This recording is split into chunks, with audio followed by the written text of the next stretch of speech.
Introductions by members. Minister of Labour. Thank you, Honourable Speaker. Really good to be here with all of you.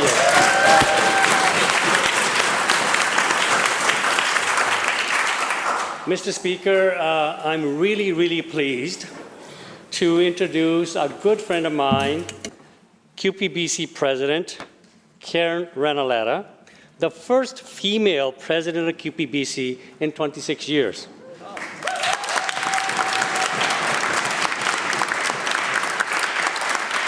Prior to her election as president, Mr. Speaker, she served 3 terms as a general vice president of QPBC.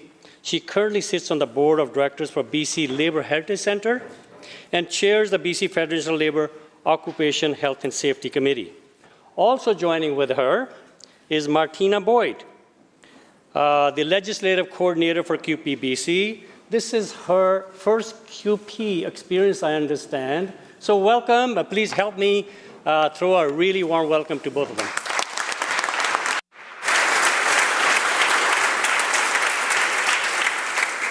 Member for Peace River South.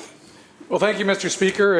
I'm really excited to introduce to the House my fairly new constituency assistant, Ms. Lisa Ward, is with us today, as well as my beautiful wife, Valerie. As we all know, it's really exciting that we get the opportunity to introduce people to this House in person. Really excited to do that. Will the House please make both of them welcome today?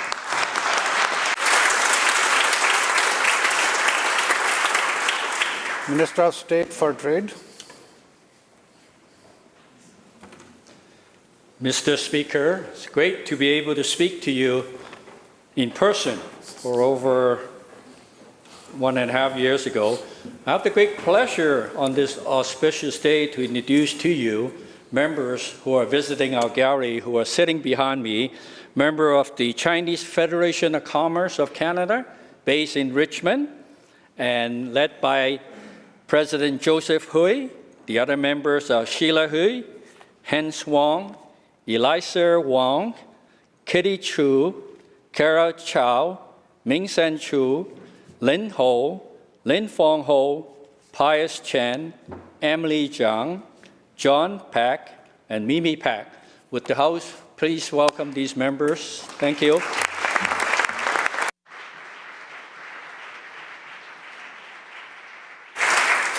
Member for Surrey White Rock. Thank you, Mr. Speaker. October 4, 2008 is a fairly special day in my life. It's a day we welcome Nicholas Alexander Helford into our family, and I am sure he is not glued to his television set watching his dad do this right now, or else he would have some concerns. But I am so proud of the young man that he is, the man that he is going to become, and I could not wish for a better son than Nicholas. Love him lots, and I will see him on Thursday. Thank you, Mr. Speaker.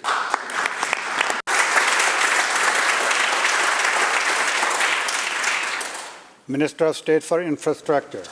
Thank you so much, Honourable Speaker. I'd love the opportunity to introduce the House to a woman, Constance Blundy, who has come to Victoria all the way from my home riding of North Vancouver Lonsdale. I also know her as Connie. I know Connie as a devoted climate advocate and a valued volunteer, somebody whose passion is matched only by her kindness. And she is somebody who has always simultaneously pushed and supported me to doing the most that I can do on the climate action file. She's not physically in the chambers with us today. She's actually exercising her democratic rights out on the legislature lawn, but I'd still like to invite the legislature to please join me in welcoming her to the legislature. Thank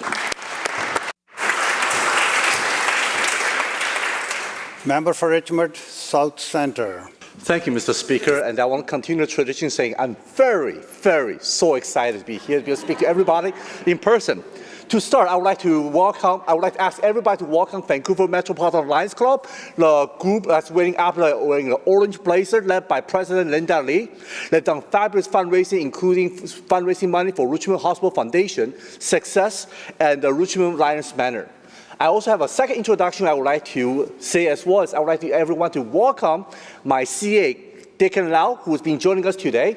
He has done a fabulous job to help us overcome culture and language barriers so we can connect with our constituents. Everyone, please join me and let's welcome them warmly and welcomely. Thank you.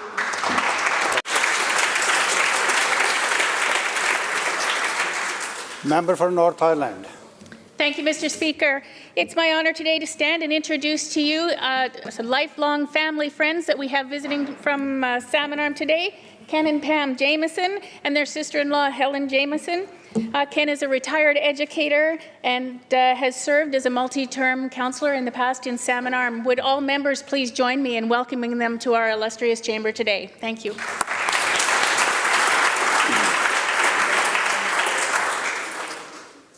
And I'm really happy to see you all here in the House. We are going to have very productive session. Welcome. Madam Clerk. Introduction of bills. Statements by members.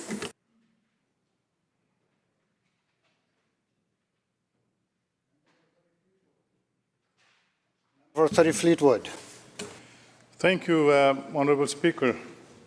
I'm also really very pleased to be back, and it's really pleased to see every member of this House in the House today after a long time, and my best wishes for a very productive and friendly debate moving forward. And that's not my statement, by the way. Honourable Speaker, October is Foster Family Month. This annual proclamation is meant to celebrate, honor, and raise awareness about the urgent need to recruit more foster families for BC. This year marks the 31st annual Foster Family Month. We want to thank foster caregivers for their commitment to support BC's young people. This appreciation is not only for what they do on a daily basis, but for what they were doing under the additional stresses of the last 18 months. The government is committed, Mr. Speaker, to all youth, but particularly Indigenous youth remaining within their families or within their extended communities, so that cultural traditions, practices, and connections are recognized, maintained, and supported. The government is also committed to ensuring foster families provide safe, nurturing, and cultural relevant homes for BC's children, youth, and sibling groups in need of foster homes.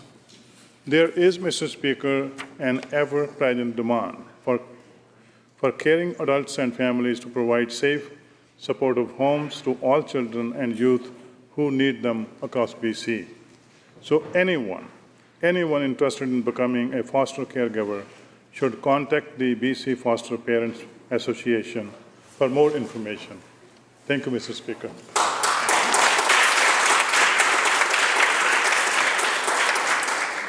Member for West Vancouver Capilano.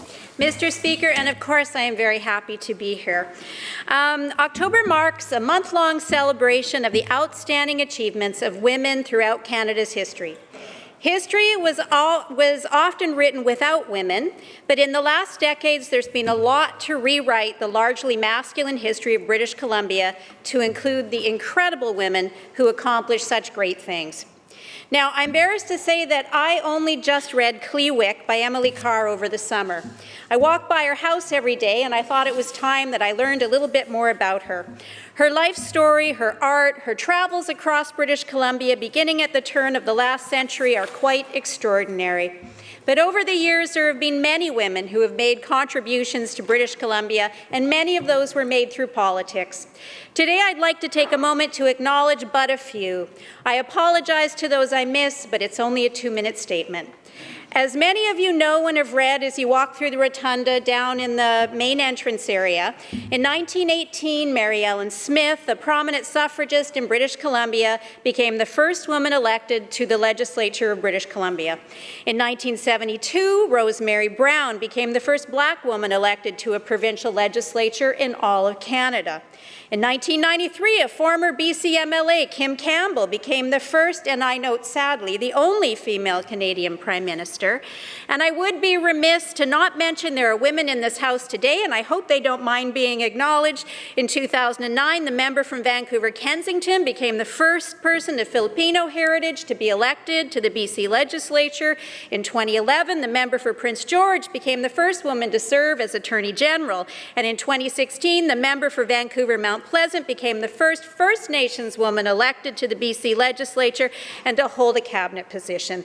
Women understand the importance of being role models, and they understand the weight of being first. Thank you very much, Mr. Speaker, and to all the women who have made history.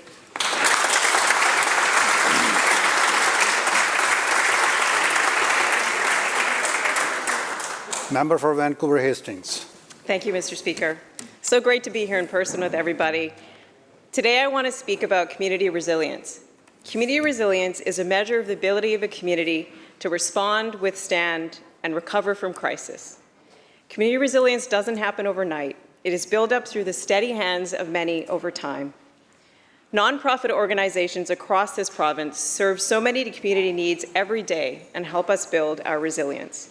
Their work quietly weaves the social fabric of our communities that we can rely upon during our times of need. This summer, we witnessed a network of nonprofit organizations that worked with us to confront the unprecedented challenges from the pandemic, heat wave, to wildfires. I want to spend a moment to appreciate those organizations. As I'm sure we can all attest to in our own communities, they're often made of people who don't look for recognition, who steadfastly go about their work to make our communities better. People like Upkar Tatley from Engaged Communities BC, who has many strong connections in community, and during the heat wave, he taught himself how to rig a PVC pipe and make a cooling station to directly help the people that he was serving. Or the Overdose Prevention Society, who save lives every day by responding to the opioid crisis. Every day, they are also building trust and community. When the heat wave hit, they hosted a cooling station for these vulnerable residents who then had a trusted place to cool. Not to mention the countless groups who came together to help survivors of the Lytton Fire, including the Red Cross and the Katzie First Nation, who were overwhelmed by the community response.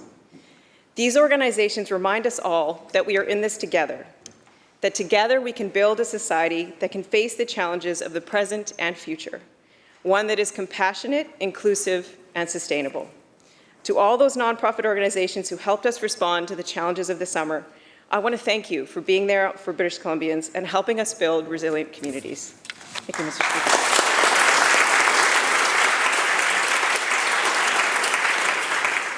Member for Kelowna Mission.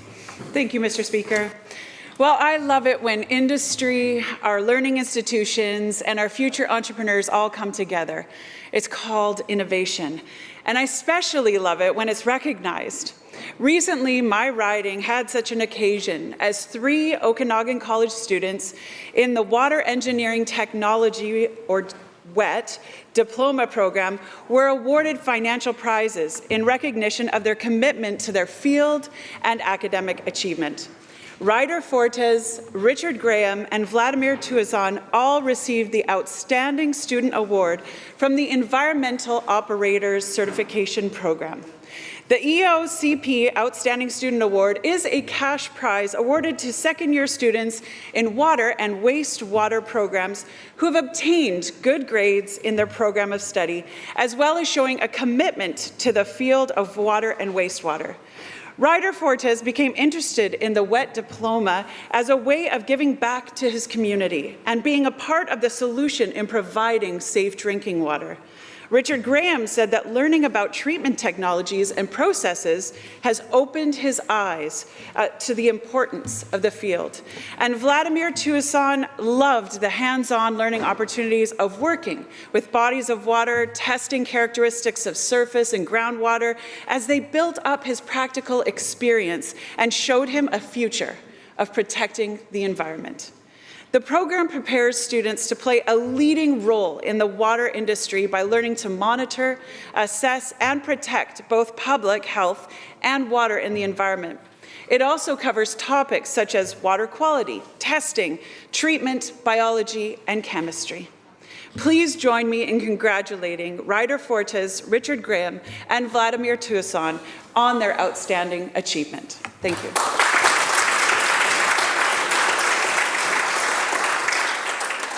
Member for Boundaries Milkameen. Thank you, Mr. Speaker. Friday, I was approached by a constituent who wanted to discuss ivermectin.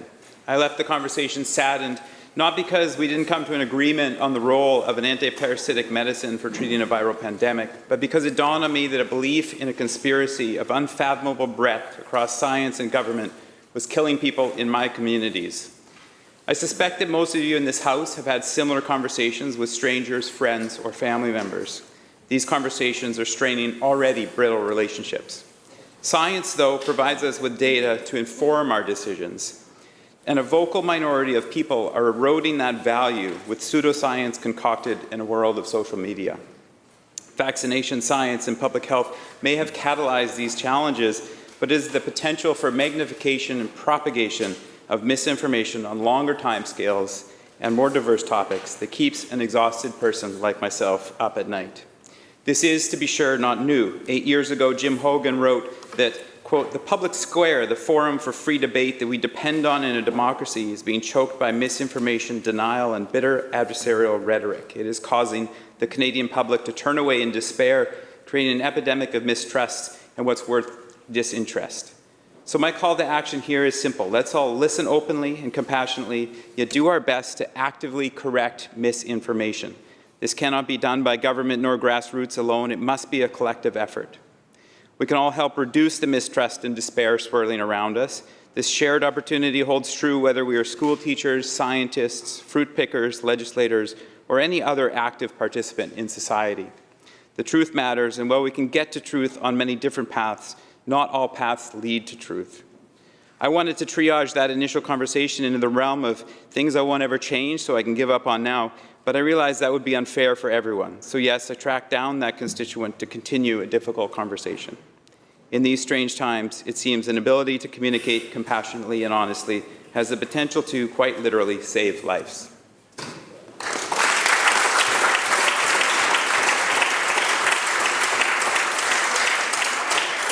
Opposition House Leader. Thank you, Mr. Speaker. I rise today to pay tribute to one of the most decorated Canadian veterans, Colonel William Robbie Robertson, a true Canadian patriot. Colonel Robertson served in World War II with the Saskatoon Light Infantry in Sicily and Italy, and with follow-on forces joining the rest of the Canadian Army in the liberation of the Netherlands.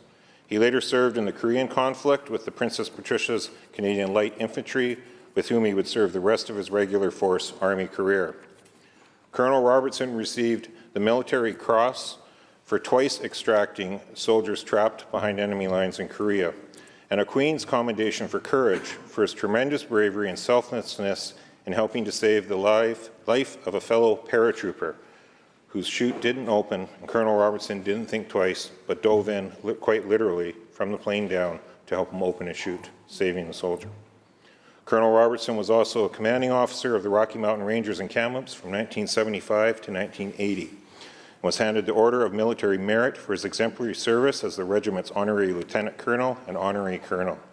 He was a 57-year member of the Kamloops Legion, Branch 52, and as Lieutenant Colonel Armando Vecchio said of the Rocky Mountain Rangers, quote, "Colonel Robbie exemplified the essence of true leadership, and his commitment to the security of our nation and free world was unwavering. He was a true role model and mentor to all who served with him," end quote. We lost Colonel Robertson back in November of 2020 to COVID.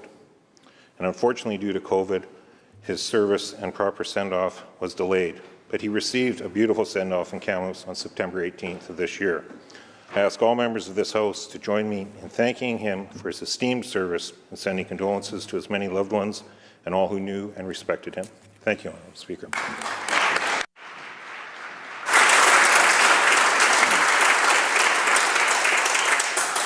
Ministerial statement, Mr. Premier. Thank you, Honourable Speaker. Last Thursday, we marked the first National Day of Truth and Reconciliation. Of course, it was a day of somber reflection, a day to reflect on our true history. We gathered across the country to share, to listen, and to learn. It was a day to stand with survivors and their families, a day to honor the truth of their experiences. The lights here at the Legislature blazed orange, as they did at BC Place and at dozens of buildings across British Columbia. We all wore orange shirts, a simple but important way to show that every child matters. Orange Shirt Day would not have come into existence without the strength and courage of Phyllis Webstad.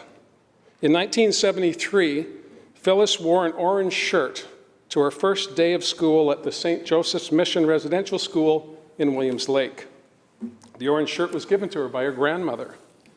It was taken from her that day, and she never saw it again, Honourable Speaker. She was 6 years old. I also think of Eddie Charlie, a friend from here on the island, a strong voice for survivors here on this island and, of course, across British Columbia. I raise my hands in gratitude and respect to both Phyllis and Eddie and to the survivors and witnesses who have shared their truths over the past number of years. They carry a heavy burden, and it is our duty to go forward and ease that load in every way we possibly can. Recent discoveries at the Kamloops and Secwepemc territory of unmarked graves of residential school kids highlight the urgency of reconciliation. 6 years ago, the Truth and Reconciliation Commission released its final report, a landmark commission that unearthed the real truth of residential schools in Canada.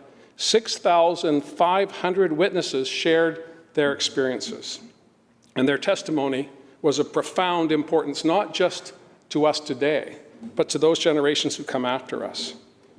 Many Canadians have taken the opportunity over the past number of months to learn more about residential schools, to learn more about the truths of Indigenous peoples, not just in British Columbia, but indeed across the country. International recognition of how Canadians treated young children is now part and parcel of the badge we carry when we travel away from this great country. All of us proud to be Canadian. I don't think there's a person in this room that doesn't celebrate the good fortune of being Canadian citizens. But with that citizenship comes also a responsibility to reflect and understand the true nature of how all of us came to this place today. Orange Shirt Day, National Truth and Reconciliation Day, will remind us and generations to come after us about the profound responsibility we all have to each other to make sure we don't turn away from the ugly, we don't turn away from the uncomfortable, but we go directly towards it as best we can to make a difference. I know that there are 87 people in this institution today that are committed to that. I know there are countless British Columbians and Canadians across the land that are also committed to that. But we have to listen to the truth. We have to accept it and embrace it, and then collectively move forward. I've said in this place in the past that I have 2 degrees in history from universities, and I did not learn about the residential school system until I met survivors in a gymnasium with my friend from Nanaimo, North Cowichan. It was only hearing the testimony of survivors that opened up my eyes to the challenges that generations of Indigenous people have faced because of policy decisions that the Government of Canada made. We all know that truth now, and we can't turn away from it. Last Thursday was our first opportunity to step into the light, to embrace all that it is to be Canadian, to celebrate those positive times, and to commit to each other that we will do what we can to redress the wrongs, and they are many, to redress the wrongs of successive governments over generations that have brought us all to this place today. Haishko. Leader of the Official Opposition. Thank you, Honourable Speaker, and thank you to the Premier for his remarks. I want to recognize that together we do our work as legislators on the traditional territories of the Lekwungen-speaking people, the Songhees and Esquimalt First Nations. We are grateful to be able to spend time here working on behalf of British Columbians. Since late May, hundreds of unmarked graves have been discovered on the grounds of residential schools across Canada. Starting in the late 1800s, thousands of First Nations, Inuit, and Métis children were forced to attend residential school. As horrified as we felt, it should have come as no surprise to us. residential school survivors and their families have been sharing their stories. And all of us have to ask ourselves, did we listen? Survivors told stories of children who disappeared, stories of unmarked graves, and stories of countless children who never returned home. The Truth and Reconciliation Commission of Canada collected testimonies from thousands of survivors and ultimately concluded that the existence of unmarked graves at residential schools was inevitable. We heard the stories, but did we listen? Last week, we marked the first ever National Day for Truth and Reconciliation, many wearing orange shirts in response to the story that the Premier shared of residential school survivor Phyllis Webstad. Orange Shirt Day serves as a visible symbol of our recognition of those stories and of our commitment to reconciliation. In Prince George, I joined many other community members as together we walked, we placed flowers, and we reflected on the dark past of residential schools. We honored survivors and their families, and we made a pledge to do more. The past year has been extraordinarily painful. It's been painful for the more than 1.8 million First Nations, Inuit, and Métis people. Today, we must acknowledge the strength and determination of all those who have committed to the important work of finding these children, bringing answers to the families who loved them and lost them. We also have to acknowledge that we as individuals have a lot of work to do ourselves. That starts with truly listening to Indigenous voices and educating ourselves about their experiences and how the legacy of residential schools has impacted generations of families and communities, and it continues to this day. We must listen, we must learn, but we must also commit to meaningful action. The time for action is long overdue, and today I encourage every member of this House to think about the steps they can take personally to move forward on the journey of reconciliation, not just here in the chamber, but in our home communities as well. But most of all today, I want to recognize the survivors who have shared their truth with all of us. We know that for them and their loved ones, it has meant reliving deeply painful, life-altering memories. But we are grateful for the courage they have shown in sharing their stories. We have the responsibility to open our ears, open our hearts, to listen, to learn, and to act. And while one day has been designated as National Truth and Reconciliation Day, the work that we need to do will take far more than a single day of commemoration. Very few of us in this chamber can say that we truly understand what happened. It is hard to even find the words to describe the pain of children being separated from their families in order to isolate them from the influence of their homes, their families, their traditions, and their culture. We need to shine a light on the past while also looking forward and working together to build a better future for everyone who calls this land home.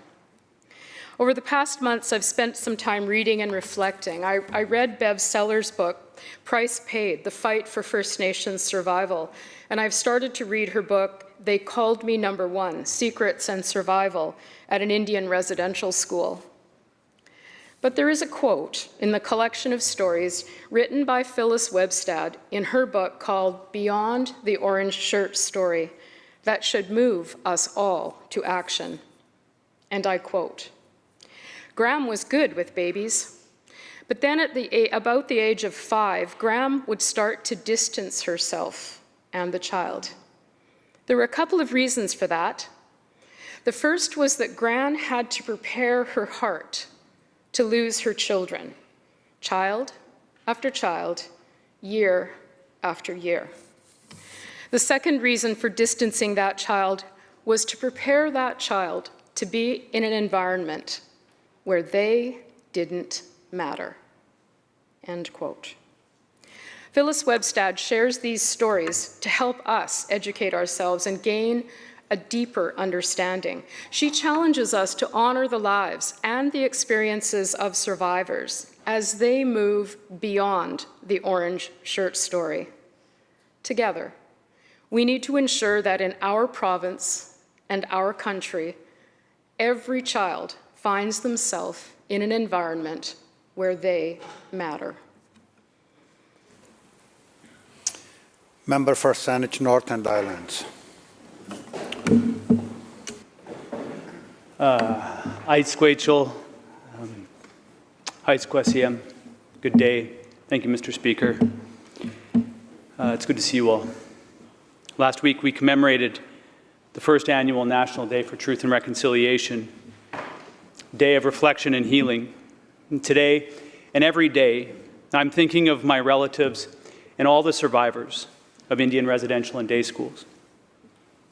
Before reconciliation must come truth. Here are some truths. 6 years ago, the Truth and Reconciliation published 94 calls to action for all governments in Canada, the federal, provincial, and territorial governments, to act on the horrific information that was gathered through an intense truth-telling exercise that finally forced Crown governments and politicians to listen to what Indigenous people had been telling for decades about the tragic, disgusting history of Indian residential and day schools.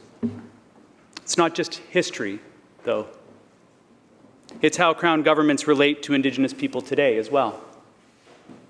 For 6 years, Action 80 languished, collecting dust on a shelf in federal, provincial, and territorial offices. The action calling on those governments to create a, quote, statutory holiday, a national day for truth and reconciliation to honor survivors, their families and communities, and to ensure that public commemoration of the history and legacy of residential schools remains a vital component of the reconciliation process, end quote. On May 27, 2021, we learned more about the truth of Indian residential and day schools when Kukpi Roseanne Kazmir, chief of the Tecumlip's de Sewetmuk, shared that ground-penetrating radar had identified 215 remains of children that were sent to and never returned home from the Kamloops Indian Residential School. After an overwhelming response from British Columbians and Canadians, after our true history was exposed once again for the whole world to see, it took our federal government only 6 days, what languished on the books for 6 years. They finally created that statutory holiday for February the 30th each year. September the 30th for each year. Even then, our provincial and territorial governments were ill-prepared to respond. So, on the first annual federal statutory holiday to commemorate the survivors and their families of Indian residential and day schools, we saw across the country an uncoordinated patchwork reaction that frankly tells a story unto itself. If it were just Action 80, that would be one thing, but unfortunately it is not. The Truth and Reconciliation Commission calls to action names provincial governments 22 times, demanding our leadership take this work seriously. Commissioners call on our government to reduce the number of children in care, not just by changing how we account for children in care, but rather actually changing our systems. The Commission calls on the provincial governments to reform education, healthcare, and justice systems. Much of this might be done in British Columbia, but how much have we accomplished? What mechanism is holding government accountable to ensure that these reforms actually happen? The TRC asked that the provincial governments repudiate the doctrine of discovery and terra nullius and to, quote, reform those laws, government policies, and litigation strategies that continue to rely on such concepts, end quote. Has that been done yet? I don't think so. So what do we have? The provincial government arguing some Indigenous people don't exist, and as a result, Indigenous people wasting precious resources establishing their basic existence. So this is not just our past. This is what is happening in our province today, and in provinces across the country, and in our federal government. Since the TRC's calls to action were published, the final report of the National Inquiry into the Missing and Murdered Indigenous Women and Girls was published, along with 231 calls to justice. The inquiry was charged with getting to the root causes of the violence experienced by Indigenous girls, women, girls, and 2SLGBTQIA people. The report stated clearly, quote, "The violence the National Inquiry heard about amounts to a race-based genocide of Indigenous peoples, including First Nations, Inuit, and Métis, which especially targets women, girls, and 2SLGBTQIA people. This genocide has been empowered by colonial structures, evidenced notably by the Indian Act, the 60s Scoop, residential schools, and breaches of human Indigenous rights leading directly to the current increased rates of violence, death, and suicide in Indigenous populations," end quote. Today is the National Day of Action for missing and murdered Indigenous women, girls, and two-spirited people. The Union of BC Indian Chiefs wrote in their media advisory announcing a vigil this evening at Vancouver City Hall, saying the following, quote, "Although the vigil today reminds us of the ongoing tragedies we must mourn, it also empowers us to proudly assert our identities, cultures, and traditions as we continue the fight for justice.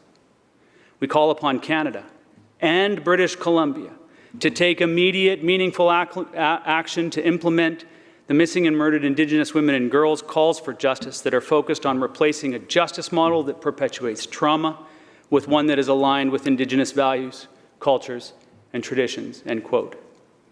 Indigenous leaders were deeply critical of the National Action Plan released earlier this summer, and the UBCIC wrote in their response on June 3rd, quote, "This plan does not answer how to keep Indigenous women and girls and 2SLGBTQIA+ people safe, with no specific information about how, when, and by whom concrete actions will be taken. Nowhere in this document do governments acknowledge and accept responsibility for laws, policies, and practices that contribute to and perpetuate the ongoing genocide of Indigenous peoples, and specifically of Indigenous women, girls, and 2SLGBTQIA+ people," end quote.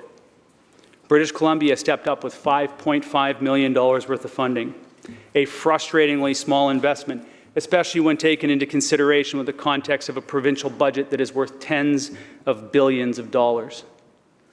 Throughout the last Parliament, I worked closely with the former Minister of Indigenous Relations and Reconciliation, Scott Fraser, on these issues. We all celebrated together completing Action 43 of the TRC calls to action, quote, "to fully adopt and implement the United Nations Declaration on the Rights of Indigenous Peoples as a framework for reconciliation," end quote. British Columbia was the first province to do so. And this is an important step that this colonial institution takes towards reconciliation. This past summer, government released a draft action plan for the implementation of the commitments within that Declaration Act. These actions commit all cabinet ministers in our government to aligning their ministerial operations, the new laws they are creating, the old laws already on the books, the regulations, the policy, with the spirit of that declaration.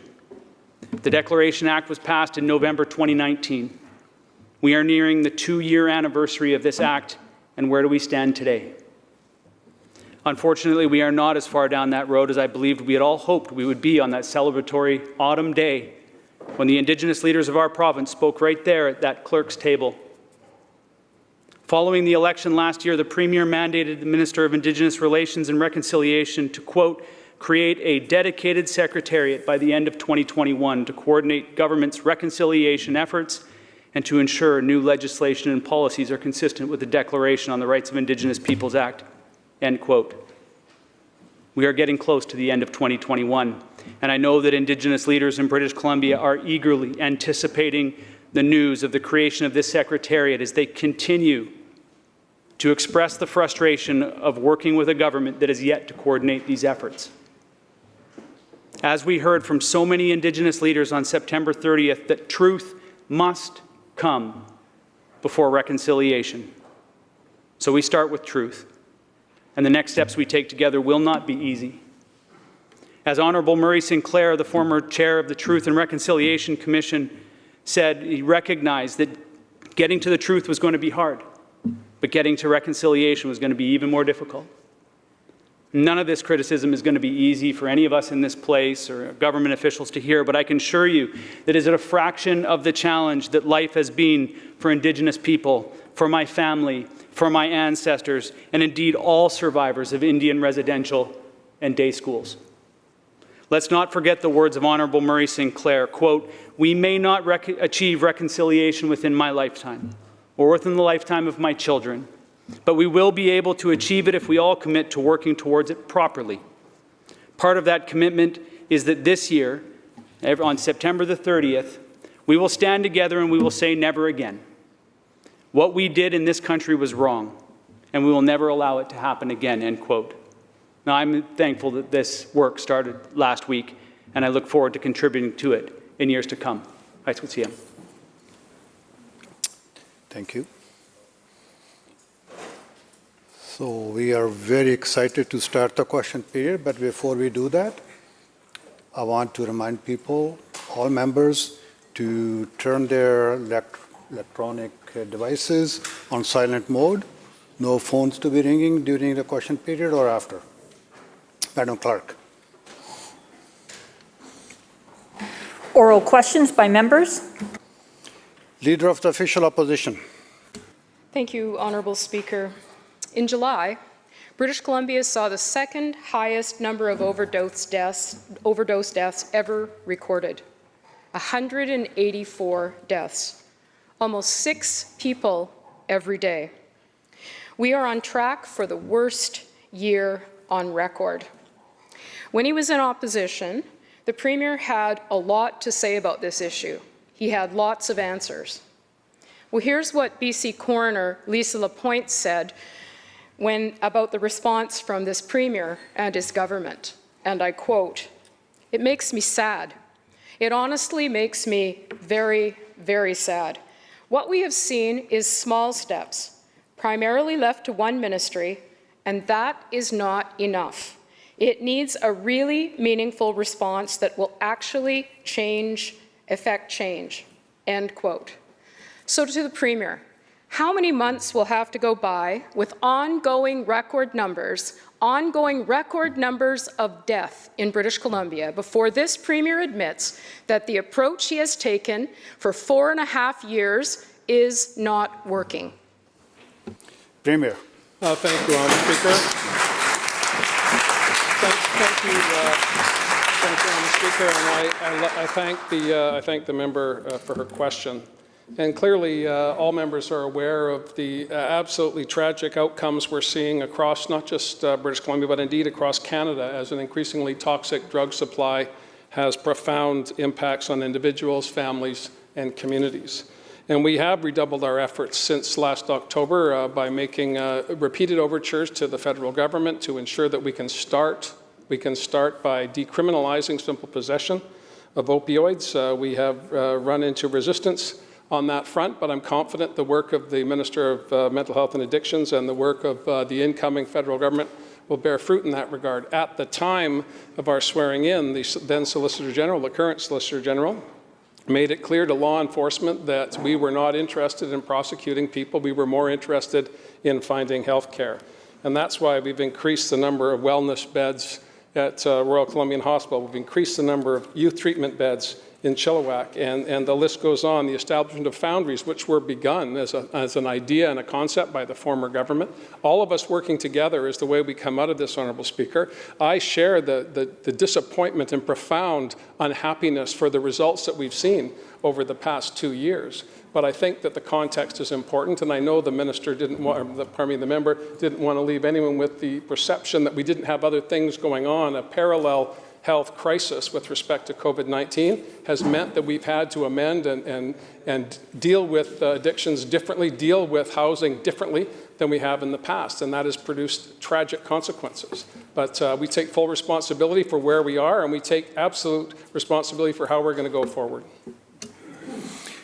Leader of the Official Opposition, supplemental. Well, thank you very much. And if the Premier is prepared to take responsibility, he needs to stand up and say, and tell British Columbians and confirm the fact that things are getting worse, not better. Let's look at the numbers.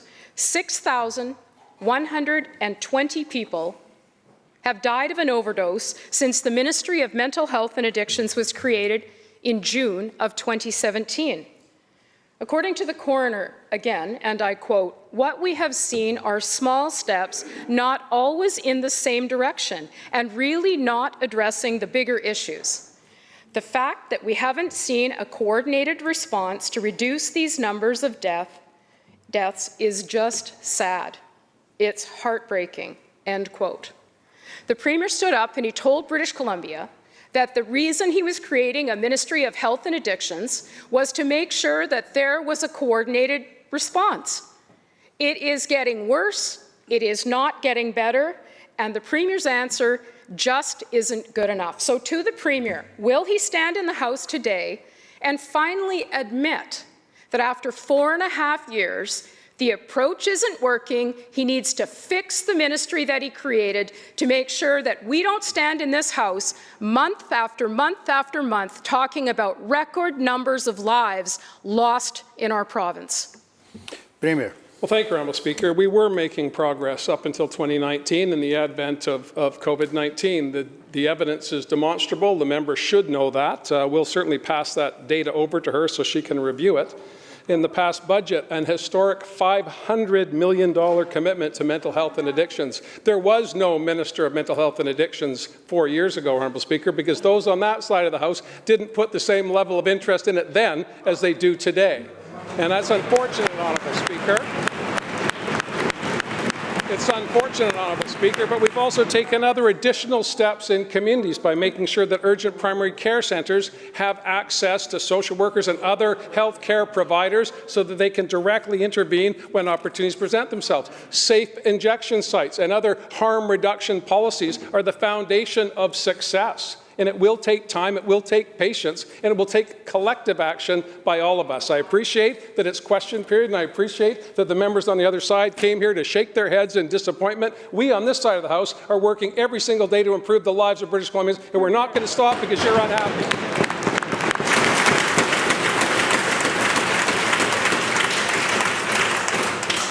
Member for the Premier. Member for Surrey White Rock. Well, to correct the Premier, it's just not working. And what is clear is that the minister and the ministry responsible are failing British Columbians, and we are seeing that month after month. 6 people a day. We are losing 6 people a day. And this minister says, and I quote, "This year continues to be incredibly sad," end quote. We can't just be sad. We need this Premier to do something, and he needs to do it now. Since this ministry was created, the per capita death rate has doubled. My question to the Premier is this. His approach with this ministry and this minister has failed. Will he put someone in charge who can take the appropriate action? Minister of Mental Health and Addictions.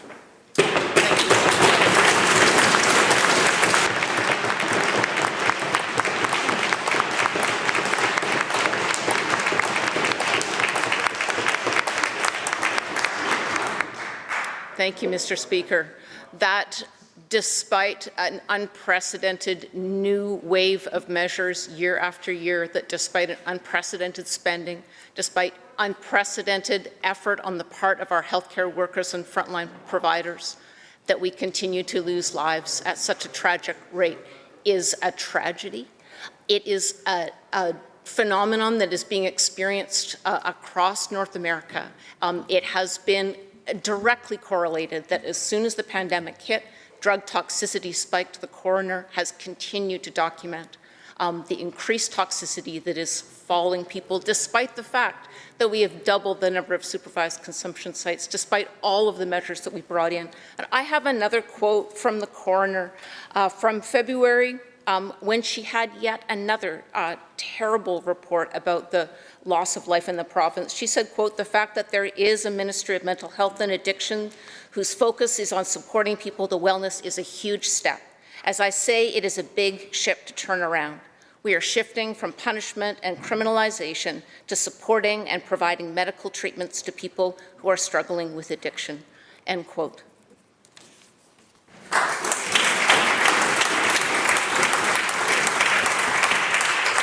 Member for Surrey White Rock, supplemental. Thank you, Mr. Speaker. And what we are seeing from this ministry and this minister and this premier is an unprecedented failure.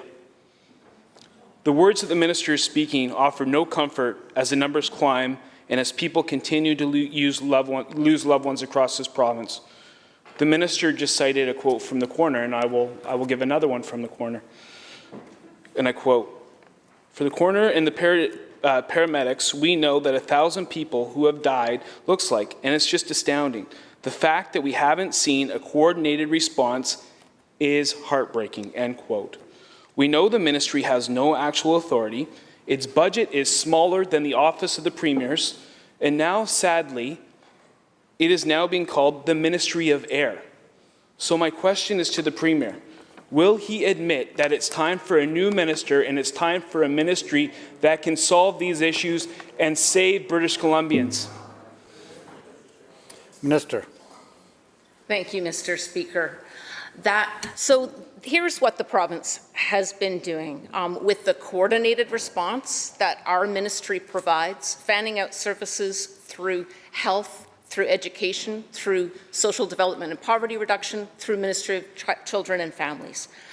No one ever suggested that we were going to build an additional bureaucracy, but that we were going to bring addictions and mental health care in parallel with our physical health care system. There was never any intention otherwise. The Premier's instruction to my predecessor and friend Judy Darcy and to me is we want you to be single-minded in your cross-government focus. It is the Overdose Emergency Response Center that has housed within our ministry that coordinates overdose response strategy. It is Pathway to Hope that was designed with the input from people with lived and living experience with families across British Columbia. That is our roadmap, and we are working hard on it every day. I anticipate that the member's going to have more questions on this, fair enough, and I'll be able to elaborate in more detail each element of the plan and the increased number of both practitioners and people seeking help that are coming forward. And we will work hard every day to continue to try to end the public health emergency and work hard every day on that.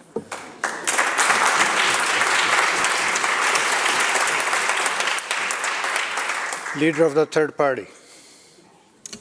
Thank you, Honourable Speaker. It's been fascinating to hear 4 questions from the official opposition and 4 responses from the government on this issue.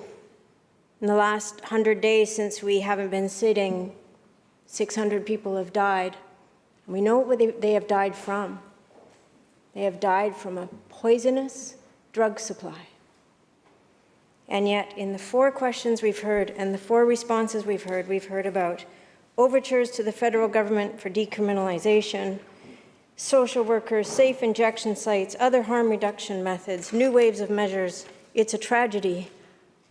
But nobody has spoken about a regulated safe supply, which is what experts, doctors, healthcare workers, and advocates have made clear, that if we want people to stop dying in this province at the rate of 6 people per day, then the poisonous illicit drug supply needs to be replaced with a regulated safe supply.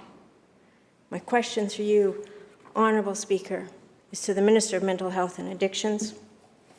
Will we see steps taken to ensure that it is not a poisonous drug supply that is killing British Columbians every day? Minister of Mental Health and Addictions. Thank you, Mr. Speaker. My previous minister, my friend and predecessor, Judy Darcy, the Minister of Health, and the Public Health Officer were already working on safe supply as a way to separate people from the toxic drug supply, because what we're hearing from people on the ground and from families is that it was toxic drug supply that was killing people. When the pandemic hit, within 2 weeks, we were able to implement quickly through public health orders and through cooperation across all of government, prescribed safer supply. The uptake in that in the month since, year and a half since, has been a 425% increase in the number of people that are receiving prescribed safe supply. In July, I stood with Dr. Bonnie Henry and we announced an expansion of that prescribed safe supply. Nobody else in Canada is doing this. That people now can be prescribed a fentanyl patch for the purpose of avoiding an overdose is unprecedented. We're grateful to the frontline nurse practitioners and addictions medicine doctors that helped us design the system, those brave frontline people, particularly in the downtown east side, who have piloted this work, and we are continuing to expand it every week with every health authority across the province. We're determined to do more, and there's more to do. Leader of the third parties, supplemental. Thank you, Honourable Speaker, and I appreciate the Minister's response.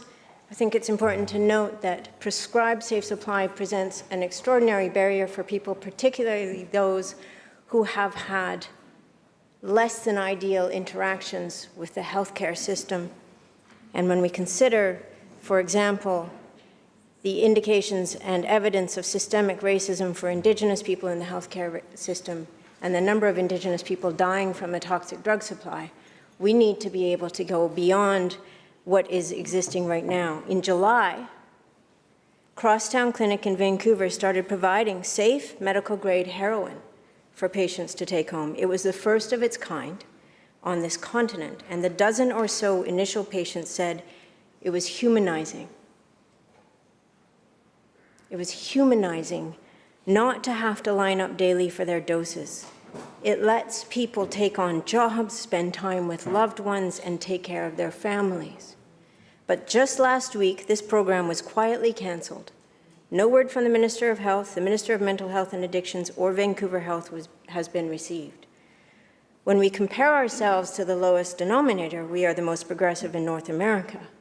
And yet we have the third highest death rate from the toxic drug supply in North America. This government needs greater ambition if we are to truly save people from this toxic supply, and that starts with transparency on progress and a commitment to maintaining programs that remove the influence of illicit drugs. My question, Honourable Speaker, through you, is to the Minister of Mental Health and Addictions. Why was the regulated heroin program cancelled only months after it started, and what is the Minister doing to not only get it back up and running, but to expand it? Minister. Thank you, Mr. Speaker.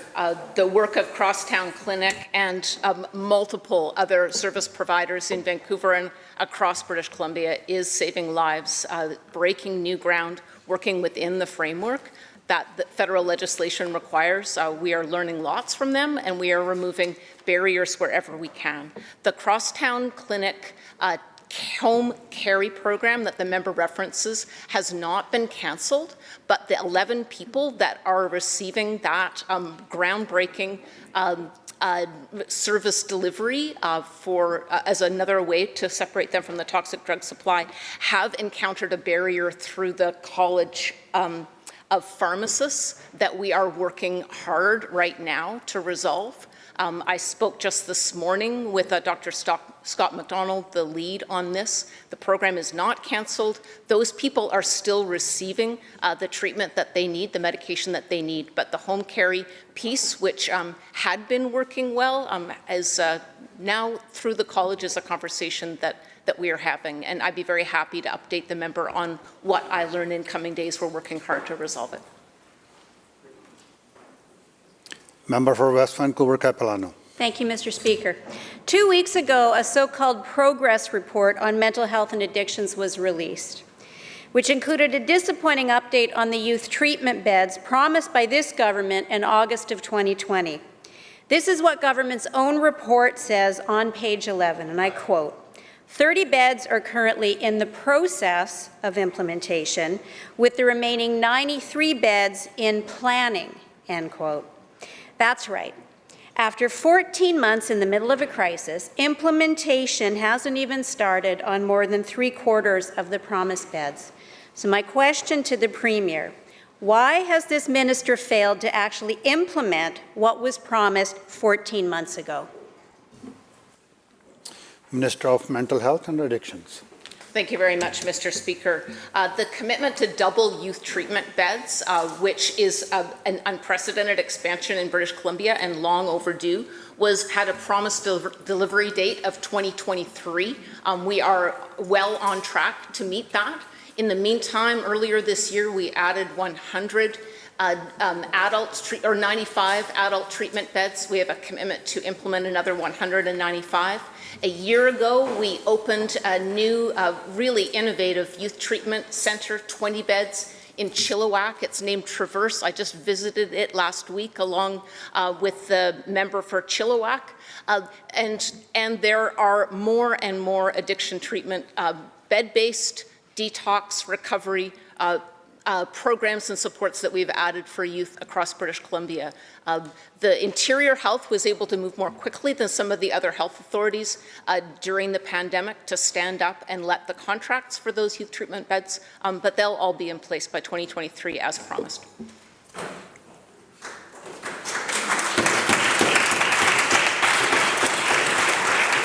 Member for West Vancouver, Capilano, supplemental. Thank you, Mr. Speaker. In June 2019, this NDP government claimed they would, quote, help people immediately by opening more foundry centres. Yet 28 months later, this is what the report says, and I quote, the additional 8 foundry centres are in development, end quote. Promised beds are missing, and there have been no new foundry centres actually opened over the 2 years since they've been promised, so the minister is failing to deliver.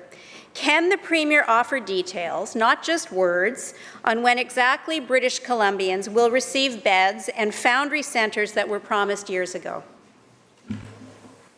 Minister. Thank you, Mr. Speaker. Foundries do not have any bed-based component, but they do offer fantastic connection to addiction and treatment recovery services, to reproductive health, to primary health, mental health counseling. As the member can appreciate, during the time of the pandemic, most foundry centres were not able to open at all. We instead moved the platform online and developed with youth, something designed by youth also, a Foundry app, so that now people in every community across British Columbia are able to connect, and the data that comes from the Foundry leads is quite encouraging around new people that maybe were not willing to walk into a centre that are willing to engage online. We are still on track to open it it'll be a total of 23 Foundry centres, and some of them will be opening in some of the opposition members' communities very soon.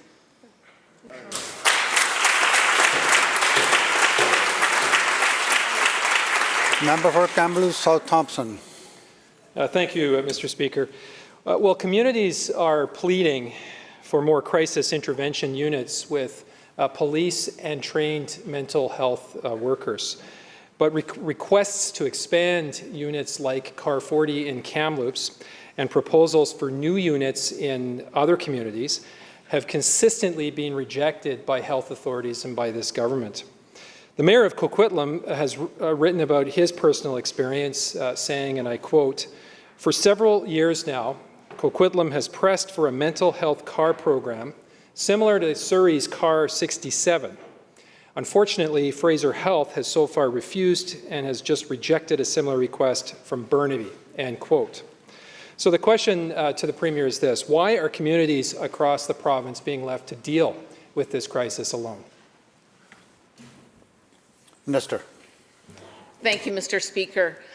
The manner of deciding where the implementation of mental health support dollars will go is done always with the people that are most connected on the ground, and that is health authorities across British Columbia.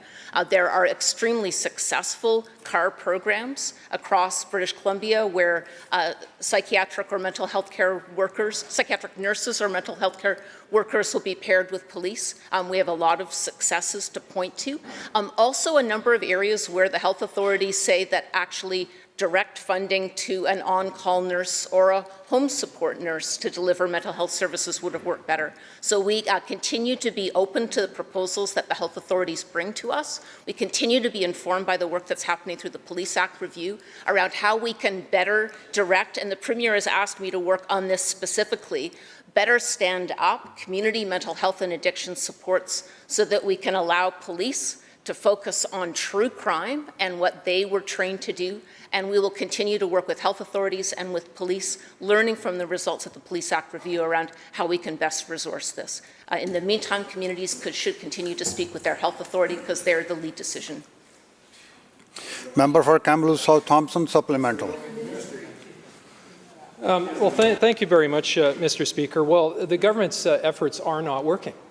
The calls to police, the calls that police are being asked to respond to relating to the Mental Health Act are increasing dramatically. In Kamloops alone, over 100 police calls every month relating to the Mental Health Act are happening. And the CAR 40 program in Kamloops can only respond to about a quarter or 25% of those calls. Why? Because the existing service is only funded by this government to the tune of 4 days a week until about 4:30, so regular business hours. Now, newsflash for the Premier, that mental health interventions actually also happen in the evenings, and they happen on weekends. This service has proven to be effective, and it needs a modest increase in funding to add an additional mental health nurse so that those British Columbians in our community who need the help will get the help. Now, the Mayor of Kamloops says that the hesitation from this government is frustrating. And I quote, "We're providing most of the cards at the table here because we've got the police officers, we've got the equipment, we're providing the car, we're prepared to make that investment. I'm really getting a little frustrated that the government's smaller portion of that is holding up the implementation." End quote. And Mr. Speaker, in Fraser Health, it's the exact same situation. There's no plan to increase CAR 67, as it's called there. The Premier keeps saying that they're trying. Well, Mr. Speaker, they're not. Whether it's beds or supports or counseling or mental health intervention, this government is failing. So my question again to the Premier is this. Will the Premier commit today to expanding programs like CAR 40, like CAR 67, in the communities that desperately need those services? Minister of Mental Health and Addictions.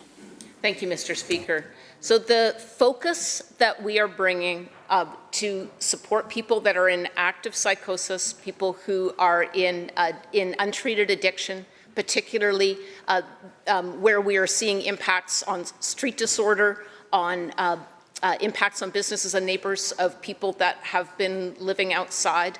All of that is built into the homelessness strategy and the work that I've been asked to do on complex care housing, finding a new way to connect people who have not been able to do well in supportive housing, to connect them better with the kind of treatment and housing that can allow them to be successful tenant and stabilize.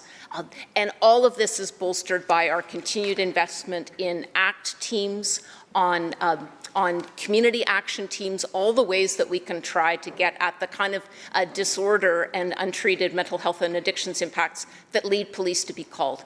That is happening in one branch of work. The other is the work with the Police Act review, where we continue to be informed by the evidence, working with the health authorities and working with police around where they need a direct pairing of mental health and policing, and we are committed to doing that work. That work study is underway, and we look forward to receiving the recommendations of the committee. Member for Abbotsford West. Thanks, Mr. Speaker. I'm afraid the answers and the excuses that we're hearing today will be of little comfort to grieving parents across the province. The grieving parents that wrote to me on Friday. Here's what they said. Our 17-year-old son was found yesterday morning in Vancouver, far from his Abbotsford home. He left his treatment facility after just a few weeks, and because of the laws in BC, we couldn't keep him there. Now he's dead.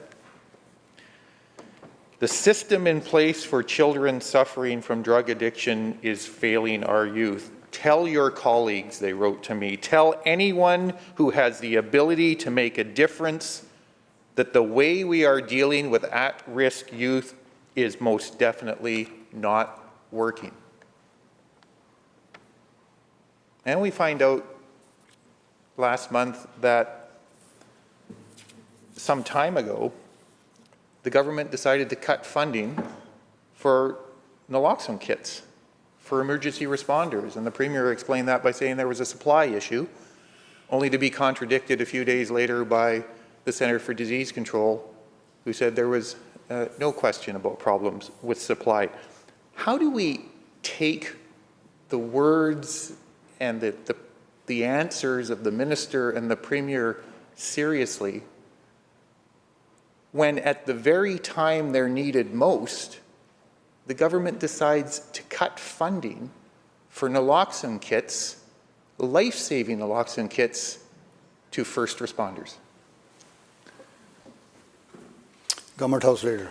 Thank you, Honourable Speaker, and I appreciate the question from the member opposite. And I want to assure the member opposite that there is no shortage of naloxone kits that are. Let's listen to the answer, please. They were out in Oak Bay, man.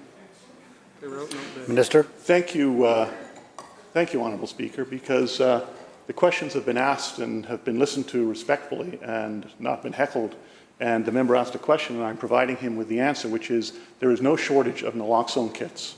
The issue that was raised was with one particular police department in Oak Bay that used a total of 2 naloxone kits this year. We've made it clear that naloxone is available to police departments right across this province. We work with police departments to ensure that they have a steady supply. The government's committed to doing that, and that is what is taking place. And there is no shortage of naloxone, and if police departments need it, it is there for them. There.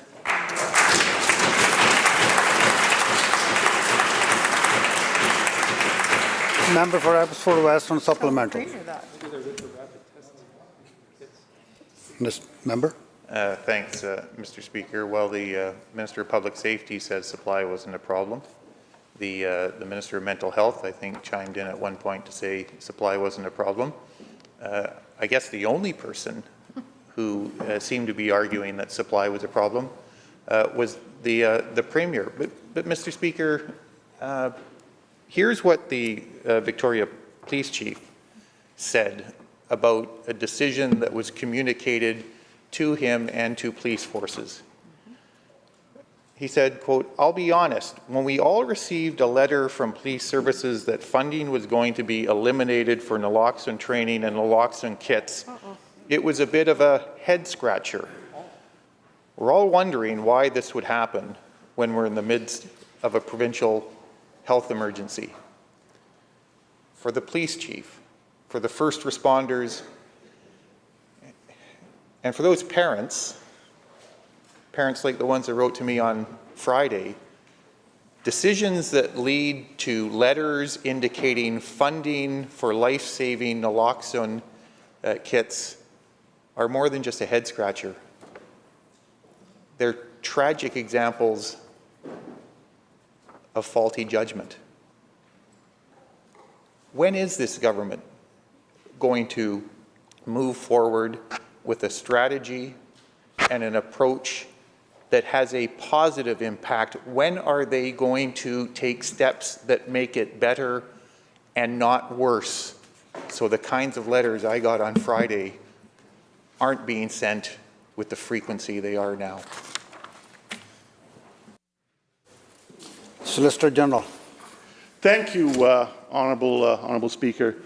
And I think what we've seen is the Minister of Mental Health and Addictions has outlined exactly the work that is undertaking place on a cross-ministry basis right across this government.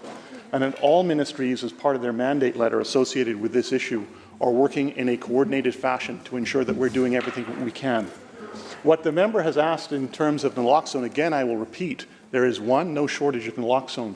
Two, it came about as a result of one police department. It has been in place for 18 months that there is enough naloxone there, police departments need it, they get it, and training and all of those things are there in place to deliver naloxone when and where it's needed.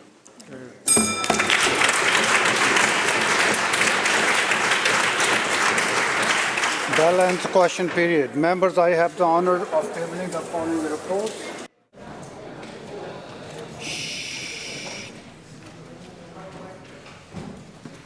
The Auditor General's report, the oversight of dam safety in British Columbia, September 2021, and the update on the Connecting British Columbia program, August 2021. The Chief Electoral Officer report, 42nd Provincial General Election, October 24, 2020. the Conflict of Interest Commissioner Annual Report 2020, the Information and Privacy Commissioner Annual Report 2020-21, the Ombudsperson Annual Report 2020-2021, the Ombudsperson Public Report number 52, Severed Trust Enabling WorkSafe BC to do the right thing when its mistakes hurt injured workers, September 2021, and the Ombudsperson Special Report number 49, Strategic Plan 2021-2026, and July 2021. The Registrar of Lobbyists Annual Report 2020-21, the Representative for Children and Youth Annual Report and Service Plan, and 15 reports pursuant to the COVID-19 Related Measures Act. Minister of Social Development and Poverty Reduction. Thank you very much, Mr. Speaker. I have the honour to present the 2020 annual report on our province's poverty reduction strategy, Together BC.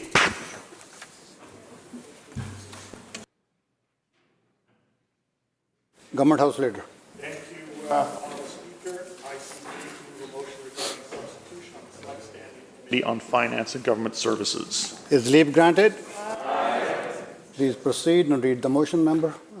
Thank you, Honourable Speaker. I move that the written agreement between the Government House Leader, the Official Opposition House Leader, and the third-party House Leader dated September 24th, 2021 be ratified to substitute Jagrup Brar, MLA, for Pam Alexis, MLA, as a member on the Select Standing Committee on Finance and Government Services for the second session of the 42nd Parliament.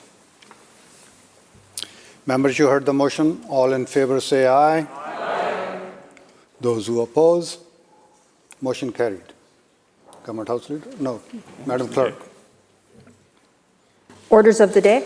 Government House Leader. Thank you, Honourable Speaker. I call second reading Bill 12, Insurance Vehicle Act and Other Statutes. Committee Chair.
All right, members, let's get the second reading debate started. Recognizing the Minister of Public Safety and Solicitor General. Thank you, Honourable Chair. Honourable Speaker, it's my pleasure to rise today to speak about Bill 12, the Insurance Vehicle Amendment Act 2021. All of the amendments in Bill 12 are technical in nature and none represent a shift in policy, but they are nonetheless necessary to validate past and current government policy and to ensure the legal framework for vehicle insurance, including enhanced care, works as intended. Bill 12 addresses legal questions that have developed as a result of two proposed class action suits that could have significant financial implications for both ratepayers and taxpayers. First, the bill amends the Insurance Vehicle Act to validate past payments by ICBC for the costs of health-related services arising from injuries sustained in vehicle accidents and make explicit the legal authority for future payments. ICBC has been reimbursing government for these costs for decades. In fact, I will say fact, more than in, I guess you could say, decades, dating all the way back to the 1980s through successive governments. Second, the bill will validate basic premiums set for owner certificates on the basis of geographic region between August 2003 and May 2018 to address an ambiguity in that period. Bill 12 also amends the Insurance Vehicle Act to clarify the priority of coverage between vehicle insurers and the priority of coverage between vehicle insurance and the other sources of compensation so that enhanced care works as intended. In addition, Bill 12 makes a number of technical amendments to the Insurance Vehicle Act to ensure that regulations are clearly authorized so that the legislative framework works as intended. Finally, Bill 12 amends the Motor Vehicle Act to change the minimum refund amount from $5 to $1 to ensure consistency between refunds under the Motor Vehicle Act and refunds under the Insurance Vehicle Act. With that, Honourable Speaker, I look forward to comments from colleagues. Thank you, Minister. Would the Minister please move that the bill be now read a second time? I move second reading. Thank you, Minister. Other remarks? Recognizing the member for Prince George Mackenzie. Thank you, Speaker. I look forward to a briefing on the bill prior to the committee stage on this, but Bill 12 strengthens the monopoly or oligopoly that ICBC has on the insurance industry, auto insurance industry that we have in British Columbia. The legislation allows ICBC to assume total control over developing, delivering, and administrating their policies, their products, determining eligibility on claims, eligibility on medical services, adjudicating, mediating disputes and appeals against their own decisions. Bill 12 is the heavy hand of government retroactively eliminating any court processes, arbitration processes, payment options, and plans that were in existence prior to May 1st, 2021. The saga of no-fault insurance, something the NDP expressly confirmed prior to the 2017 election that they were not going to do, continues. Arguments have been consistently raised by many groups and individuals respecting the loss of their rights to seek legal assistance and guidance in assessing and arguing ICBC decisions on their behalf. Internally, ICBC determines how an injured person is treated and compensated. Internally, ICBC will determine outcomes of complaints and concerns from individuals. And internally, ICBC, through their newly appointed fairness officer, will assess whether an individual is treated fairly or not. In respect to the fairness officer, I have the utmost respect for Michael Skinner, whom I've worked with in the past when I was an adjudicator with the Health Professions Review Board. There's no doubt in my mind his recommendations will be fair and transparent. My concern, however, is still the same as I expressed during debate on this issue last spring. The fairness officer has no decision-making authorities and is paid by ICBC. This arrangement does not reflect the level of independence required for this position. I've received several calls from concerned individuals who have been injured in accidents and are confused and perplexed trying to navigate the new system of enhanced care. The regulations describing process and benefits are lengthy and confusing for a citizen not used to navigating these documents, more so when an individual is suffering stress and confusion after being involved in an accident. I'll be monitoring this new enhanced care approach closely as I remain in touch with the persons involved in the process. Mr. Speaker, I look forward to the committee stage on Bill 12 when myself and colleagues will take a deeper dive into the many concerns we have with this legislation. Thank you. Thank you, Member. Seeing no further speakers, I recognize the Minister of Public Safety and Solicitor General to close debate. Thank you, Honourable Speaker. I appreciate the comments from the member opposite, and obviously he will absolutely want a briefing. He will be able to get a full briefing. And with that, I will take my seat as you put the vote to second reading. Thank you. Members, the question is second reading of Bill 12. Those in favor, please say aye. Those opposed, say nay. The motion is carried. Minister of Public Safety and Solicitor General. Thank you, Honourable Speaker. I move that the bill be referred to a committee of the whole House to be considered at the next sitting after today. Members, you have heard the question. All those in favor say aye. Those opposed, nay. Aye.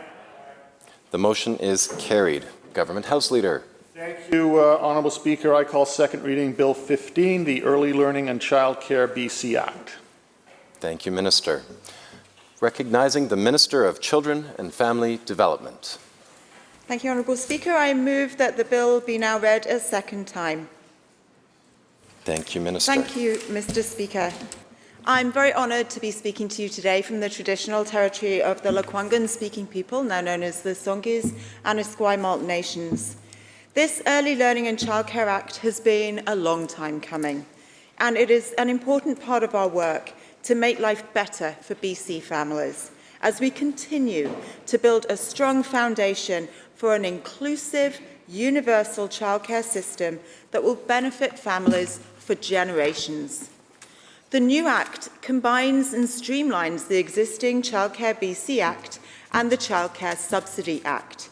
It will provide the legislative foundation for our future universal system, while also supporting our commitments under our Canada-wide Early Learning and Childcare Agreement with the Government of Canada. The Act will enable us to keep childcare costs down for parents by providing authority to create new regulations that set limits on childcare fees, to better support BC families now and for generations to come. Once enacted, the Act will require the Minister responsible to report out annually on progress. That means families, our partners, communities, and the public will have access to consistent, clear data on all the work we are doing to build the system of childcare in BC. We are committed to making it easier for childcare providers to receive grants to help children with disabilities and other support needs to fully participate in their programs. We also need to better support Indigenous rights holders in designing and delivering distinctions-based childcare that best meets the needs of their families and communities. This legislation is the first step to making sure that Indigenous childcare is at the forefront of our work. We'll work closely with Indigenous rights holders, the First Nations Leadership Council, Métis Nation BC, the BC Aboriginal Childcare Society, and other Indigenous partners and communities to continue planning for long-term, systemic change. Change that will improve access to culturally safe and enriching childcare for Indigenous families throughout the province. Under the strong and wonderful and inspiring leadership of my colleague, the Minister of State for Childcare, who will be speaking to this bill at length, and with the passion that she has shown for Childcare BC, we've made important progress for the past 4 years in improving access to affordable, quality and inclusive childcare. Families across the province are already feeling the benefits. Many families are saving up to $1,600 a month per child on childcare through our Childcare BC affordability measures. The Minister of State has been leading the charge and working just so wonderfully with partners to create new childcare spaces, reduce fees for parents and support early childhood educators, who, as we all know, are the workforce behind the workforce. And she's been creating a new social programme, and that is a huge undertaking. And we owe it to families across BC to deliver this long overdue service. We're going to do the work to get it right. The ELCC Act will help us get there and support more families every step of the way. Thank you, Mr. Speaker. Thank you, Minister. Recognizing, there we go, member for West Vancouver Capilano. Thank you, Mr. Speaker, and thank you to the Minister. Today I rise to debate on Bill 15, the Early Learning and Child Care Act. I'm excited because this is the first opportunity I've had to respond to an act related to my critic's role. We have two critical issues facing childcare in British Columbia today. The first is a critical shortage of spaces. The second is a critical lack of qualified early childhood educators to work in these daycares. So any solution to the childcare crisis in British Columbia has to address both of these issues simultaneously. One cannot be solved without the other. We support absolutely affordable and accessible childcare. Childcare has to be a priority for this government, and this government ran on a promise of $10 a day childcare, universal childcare in the past two elections. So I am pleased to see that this will be moving forward. But today, out of 125,000 existing spaces, just over 3,000 are $10 a day spaces in these pilot sites, and none of those are new spaces. These pilot sites have not opened up access to any more families. In fact, just over 6,000 new spaces have actually opened by government's own numbers. And there remains a critical shortage of childcare for young people with special needs. The lack of affordable childcare spaces is a significant barrier for mothers who want to return to work or pursue education. This contributes to gender inequality and weakens the BC economy. Lack of affordable childcare keeps women in poverty. And access to high quality and affordable childcare can also impact the well-being of children, their experiences of poverty, their risk of being separated from parents, and the likelihood of being cared for in an informal stopgap arrangement. Children themselves have the right to quality childcare independent from those of the women caring from them. So if the goal of this government is to increase spaces, it can't be done without a dramatic increase in attracting and retaining people into the childcare profession. And I know there is another bill which will be tabled which will address some of this, but this is in parallel with the bill that's being introduced now. I've been hearing from both childcare operators and parents that reduced hours and closures for daycares due to lack of staffing is happening all over British Columbia, particularly in smaller communities. I've also heard and I've shared with the minister the challenges that childcare providers are having with the heavy administrative and reporting burden of all of the different programs that they are working with under this ministry. And these pressures or these administrative burdens are actually adding to the operational costs of running these organizations. I'm going to give you an example of a recent announcement, and I've just heard from childcare providers and from ECE workers on that, that the $2 an hour wage enhancement that was going to be added to ECE workers' pay, which was supposed to be effective September of 2021, is now being deferred until March of 2022. Now, obviously, that has an impact to ECE workers. It's going to be paid retroactively, so they will be getting that money, but they're not going to be getting that money until the end of the budget year. I'm not quite sure why that's happening. But here's an example of an unintended consequence which adds administrative burden to the childcare operators themselves. What this is going to mean is that each employee, so every employer is going to have to track down any employee that worked for them between September and the end of December last year, whether they worked for 2 hours or 4 hours. So once they find them, then they will pay them the enhancement, the $2 an hour enhancement for the number of hours they worked. But this is now in another payroll year. And so what this is going to require is now there's going to be a payroll implication to this. There's going to be additional payroll that has to be run. There's going to be additional calculations for tax. There's going to be an additional form that has to be filed with Canada Revenue Agency that is going to adjust a previous year's income. So, you know, if you've got 5 or 10 or 15 employees, this can be quite substantial. A lot of daycare providers are mums running small daycares. They don't have the capacity or the accounting department in order to be able to do things like this. I asked ministry about this and was told that, well, that's pretty much their responsibility as employers to deal with these kinds of things. But I do think we really need to be alive to the fact that the kinds of changes that happen within legislation, within policy in this government can have significant impacts just in order to be able to comply and file the paperwork and do all of those things that are required.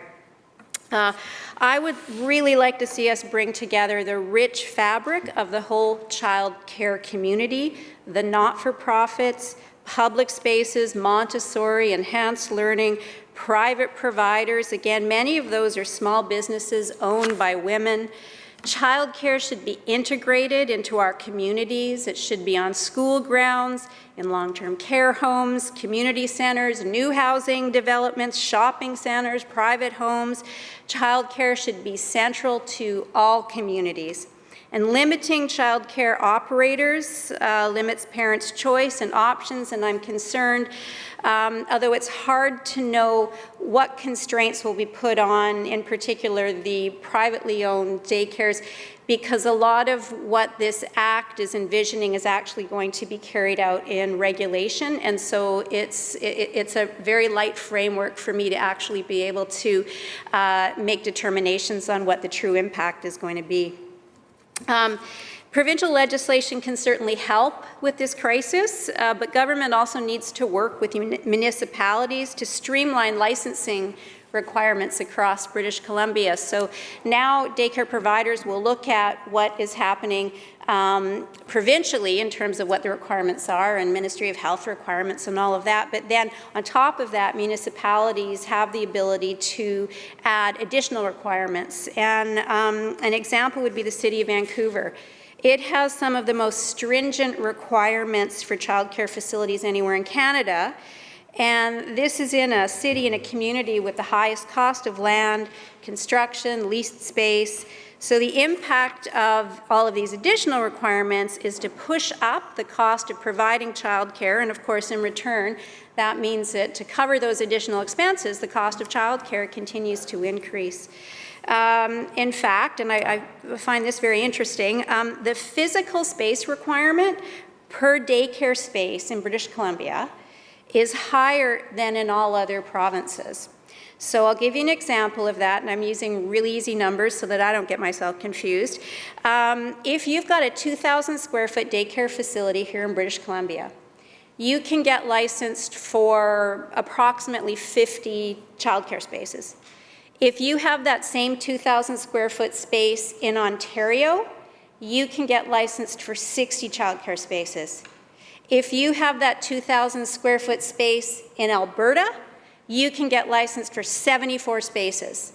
So if you could imagine, if we could do some work with the Ministry of Health, which is actually the one that regulates this, and we could come together collectively, we would be able to add back of the envelope, 29,000 spaces in a very short period of time, simply by changing, and nothing is simple, I understand that, but by changing the licensing requirements right now.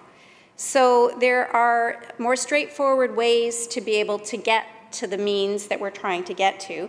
Now, as I said, simultaneously, we can open 100,000 spaces, but if we don't have any ECE workers to work in them, then we still have the problem. When the minister introduced this bill in June, she said it would, quote, or is an important step towards our goal of making inclusive universal childcare a reality in British Columbia. The minister repeated that today. So notwithstanding this assertion, nowhere in this proposed act is universality or inclusiveness even referenced. And again, I go back to the challenge with the fact that the most of this, the meat of this, I'm a vegetarian, but I can still use that term, the meat of this is really going to be in the regulation. And it's difficult when those things are happening outside of this House that we're not able to debate them and look at how that's going to impact daycare, childcare providers, and families. So two key elements of this act are, one is moving the majority of the policy work to the Provincial Child Care Council. Really breadth of what their decision-making, or I shouldn't say decision-making, they make recommendations to the minister, but they're making recommendations to the minister on critical issues that are very broad and require deep subject matter expertise in a number of different areas, and I'll give some examples of that in a moment. The second piece, again, as the minister referenced, producing an annual report on the actions the province has taken to support their commitments to the provision of childcare. Now, I read the service plans every year, and I look at the information that is publicly posted in terms of how many additional spaces are coming online. And so I have to question if we really require legislation to give us largely what is already required to be published by government. And just a commitment to transparency would perhaps take the place of a majority of the actual act that's being presented to us. So I do just want to, if we can bear with me for a moment, I'm still new at this. Yeah, if we can, I'm just going to take a look at some comments that I've got specific to the Child Care Council. And yes, I also appreciate I did get to go to committee stage, so I really am still speaking at this point. Is Provincial Child Care Council can be made up of up to 21 people.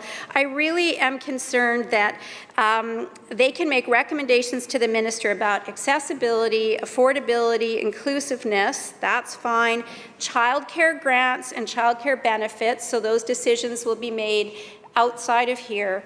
But what really concerns me is that this group will also have the ability to make recommendations on social, cultural, educational, emotional, cognitive, and physical development of children. And I have been involved in organizations that work with children and families. I've been involved in the running of a nonprofit daycare. What you're describing here in this act really requires that you're going to have behavioral psychologists as part of this. You're going to have, you'll have to have nonprofit operators, for-profit operators, geographies from across British Columbia, different sizes, different makeups of institutions and childcare providers. So I just want to be mindful that there's a lot of responsibility in making decisions and recommendations around the cognitive and behavioral development of our children. And then there is the ability for this provincial council to also make recommendations and decisions on any other matter related to childcare, and I think that that's pretty big in terms of what we're expecting. And the second piece was the annual reporting. I've already addressed that. As I don't see, and I look forward to the opportunity in committee to learn more about why it is important to actually have something that I believe there's much easier ways to come about getting to actually have that in legislation. So, Mr. Speaker, I thank you very much for your time, for the opportunity to speak to this bill. I do look forward to the committee stage to learn more about some of the things that are perhaps not as evident to me here. And I really look forward to hearing from this government on an overarching strategy as to how we are going to move childcare provision forward in the province of BC. Thank you very much, Mr. Speaker. Thank you, member. Recognizing the Minister of State for Childcare. Thank you, Honourable Speaker. Thank you. It is so great to be back to this legislature, and I'm so honoured and grateful to have this opportunity to rise today to speak to this very important piece of legislation. And I also want to first recognize that I'm speaking here from the traditional territory of the Lekwungen-speaking people. And as many of the members in this chamber know, that our government since 2017 has put childcare and early learning as a priority for our government, because we know it is so critical to invest in early learning and care because it's good for our young children, good for our families, good for our economy, and for BC communities. And as a working mom and an immigrant without family in Canada, other than my 7-year-old son, I know firsthand every single day, personally, how it is like to struggle to find childcare.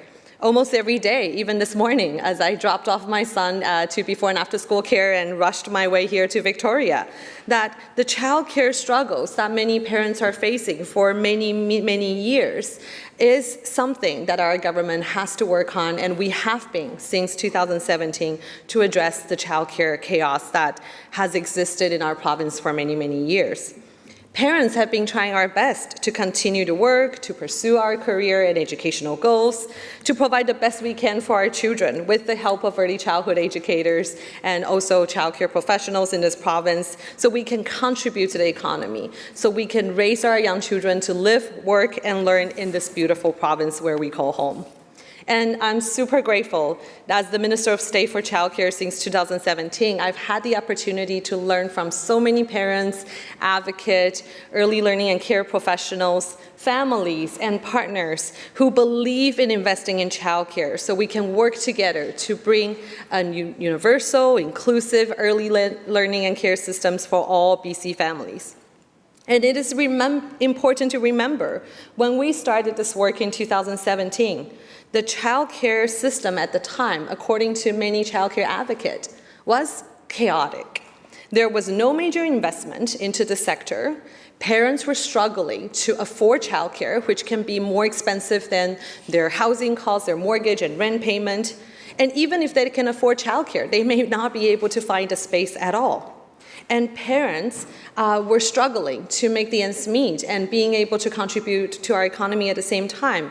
And then early childhood educators have been struggling for years with low wages and lack of support. But thanks to everyone who has been working together so hard during the past 4 years, we are fixing this chaos. We are making progress. We are making major investments with over $2.3 billion provincial dollars since 2018 budget to be able to build a new social program together. And that is why today we are bringing forward this legislation and also starting a new legislative journey to ensure the work we've done during the past 4 years, to bring down the cost of childcare, to accelerate the creation of spaces, and to support early childhood educators, and to bring more inclusive early learning and care opportunities. Those work can be enshrined in law, to make the foundation so strong that it'll be so hard for any government to take this work away, to ensure that parents will continue to see a fee reduction in their childcare fees, to ensure that parents will be able to access more early learning and care services, to ensure that early childhood educators are better compensated, and all those work will not be taken away easily, because it has happened before as we look back in BC's history, and it is so important to remember that history. That's why it is so important to support this legislation today, to make that foundation so strong. And looking back in history, as some of you may know, the first Early Learning and Childcare Act reintroduces, well, the current act actually reintroduces some aspect of the BC Benefits Act, which was first introduced back in 1996. In 1996, the BC NDP government at the time introduced the BC Benefit Childcare Act. Now it's entitled Childcare Subsidy Act. It was a legislation that was introduced to begin building the childcare system that includes provisions on affordability, quality, and inclusion and accessibility, followed by regulations that required to make it work in 1997. Think about that. That was 1997. And then in March 2001, the BC NDP government at the time brought in more legislative changes that provided for $14 a day childcare and also a $7 a day before and after school care. And that was 2001. However, following an election that happened, the former BC Liberal government at the time repealed sections of those legislations that made those affordability programs possible.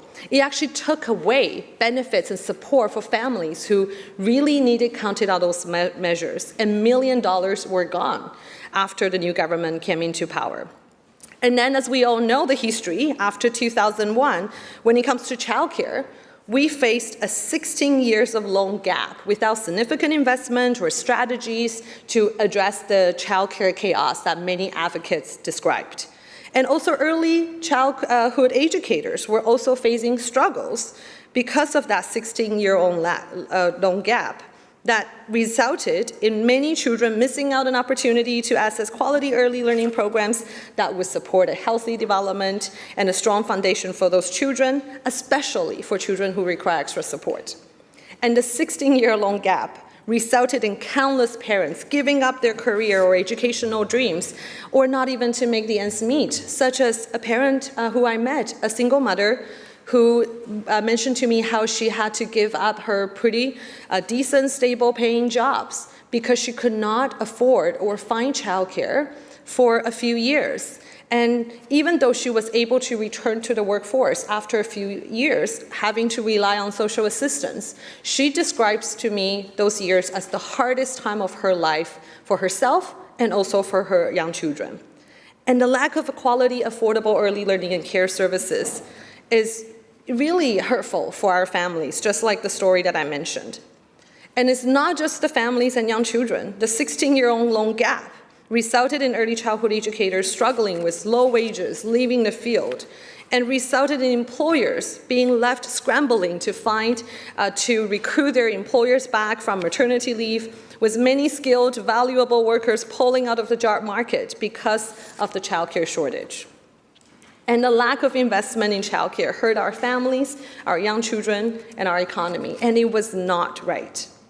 And that is why in 2017, 20 years after the BC Benefit Act was first introduced, and that was left, unfortunately, unfinished, we restarted this journey again in 2017 to invest in early learning and care, with a comprehensive strategy to build a new social program for BC families. And when the opposition critics talks about comprehensive strategies, please look into our childcare plan. We have over 3 dozen of initiatives building on affordability, quality, and accessibility. And I'm very thankful for all the partners, including the third party, that we have worked together for the first 3 years of this work to be able to build this foundation together. Because our government believes that all children deserve to access to inclusive, quality early learning supports that will help them along the path to success. Because our government believes that investing in childcare is good for, again, our young children, especially those who require extra support in their early years, families, early childhood educators, and our economy. And it is actually also critical to our work to reconciliation as we build more Indigenous-led childcare with our Indigenous partners throughout this province. And investing in childcare is actually also critical to gender equity. As we know, historically, it's mostly mothers and women who have been carrying the responsibility of childcare. And if you look into the early learning and childcare sector, 97% of early learning and childhood educators are women. And that is a number that really have to get us thinking about how investing in childcare is critical to gender equity.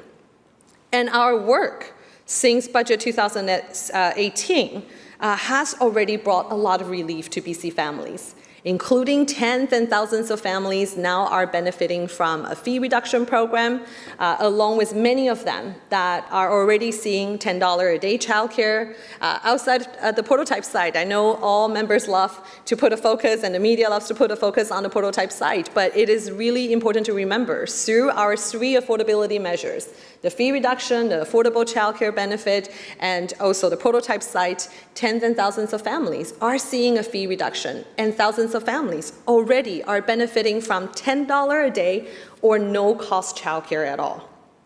And I know the opposition critic love to talk about spaces. Let me remind the history again. Since 2017, as soon as we started the new spaces program, we have already funded and supported the creation of 26,000 spaces, and about 70% of the spaces are going into operation this year, which is historical. This is the fastest space creation ever happened in BC's history. And to put that in perspective, in the 16-year-long gap, During those years, they've created about half of the spaces, funded actually, half of the spaces that our government has funded in 3 short years. So we've really expedited that program to find opportunities to work with local governments, providers, Indigenous communities, school district, nonprofit, and also different types of providers, including small family providers, to find opportunities to build more high-quality licensed spaces. We have startup funding, we have funding to help to maintain spaces, we have a lot of different programs to help to address the diverse needs of BC families. We also have funding to partner with Indigenous communities through Aboriginal Head Start programs, through Indigenous-led early learning and care opportunities, and we know we have to do more. And we also know that we cannot create an inclusive universal childcare system without early childhood educators. And that is why our government has started over a dozen of strategies on looking at how do we support the wages of early childhood educators, the recruitment and retention struggles, and also to support their training and education. And those strategies have really supported a lot of early childhood educators to stay in the field, including the very popular wage enhancement program that we will be topping up early childhood educator wages to $4 an hour wage enhancement, which is historical. It has never happened before. Actually, if you look in the history, it was taken away before, but this is now we're bringing it back, doing it more, and doing an across the board, a cross-sector wage enhancement for early childhood educators. And we have also been focusing on inclusion. We have been investing in supported child development programs that will support children who require extra support and ensure that we can make sure the diverse needs of families and young children are being addressed. And I can go on and on about the investments that we've made, but of course I know we have more work to do. And that is why the Early Learning and Child Care Act, this legislation, will provide the legislative foundation for our future inclusive universal system. First of all, he will support the use of grants for Indigenous-led childcare, following our commitment. Again, BC is the first province to bring the Declaration on the Rights of Indigenous People Act. We need to ensure we can work with Indigenous communities to provide culturally inclusive early learning and care opportunities. And childcare has to be inclusive for all children with diverse needs who require different support, and also children from diverse backgrounds and socioeconomic status. If we truly believe in creating an equitable society and future for our children and future generations, childcare is the start. And this is the legislation that will provide that foundation. And inclusion has to be a key part of it. And I know the critic has mentioned about how she does not see inclusion in this legislation, and I hope she did read the legislation, that there are specifically requirements and mentions of how inclusive childcare is critical, and it is a central part of this legislation. And this legislation will also require the province to report out on the progress we've made on childcare through an annual report. It actually holds the government accountable. It holds my work as the Minister of State accountable. And it also ensures that we can keep track of the progress and investment we've made. We can review it and ensure that there is always a focus on childcare, and childcare should stay as a top priority for any provincial government that comes into this legislature and govern. And this legislation also established a new regulation-making power that can set limits to improve affordability measures through regulations, so we can continue to have the ability to provide more high-quality care services that are affordable for parents across BC communities who are struggling with the cost of living, cost of housing, and other pressures. Childcare should not be a burden or a barrier to BC families. And at the same time, this legislation also supports our work to meet the targets outlined in the Canada-wide Early Learning and Childcare Agreement with the federal government. As many members may know, we've had a really busy summer. The childcare team has not stopped. We had a busy summer working on a significant negotiation with the federal government that BC has become the first province in Canada to sign an agreement with the federal government to start the National Childcare Plan for BC families. In this agreement, the federal government will invest $3.2 billion over 5 years towards our shared goals of providing quality, affordable, flexible, and inclusive childcare. And both the federal agreement and this Early Learning and Child Care Act commit to the same visions and also commit to increasing transparency and accountability for governments by requiring annual report on the progress we've made. For example, among the tens and thousands of families who are already seeing a reduction in their childcare fees for the first time in BC's history, many of them are receiving the $10 a day or no-cost childcare in the childcare prototype site. There are about 25 families at this moment that's part of this program, which we will expand the program with this federal agreement to 12,500 spaces. And then by the end of December 2022, through our agreement with the federal government, we will also reduce fees for parents of young children under the age of 6 up to by an average of 50%. And this is a significant commitment joined by the federal government with the provincial government efforts to make childcare more affordable so families can access childcare regardless of their needs and situation. And that is why we also need to support programs to support children who require extra support. And through our budget this year and through the work that we've done during the past few years, already thousands of more children are benefiting from supported child development and the Aboriginal Supported Child Development Program, and that's on top of the work that we've been doing since 2018.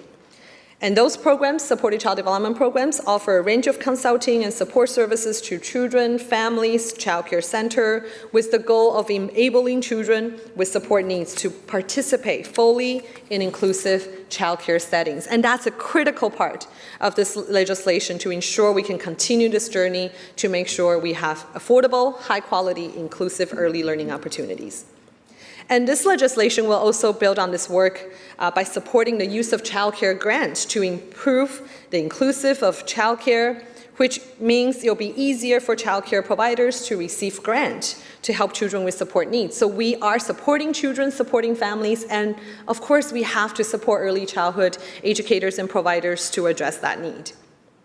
And we know that the needs of families in BC are diverse and will continue to evolve. While we have achieved a lot during the past few years, we still have much more work to do. And that is why this legislation, the Early Learning and Child Care Act, once passed, will continue to be updated as we grow our system. But this foundation and this legislation will help to reduce barriers so all BC families can access affordable, quality, inclusive childcare, which is in the best interest of our young children, families, and all British Columbians, especially as we go through this really challenging time together with our economic recovery. And this investment and this work is long overdue. Again, this is a journey that first started in the late 90s, got interrupted for years, and then restarted again in 2017. We really owe it to the families to deliver this critical social program.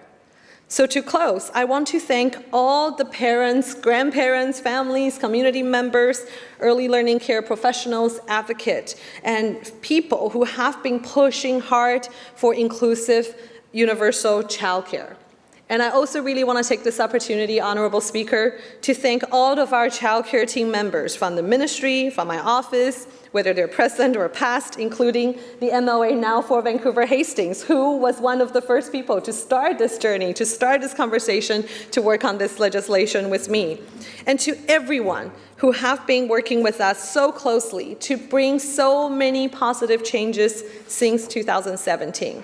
And that is why I hope that all members in this House will support this historical bill that will help us carry out the important work for families today and for generations to come. And that will keep us on track of the investment that we've made in childcare since 2018 to create this new social program for BC families and to really build a more equitable future for all. So with that, Honourable Speaker, I want to thank you and all the members of the House for your time, and I hope all members in this House will support this legislation. Thank you.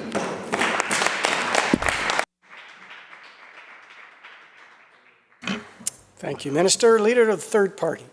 Thank you, Honourable Speaker, and I have listened with great interest to the comments of the Minister for State for Childcare and the critic for the official opposition, and I think what's heartening is that there seems to be agreement that childcare is an essential component of a healthy society, that we should be striving for an equitable and inclusive system of childcare in this province, and that we should also be ensuring that it is available and affordable and does not have barriers. And I think sometimes when we debate these kinds of things and these kinds of systems, sometimes we forget about the actual individuals. And so it's story time. Here we go. I've had childcare in my life for pretty much my whole life. So I have this very early memory, about 3.5, 4 years old, of being at a childcare center. And it was in a basement. It was quite dark. There wasn't a lot of art on the walls or anything like that. And the memory that stands out the very most for me is that every day we were made to lie down, whether we were tired or not, and there were these mats on the floor, and we all had to lie down. I remember just lying there awake most days and feeling quite bored, frankly, and kind of wishing for the day to be over. And my parents started to notice that at the end of the day, I would come home and I wasn't very cheerful or chipper and didn't really have much to say. And right around that time in Edmonton, where I grew up, the city of Edmonton was partnering with a nonprofit to open up an early childhood education center, an experiment. And my parents had the fortuitous and lucky for me vision to make sure that I actually got a spot in that early childhood education center. And on the first day, I remember my dad taking me, and I didn't want to go because I knew what daycare meant, and I didn't like it very much. But we got there into this beautiful building, bright, big windows, and lots of space, and there was a cook named Winnie, and Winnie made hot lunch for the kids every single day. And Winnie coaxed me into the kitchen and told me that today she was baking a cake because it was one of the kids' birthdays, and that I could spend the day with Winnie in that kitchen, baking a cake with her. And Winnie convinced me to stay that day. And for the next year, I had the most extraordinary experience in this early childhood education center. I learned to read, I learned to write, and I learned to experience what it felt like to be in a childcare center that really saw me and my fellow peers as whole human beings. And I remember when I went off to grade 1, because we didn't have kindergarten, and grade 2 and grade 3, I would stop by my old childcare center and say hi to the teachers, because I'd grown so attached to them in that 1 year, and I wanted to show them how well I was doing in elementary, because I knew that they cared.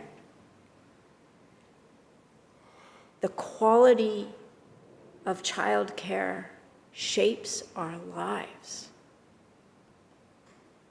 I became a learner in that 1 year. I also experienced what it felt like to be valued as a person in my society in that 1 year. And that set me on a course. And so while we talk about systems and childcare and all of these things, I think it's really important for us to center these children in our efforts and our work, and to try to imagine what it is we're trying to achieve, that every child has this experience of being valued, of being cared for, of having the richest learning experience, of having a learning experience that reflects their culture and their identity, their community, and to know that they are deeply cared for and loved when they go to childcare every day. And so to have legislation right now that is creating these annual reports on progress is a positive step.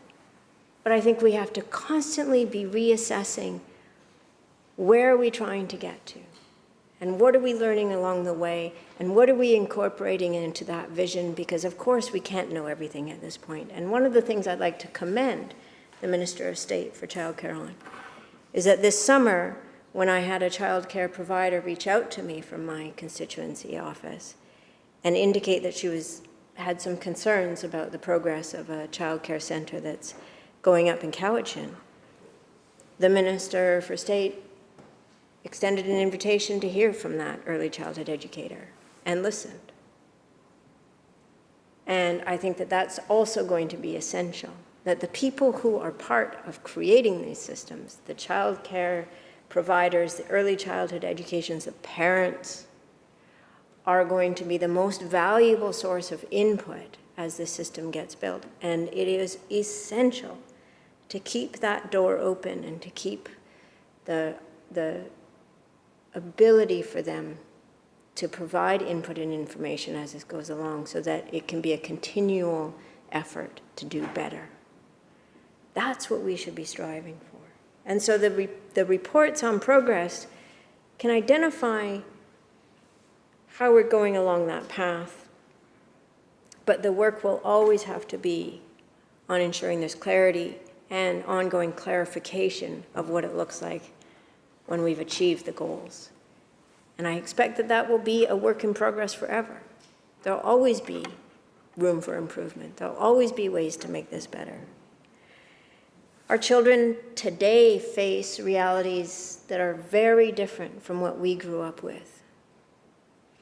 The compounding issues of climate change, inequality, biodiversity loss, a lack of affordable housing, and a strain on our social cohesion all put the pressure on us to ensure that children can be educated in an innovative, responsive, engaging, and thoughtful manner that prepares them for the really almost unthinkable challenges that they're going to face as they get older.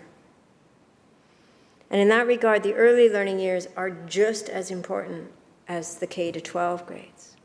Because as it was with my experience, those years are the years that turn us into learners, that tell us about what place we occupy in our society. And just small things like having childcare centers where the toilets and the sinks are child size tells children, we see you. This is designed for you. This is a world we've built because it's you are at the center, not us. We're at the center of all this other world, but in here, children are at the center.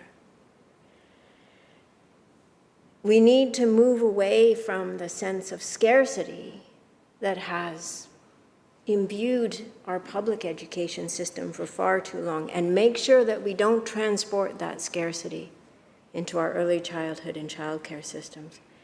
Public education has been consistently underfunded. There aren't enough teachers, there's not enough space, there aren't enough resources, there aren't enough education assistants. And this is a message to our children. You just don't get enough, you don't deserve it. And we have to make sure that in creating these early years programs, that message of scarcity isn't there. It needs to be a message of abundance. I think the other thing we want to be sure of is, as the Minister for State pointed out, there's been a big emphasis on spaces, and of course, yes, parents need childcare spaces, but spaces are not all created equal, and to ensure that we do move towards a more equitable society, we have to ensure that resources are provided so that there is that equitable experience for children no matter where they live in the province, no matter what their background. And in particular, Indigenous-led childcare programs that ensure that culture and language are at the center of those programs.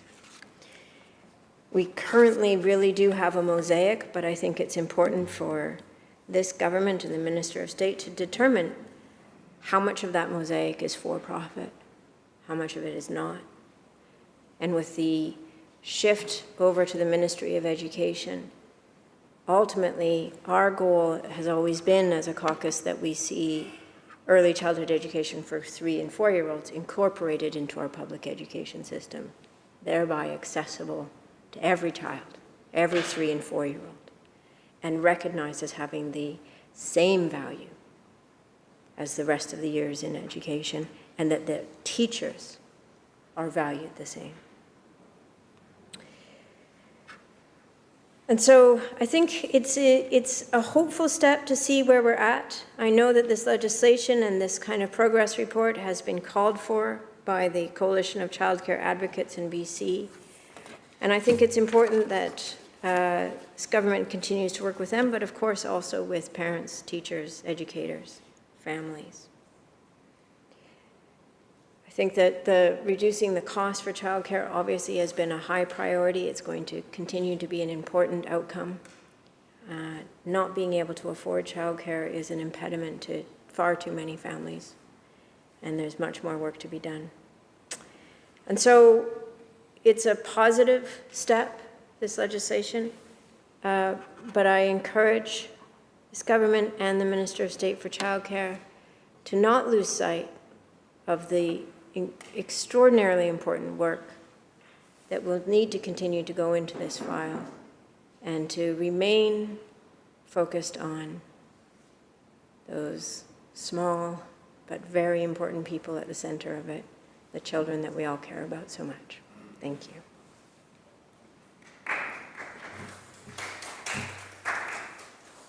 Thank you, member. Recognizing Kelowna Mission. Thank you, Mr. Speaker. So today I rise for parents, for women, and mostly for children.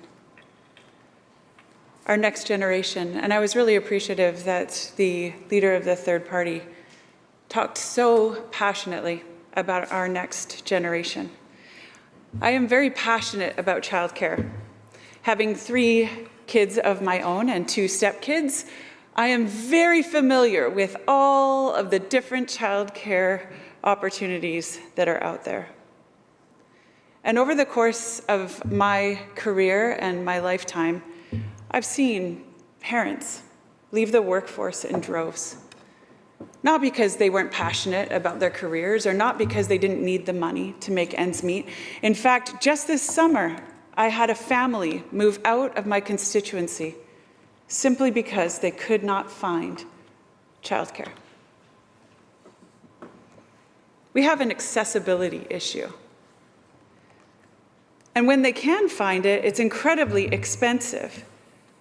So this critical shortage of spaces, well, it leads to the costs of the spaces. And currently, we're about 50,000 spaces short. And this government has only delivered 6,300 over the course of the last 4 years.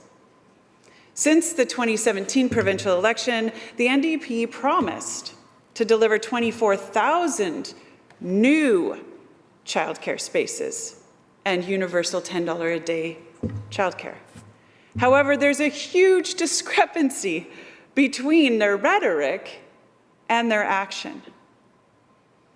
The pilot sites that were just mentioned are actually only 3,000. 3,000 over just over 100,000. That's less than 3% of all spaces. So I guess it's like a lottery, and if you're super lucky, you'll get one of those $10 a day spaces. But I know that in my riding, costs have skyrocketed. We do not see the same savings that are being spoken of. And if we're serious about gender equality, and if we're serious about our next generation, then we need to be serious about creating childcare spaces.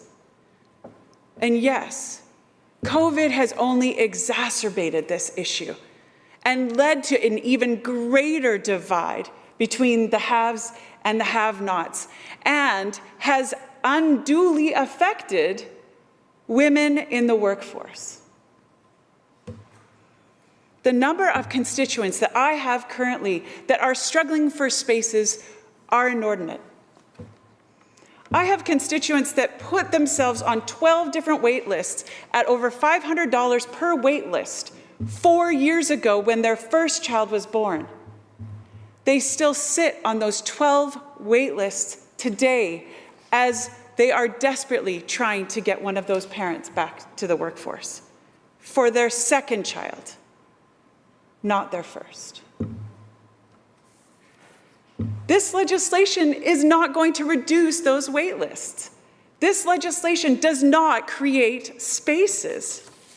And yes, right now I agree there is a huge shortage of ECE workers in BC. And we support policies that can increase the number of these educators, from training, certifying, and hiring. True story, my mom has a master's degree in special education and 40 years of teaching. She could not teach at an early childhood education center because she is not licensed to do so. We need to get serious about creating more spaces. And what Bill 15 does is really just add a further burden to childcare providers, which is already an industry that is so stretched. And it's an industry that typically is run by women. BC needs new build spaces, not just converted licensed spaces, which do not help to reduce the wait times that I just spoke of. So this government's claim of having nearly 26,000 funded new licensed childcare spaces actually is just a reclassification of existing spaces from being a registered daycare to a licensed daycare. This is not the same as creating new spaces. In comparison, the BC Liberal government created 39,959 spaces in 16 years. And just to do the math, that's 3,300 per year. And in the last 2 years of our government, we actually delivered over 11,000 new spaces. In the last election, we committed to deliver an actual $10 a day plan funded with a $1.1 billion investment in year one. I think we need to be really serious about what we're doing here. And I think we need to introduce bills that are actually going to address the issue rather than just bureaucracy. Our families are under an incredible amount of stress. We have the next generation of millennials who won't even have kids until they start paying for an open space that they know they have to hold, just in case they get pregnant that year. And we heard about the amount of stress that this creates for children, not just parents. But parents are making a difficult choice as to who gets to work and who doesn't. And often when they are not able to make ends meet, this bill just fails to realize how bad the issue actually is and how much farther we actually need to go. Honourable Speaker, we need legislation that facilitates the creation of childcare spaces and provides clarity. This bill doesn't. Thank you. Thank you, member. Recognizing Surrey Fleetwood.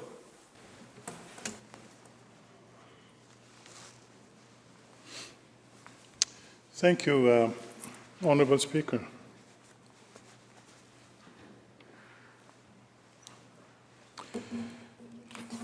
Honourable Speaker, I'm really pleased to speak in support of the Bill 15, Early Learning and Child Care, introduced in this House by our government in the spring session.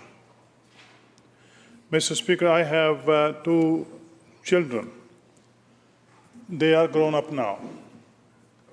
But when they were young at that age, it was really a struggle to find affordable childcare. In fact, I know many, many families, Mr. Speaker, who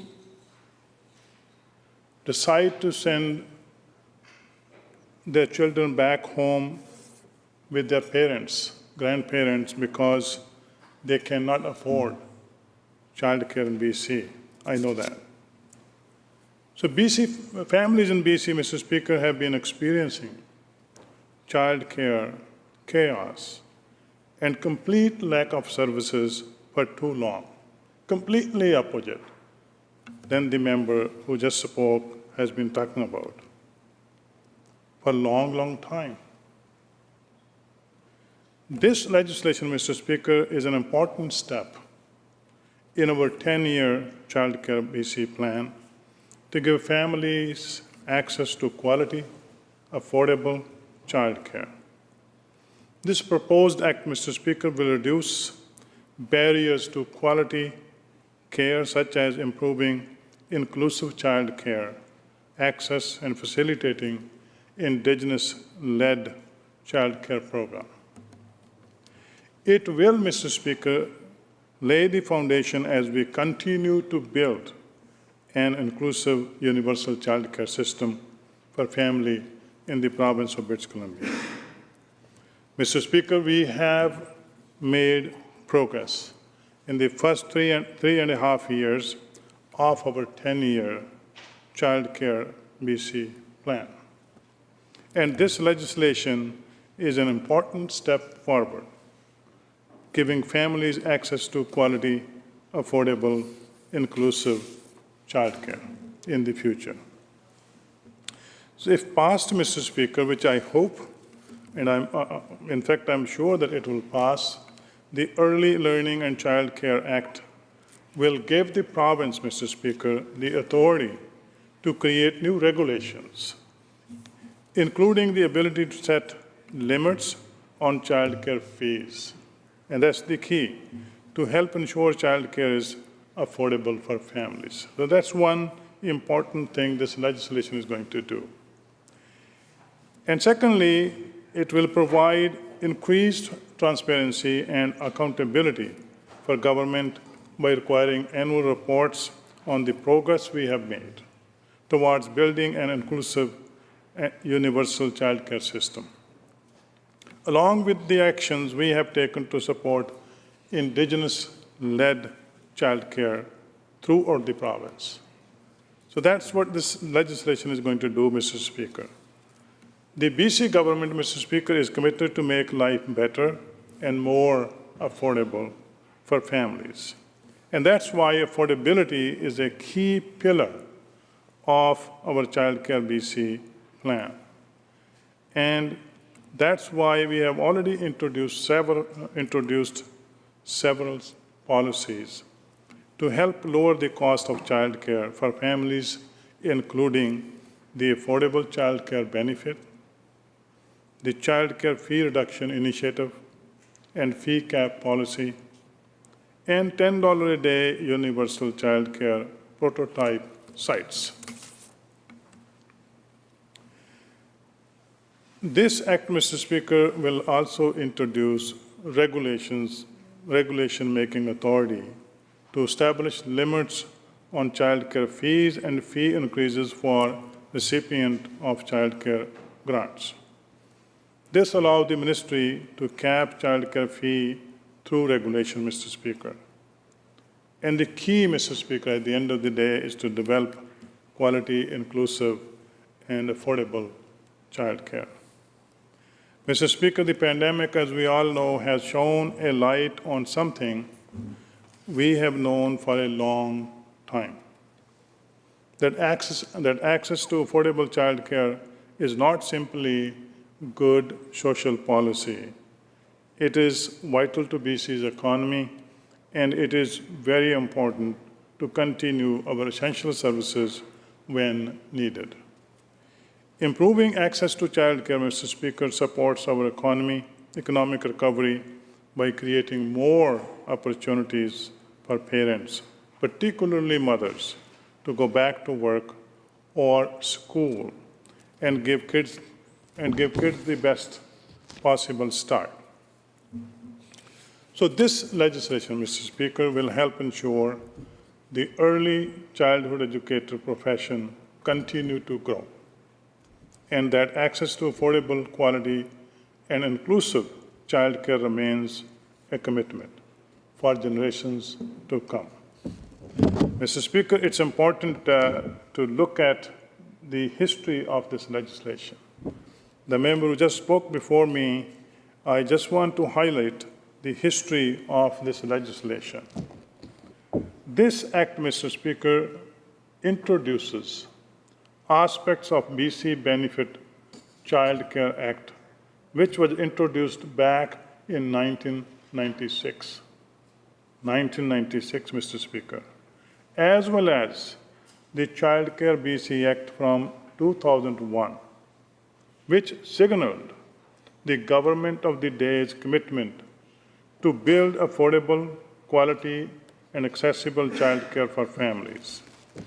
And it is very important to note, Mr. Speaker, that the sections of the Act that made affordability programs possible were repealed later in 2001, following a provincial election and a change in government. So people of British Columbia will never forget that. So there is still more work to do, Mr. Speaker, but when passed, this statute will be an important part of an early learning and child care system that will evolve to meet the needs of BC families for generations to come. This is a good legislation, Mr. Speaker, and this will make certainly child care in BC more inclusive and more affordable. So therefore, I will be proud to support this legislation. Thank you, Mr. Speaker. Thank you, member. Recognizing member for Langley. Thank you, Mr. Speaker. And it's an honor today to rise to talk about the Early Learning and Child Care Act. And before I get into the Act, I just want to respond to a comment from the member from Kelowna Mission that I found to be a little rich, which was that the BC Liberal Caucus and the BC Liberal Party is for supporting whatever they can do to help early childhood educators, predominantly historically low-wage women workers. And I think that's a little rich coming from a former government and political party that introduced a $6 an hour training wage and came into government laying off more women in a single day than any government in the history of this country. This act is a great step forward for gender equality, for workforce development, and for our society as a whole. And I want to take a moment to commend the Minister of State for Childcare, Mr. Speaker, for the work that she's done on this file. This is going to be transformational. And not just for folks in British Columbia, well, especially for folks in British Columbia, but I can also speak from my own personal experience, Mr. Speaker, the impact that childcare has had on my life. I've got a 3-year-old daughter that has been going to childcare now in Langley for the past 2 years, and to watch the impacts that this has both on her socialization and how she interacts with other kids, with adults and those around her, but to also see the cognitive leaps and bounds she goes through. Now, it may be a shock hearing me speak today, Mr. Speaker, to know that my 3-year-old is actually very bright, and she's not getting it from her father. She's getting it from going into daycare, to childcare every day. She's learning the alphabet. She's learning math. You know, at 3, she can read basic stories, and it's just incredible to see that the impact that that institution has. And what's core, and you know, why it's so important, is that it's affordable, so families like mine can access it. And I can say for a certainty that I would not be here today in the legislature, and my wife wouldn't be able to work in politics as she does, if we didn't have access to that kind of childcare. And I was just speaking to my wife briefly before coming in here to make sure I could say this, but we've also got one on the way in March. And you know, thank you. Yeah. The work that we're doing as a government to ensure access to childcare puts my mind at ease. When I see the investments that we're making in Langley and the investments that we're making in new childcare spaces in Langley that are part of the plan that this Act supports, and the subsidies to childcare costs, puts my mind at ease, knowing that there will be space for my child, my next child, when the time comes. And that's incredibly important. And I just want to say one other word, you know, just personally about watching my daughter over the past 18 months in childcare, which is that, you know, raising a family now during the pandemic has been incredibly difficult for so many people, but it's been an incredibly difficult time for children. And they miss out on simple things like birthdays or going over to their friends' houses. And at that age, 2 or 3 years old, that's really critical for their socialization and cognitive development. And the role that childcare and that the early childhood educators in the child care center have provided, making sure that kids have birthdays, that they do small birthday parties, and that they step into that social void has been absolutely incredible. And I cannot say enough good things about that child care center and the folks that work there. The Langley is growing, in my community of Langley is growing at a phenomenal rate. And as the Langley City Council introduces or finalizes the new official community plan around SkyTrain, we're going to see more multifamily, more density. That's going to bring more of a demand for childcare, which is why we need to make sure that we're building this infrastructure out and that we're building out the caring economy and our caring infrastructure along with our kind of hard infrastructure. And that's incredibly important, which is why I'm proud to say that we've spent over $25 million as a government since 2017 on childcare in my community of Langley. That's $12 million since 2017, reducing fees, things that this Act is going to enable, the Early Learning and Child Care Act will enable. We've created new spaces, and it's just been a boon for families. We've approved over 350 new spaces in Langley and have over 170 early childhood educators, constituents of mine, receiving the wage enhancement. And this legislation is going to help my constituents in Langley access affordable childcare across the spectrum. And a key part of this bill is that it establishes new regulation-making powers to set limits on fees, which, when it's enacted, will help keep childcare fees more affordable for families. And that is so critical, Mr. Speaker. You shouldn't have to work a full-time job just to afford childcare. It is a fundamental question and issue of inclusivity and of social equality. And it's something that needs to be forefront of mind, and I am so heartened that it is. This Act combines the Child Care BC Act and the Child Care Subsidy Act into a single piece of legislation to signal government's commitment to inclusive, universal childcare and to Indigenous-led childcare that will best meet the needs of families and communities like mine in Langley throughout this province. This supports the use of childcare grants, like the Minister spoke about, to improve the inclusiveness in childcare and to make sure that we're promoting Indigenous-led childcare. This is such an incredible and necessary first step to addressing what has been basically 16 years of chaos on the childcare file, going back to 2001, Mr. Speaker. And the reality of it is, raising children and having a young family can be chaotic enough. Arranging their care shouldn't be chaotic as well. And just coming off this past summer, Mr. Speaker, and the consultations I've done in my role as Parliamentary Secretary for Skills Training on Skilled Trade Certification, I can tell you that I have not talked to a single tradeswoman that hasn't brought up the need for accessible childcare. When we look at women's participation in the construction workforce, it's remarkably lower than across the rest of the economy. We are facing a serious skills gap in the skilled trades. We're going to have about 73,000 job openings in the next 8 years, 55,800 of which are going to be caused by retirements in the construction industry. Those jobs are not going to be filled by men.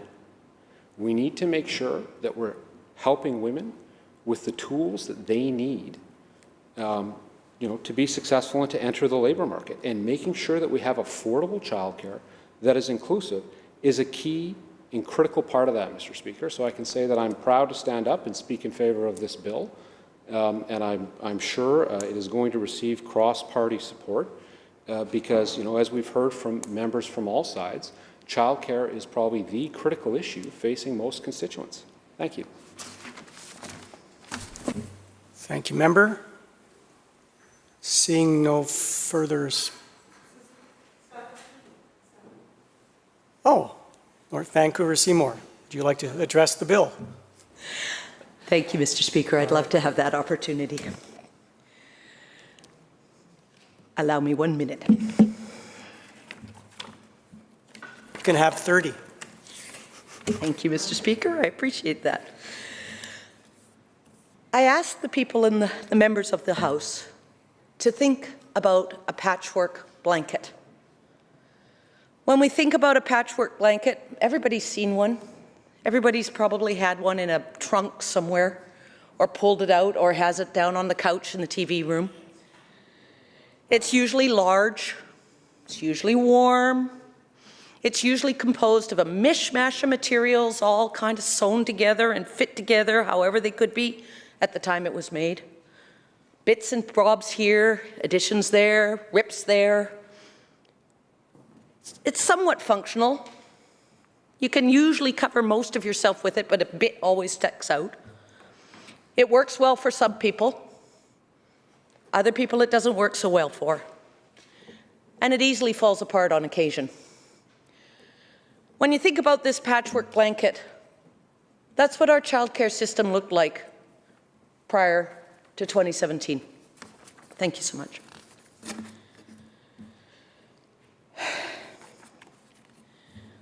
On an individual basis, most child care providers give a warm and caring environment for the children that are able to get into their program.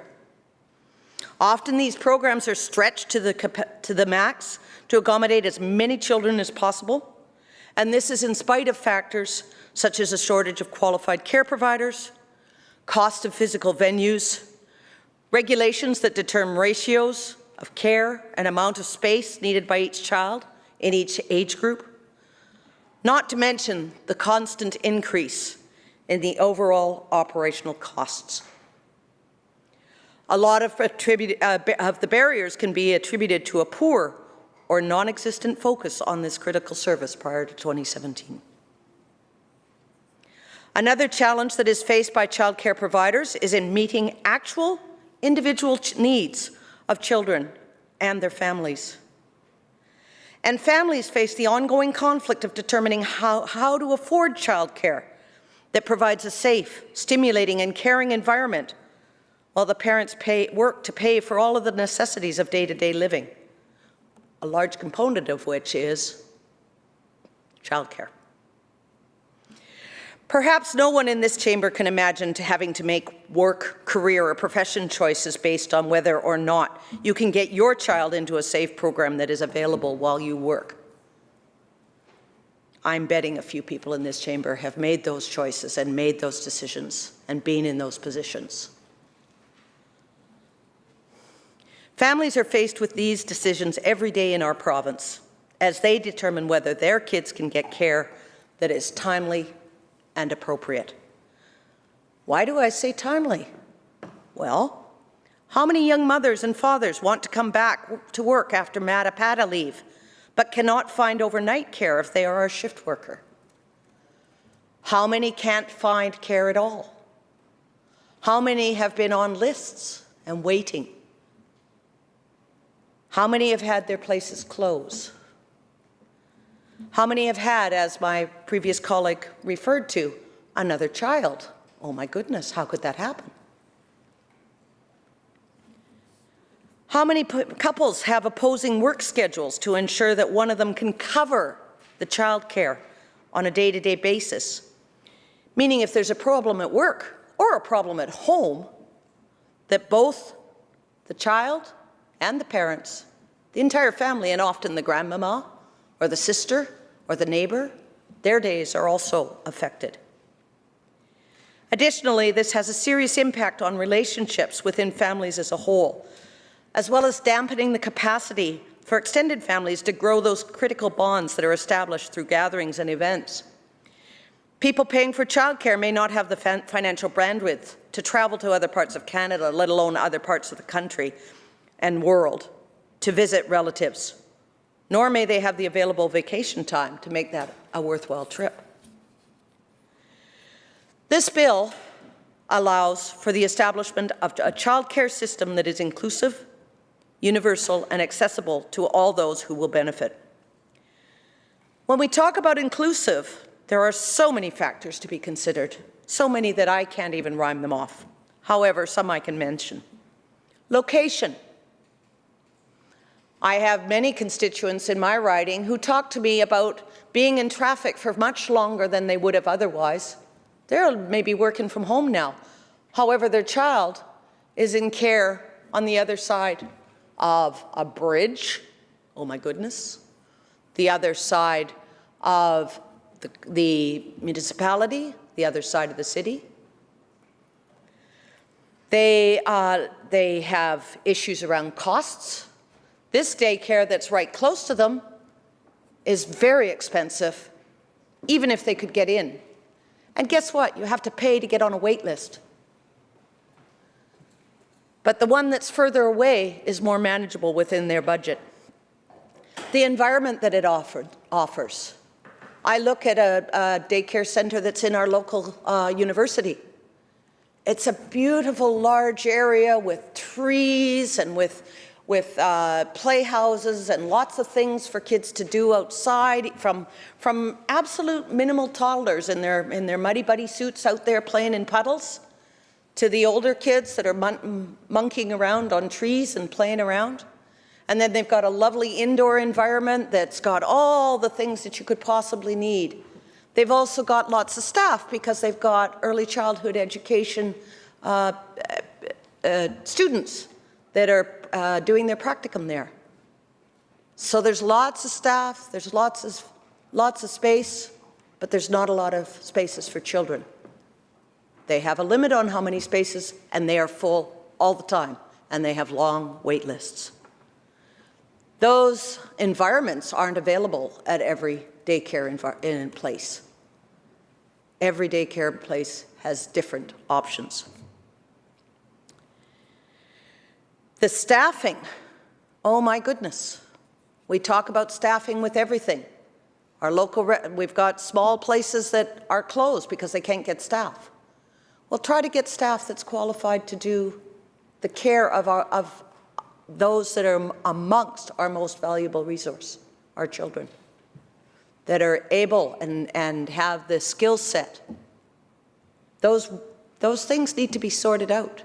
My colleague spoke about people that are teachers for many, many years. We need to figure out how we can continue to use that skill set, and we are. We're working those things through. I've spoken to folks who are riding in traffic, in cars, on buses, on bicycles, much more than they would be otherwise. Again, because their kids are in a program that is far from home. This detracts from time at home. Bundling kid up, bundling me up, getting everything in the backpack, getting out in the vehicle or the bus or the bicycle, getting to wherever we're supposed to be, unbundling, dropping off, going through the sometimes trauma of dropping off because this wasn't the day the kid wanted to be dropped off. Or because I, as a parent, am having a really hard time leaving my child with somebody else. There are kids who get to care, and then they have a packed or provided breakfast. Because it's up, under the arm, let's go, we gotta go. You can eat when you get there, it'll be all right. These are the families that are able to get some type of care provision in order to maintain some level of income through the adults being able to work. We have many other families who haven't been able to access that. We have many other families who, generations of families, are doing things they hadn't expected to do because they are now needing to do childcare as well. Grandmas aren't always wanting to do childcare as their first and foremost function. I am almost of grandma age, and I can tell you that childcare doesn't factor into what I do right now. However, if I'm needed, I will kick in. But I should not be the first line of defense or the first line of care. We need to ensure universality of access so that when childcare is needed, it can be found and started in a place and time that is supportive of the families that are using it. I had a next-door neighbor, a nurse practitioner, by the way. Her husband was an engineer. When they were both able to work, they made good money. They had one child, and they were doing all right. When the second child came along, within 6 months, they moved back to Alberta to be with family because they could not manage the child care for that second child. It wasn't working. They couldn't make it work. They could not do their jobs, jobs which supported the fabric of our community and also managed child care. Accountability is a critical thing in having a system that's entrusted with our kids. As I said before, our most valued and one of our most vulnerable populations and resources. This Act will allow the government to create regulations that will apply to all child care providers, ensuring accountability, affordability, and accessibility.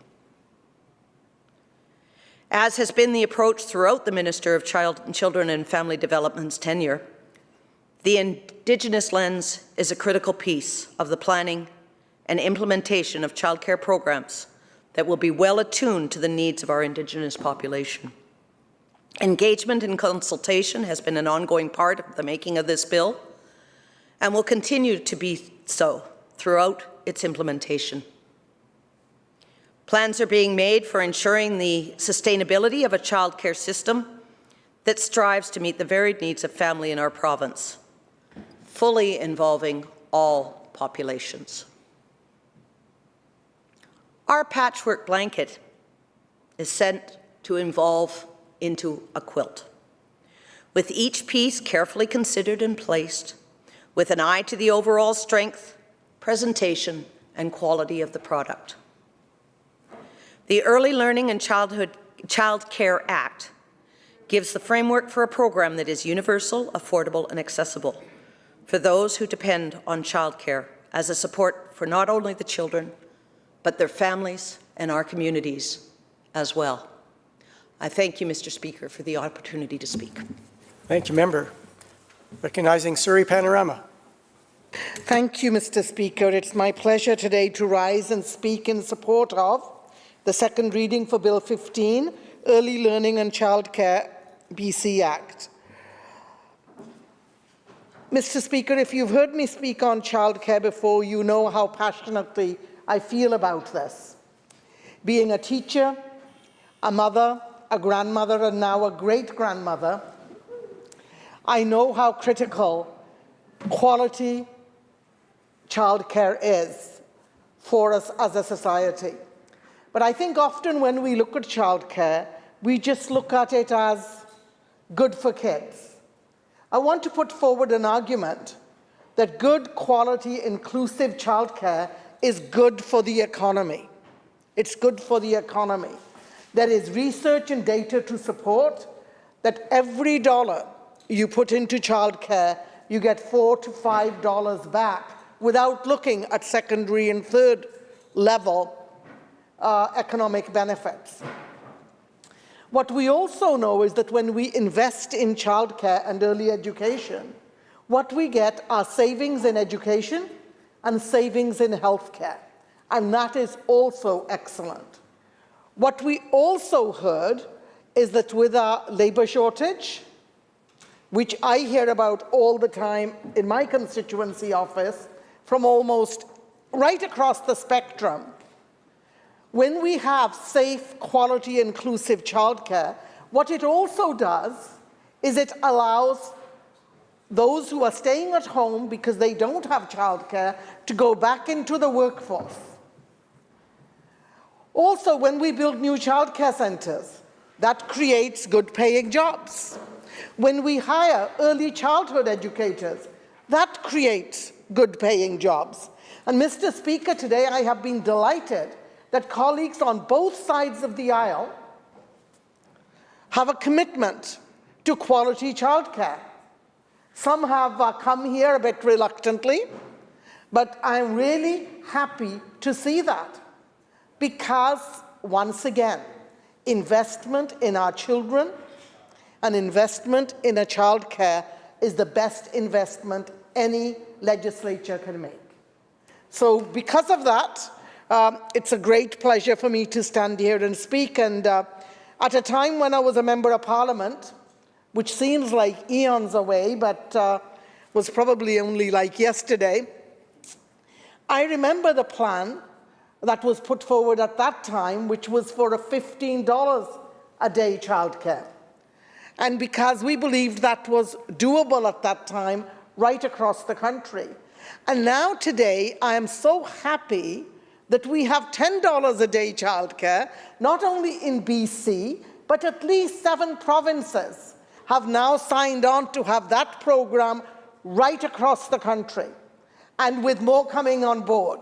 And with the federal government that has made a very significant commitment to childcare, I'm really looking forward to childcare improving across Canada, and with the additional funds, us being able to accelerate even faster to have more childcare spaces.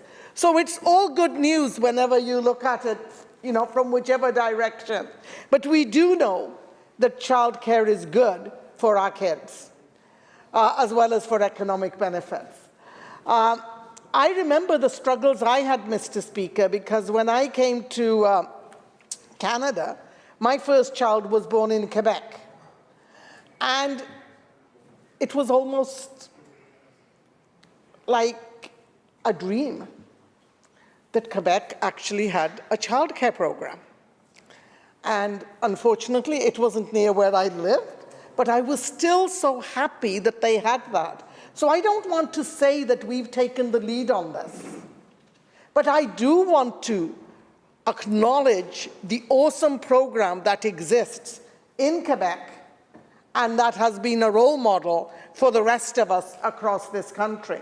But we do know European countries that have excellent childcare programs that are well-funded and staffed with qualified early child educators.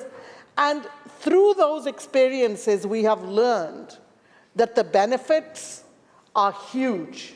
Economically, socially, educationally, emotionally, you believe it. And one of the things I want to say is just think of the worker who goes to work, a working mom. If she knows her child is in a good daycare center with a qualified early child care provider, she knows that her child is safe. Her productivity at work is going to include. So there are so many ways we can look at the economic advantages. And I can tell you that in my particular riding of Surrey Panorama, I hear from lots of parents. I used to hear from lots of parents complaining about the lack of childcare when I was a member of Parliament, and then when I got elected in 2017, and they could not wait for us to get those additional spaces built. And I very much understand the concerns raised by some of my colleagues across the aisle when they said, we need more, we need more. I absolutely agree. But when you're going from a huge deficit, it takes time to build. Just as in Surrey, when we became government, there were close to 7,500 students sitting in portables because the infrastructure had not been maintained.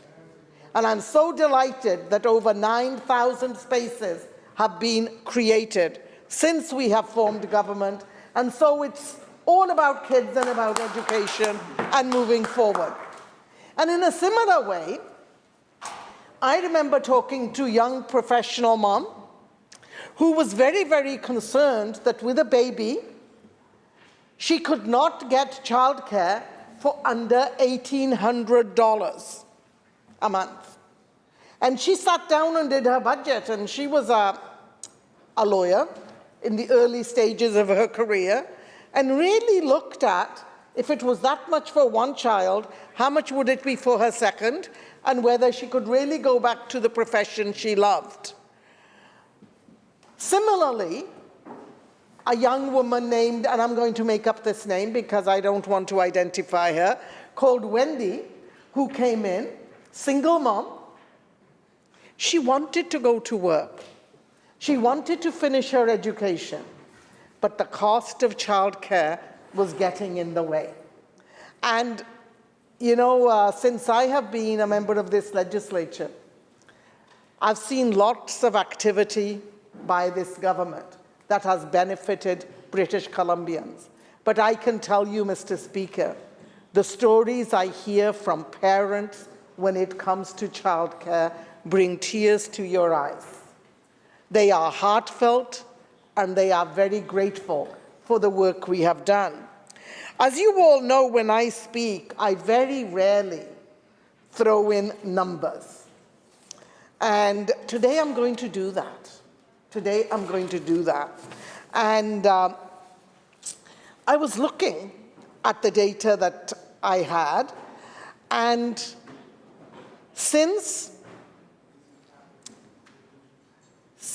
we have become government, our government has spent in Surrey $269+ million on childcare. And I want my colleagues from the Surrey area here on both sides to pay a little bit of attention here. That's $269+ million that have been spent in the city of Surrey on childcare. Out of those, $177.5 million was spent on spaces, creating spaces. And $91.5 million was spent in money that was returned back to parents in the way of savings. Just think about that, Mr. Speaker. I know you're a dad and you appreciate the difficulties young families, single and not single, experience with this. And in Surrey, the average monthly ACCB amount for families as of March 2021 was $624. That $624, that's not going into the Canary Islands. It's not going into any of those accounts overseas. That is money that is going to be spent in the community on clothes, on food, on books, on providing our kids with extracurricular and with other supports they need. That is what I call action by a government that has been concerted. Now, if I was to start talking about the whole province, it would take me a lot longer. But I just wanted to give you a view of what has happened in Surrey. So let me now try to break it down or deconstruct a little bit further. I see some of my colleagues from Surrey are here. I want to read what has happened in their riding, for example. Surrey White Rock.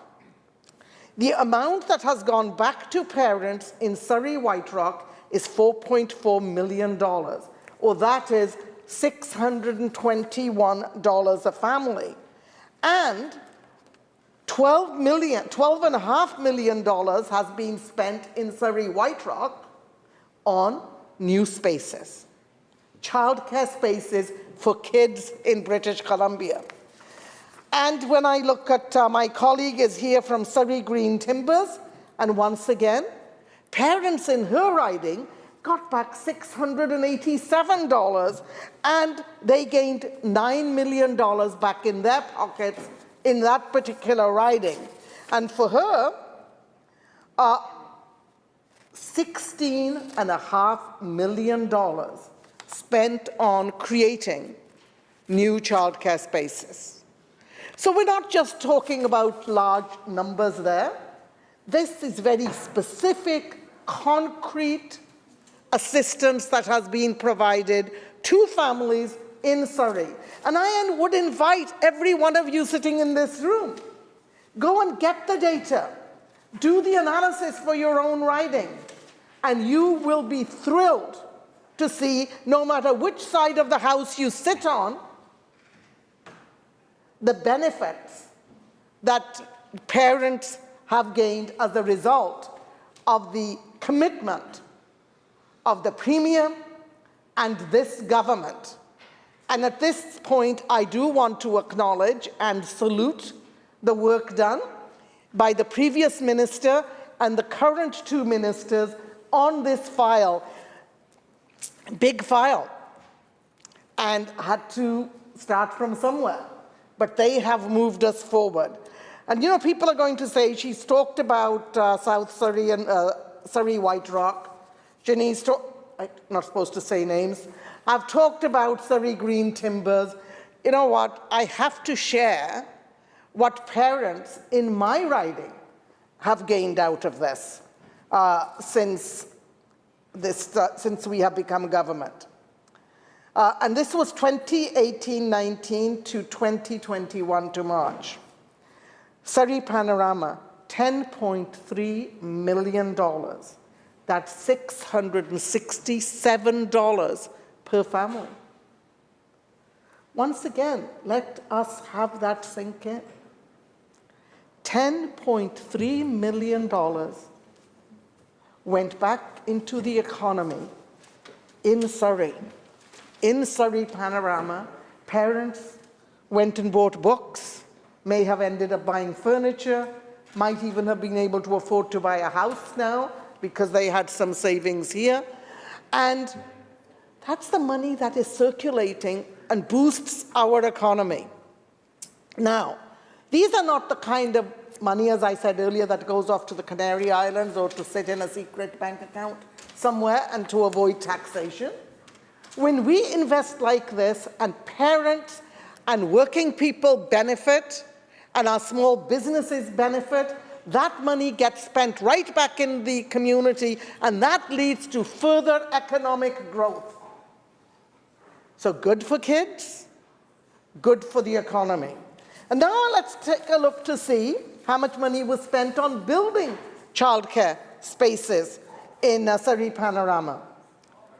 $19.875 million. 19.8, I'll round down. $19.8 million. That is quite something. And actually, I went through this data last March when it came out, and I did a chart for myself, for Surrey and for my own riding. And every now and then, when I hear from either across the aisle or somewhere, what has this government done? I have a huge pile of things that this government has done. But I'm very proud as a mother, grandmother, and great-grandmother that we made this a priority, that we have carried on doing work on this file, and that the current two ministers are totally driven to grow more childcare spaces because we know that's good for kids. And when things are good for kids, it's good for all of us. You know, one of the things that, when you look at what has happened, is that COVID, the pandemic, has shone the light on the inequalities that exist in our system. We have seen, and many of us talked about it, the gap excuse me,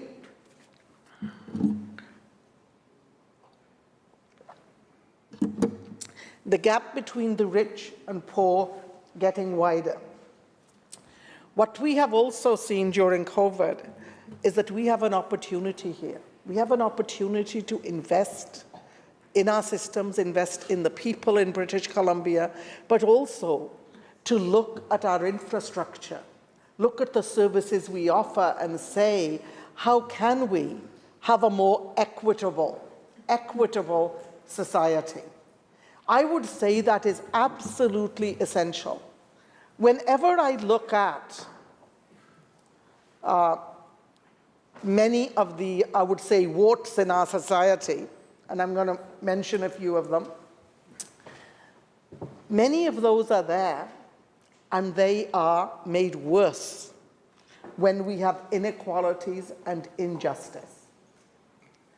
Because when people are not feeling secure, in themselves, in their income, in their lifestyle, then it's very easy to start pointing fingers and attacking others. So in order to have a more just and inclusive society, we've got to start taking a look at some of the foundation and saying, what is it that's rotten in the foundation and how do we fix it? And I'm sure all of you, as you studied geography in your high school, you must have taken a look at the poverty cycle.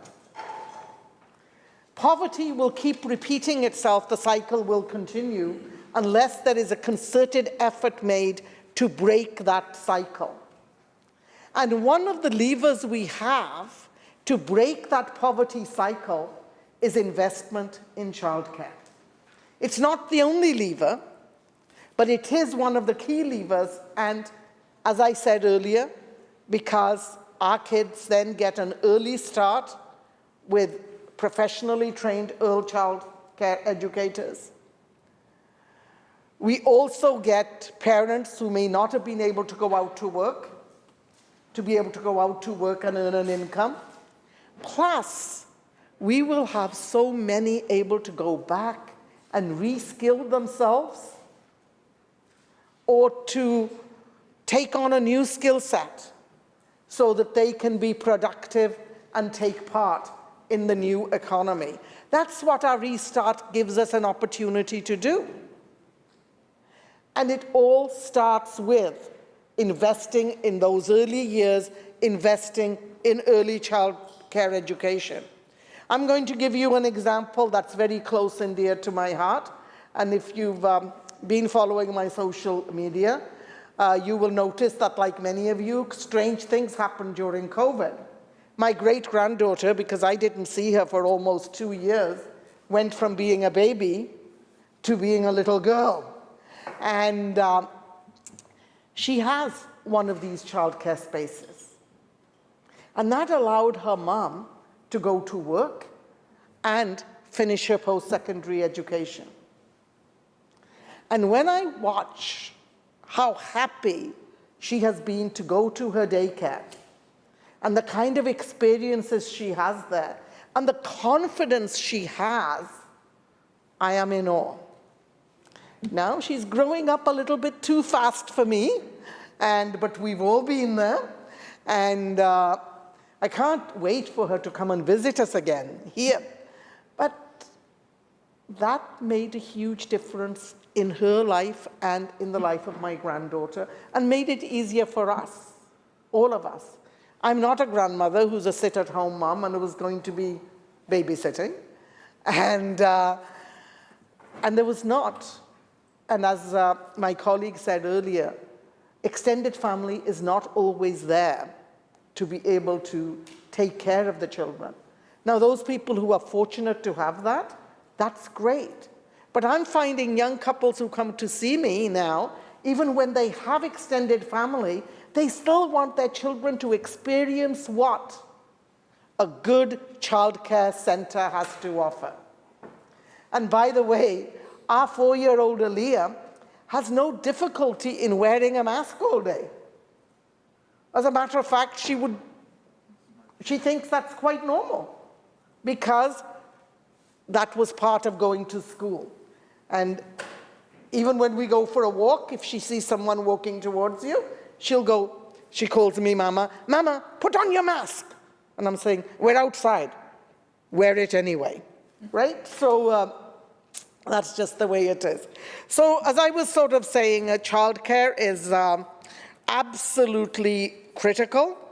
It's good for economics, it's good for our kids, it's good for families, and it's good for our communities as well. And this particular legislation will create new regulations that will help us to limit childcare fees. Because we don't want to have childcare that's unaffordable.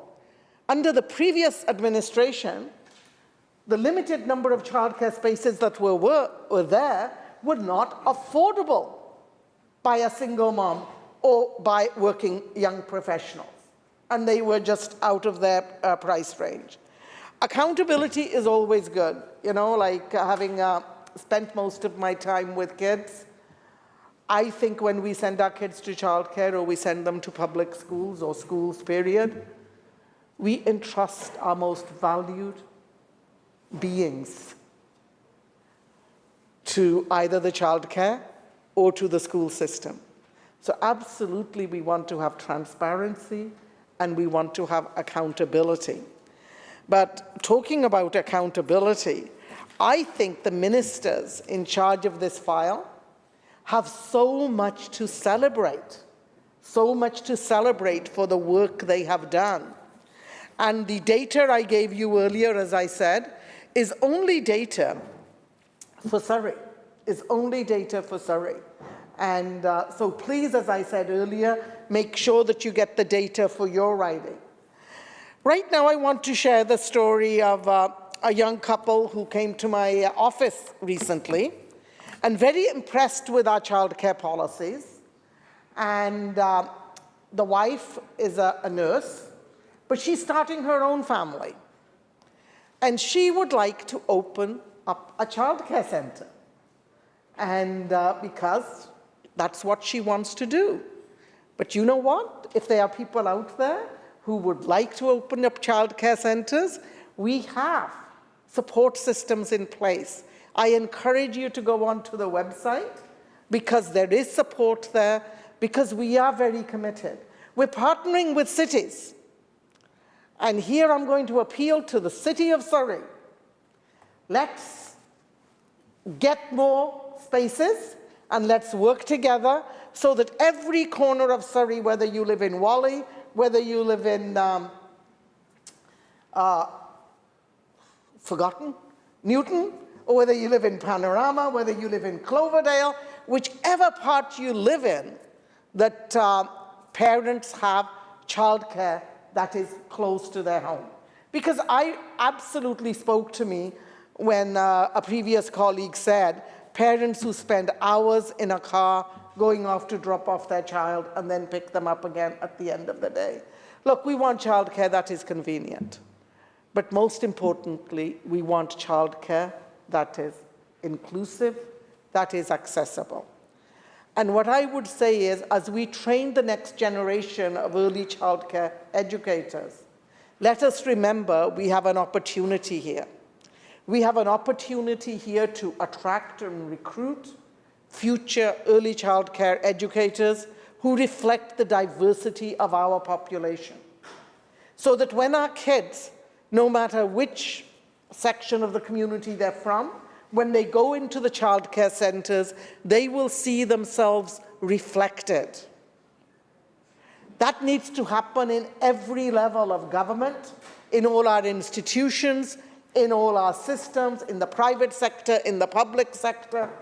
But we as a government can play a critical role in that area to make sure that our systems and those who work in our systems reflect the diversity of our population. Every child needs to be able to see themselves reflected somewhere in there. And Mr. Speaker, I also want to say, I see I'm running out of time. I don't know how that could have happened. I hadn't even got to the bulk of my speech yet. And I was just, thank you. Yeah, here we are. We heard some very moving speeches today about truth and reconciliation. Very moving. And the 30th of September was a moving day across our country. For me, it was a time to sit and read and to reflect and to talk with my own family about the importance of truth and reconciliation and do a self-assessment of actions I have taken, could have taken, and need to take, and what we need to work on. But when it comes to childcare, again,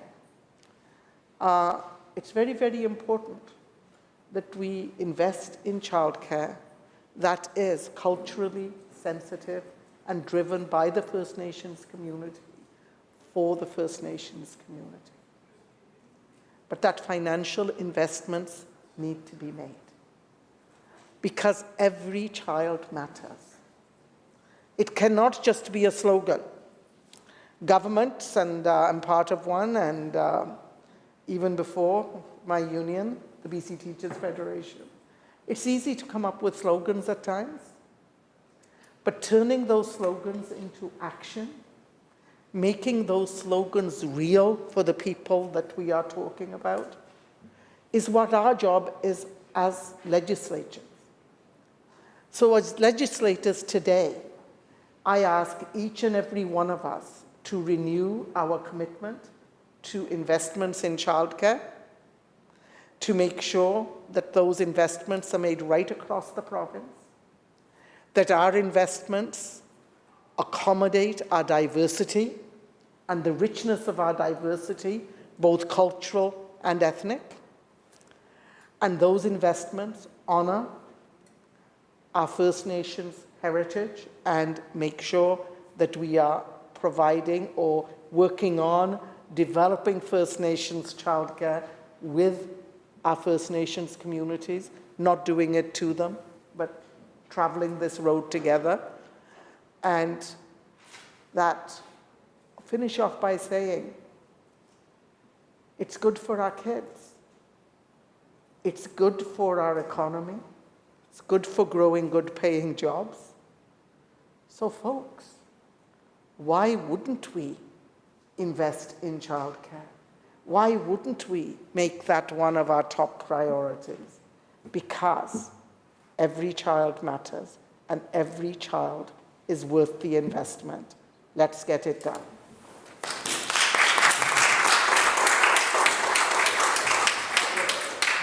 Thank you, member. Recognizing the member for Richmond South Centre. Thank you, Mr. Speaker, and thank you for the opportunity to express my support for the Early Learning and Child Care Act. I'm not as articulated as the previous speakers. I just want to share a bit more personal experience.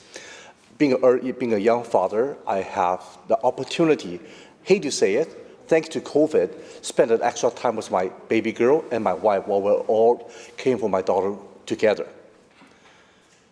One thing I do want to say is I have never understood the complexity or intensity of a child care until I watched my wife looking after my baby girl. I often remember 7 o'clock in the morning.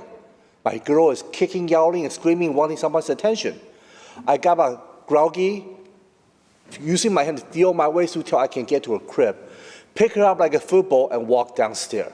Sometimes, every step I take, I just pray, God, please don't let me trip, please don't let me trip, please don't let me trip, and walk over down to the second floor so I can play with her while my wife has a good night, have a little extra sleep. Why? Because it was my wife who woke up 3 to 4 times throughout the night to look after her. I cannot compare my effort to hers when she is putting her heart and soul into looking after a child. And I know many people talk about extended family. Earlier on, I had my in-laws supporting my family, and also have my parents supporting my family while we're looking after a young one. But it's a few things we must understood. Extended family, especially senior like in-laws and grandparents, often they have a certain amount of age limitation. They could be exhausted, they could be tired. They could be looking after multiple grandkids, and your grandkids is one of them. They're trying to squeeze a little bit of time to look after the child. And I think many mothers, especially young parents, probably also are aware families like to give advice. And I think sometimes we would like to say parents know the best what is in the best interest of a child, but a lot of people like to tell you they know better than you do. And I tell you right now, I don't mind taking those advices. I don't spend as much time with my child as my wife does. But every time when you have a grandparent who's looking after the baby girl and telling you everything you've been doing till this point is wrong, I can see a stress on my wife's face. She's not happy about it. But we know we're trying to be cooperative. And I still remember watching my wife carrying her baby girl, playing, and yet often seeing her zoning out. And I ask her, is the child too difficult? I think we all share that parental guilt that we're supposed to be committed to our child care and play with the child. But my wife often tells me she misses her career. She misses the fact that she gets to look at her social media account where her friends is getting promotion.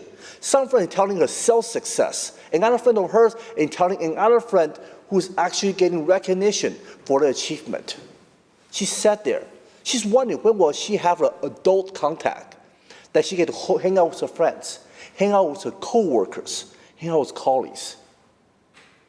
As a male partner, as a husband, and as a partner to my wife, I wish I'm a Superman and I can come in and fix a problem. I can't.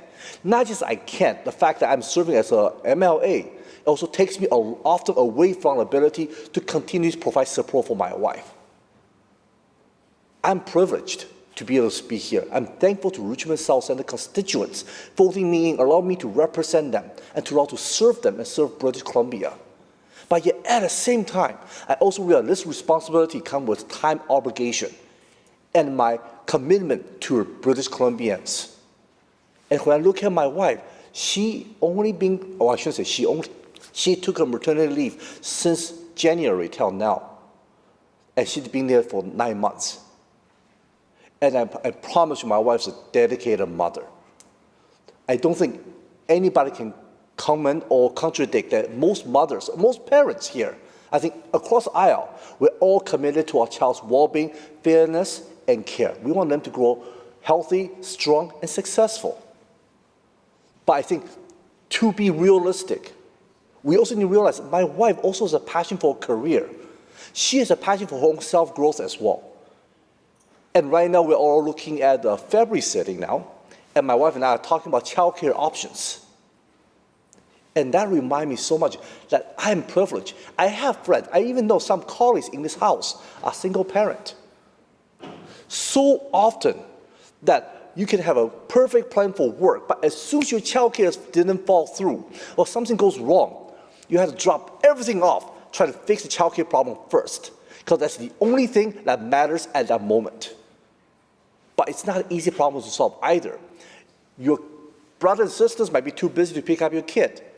Your cousins might not be available. Your parents might be looking at other grandkids. But yeah, you have to juggle continuously between work and childcare. And I'll be honest, as a man, I'm privileged. I am privileged that I never got stuck in that situation. And it's completely unfair that my wife endured that. And I think for many, many female or many mothers who sacrifice career or take time out to look after a child, thank you for your sacrifice for the family. And thank you for your sacrifice for your kids. And we know you deserve more and you deserve better. That is why I'm so excited to be here, standing in support Early Learning and Child Care Act. Because it's time for us to incorporate fairness, equity, and equality to allow everybody to have a right to pursue a career of their choice. Childcare, no, my apologies. Having a child shouldn't be a sentence. I think that's the best way for me to view it. I feel like once we have a child, some parents have to be committed to it. And how long do we have committed to?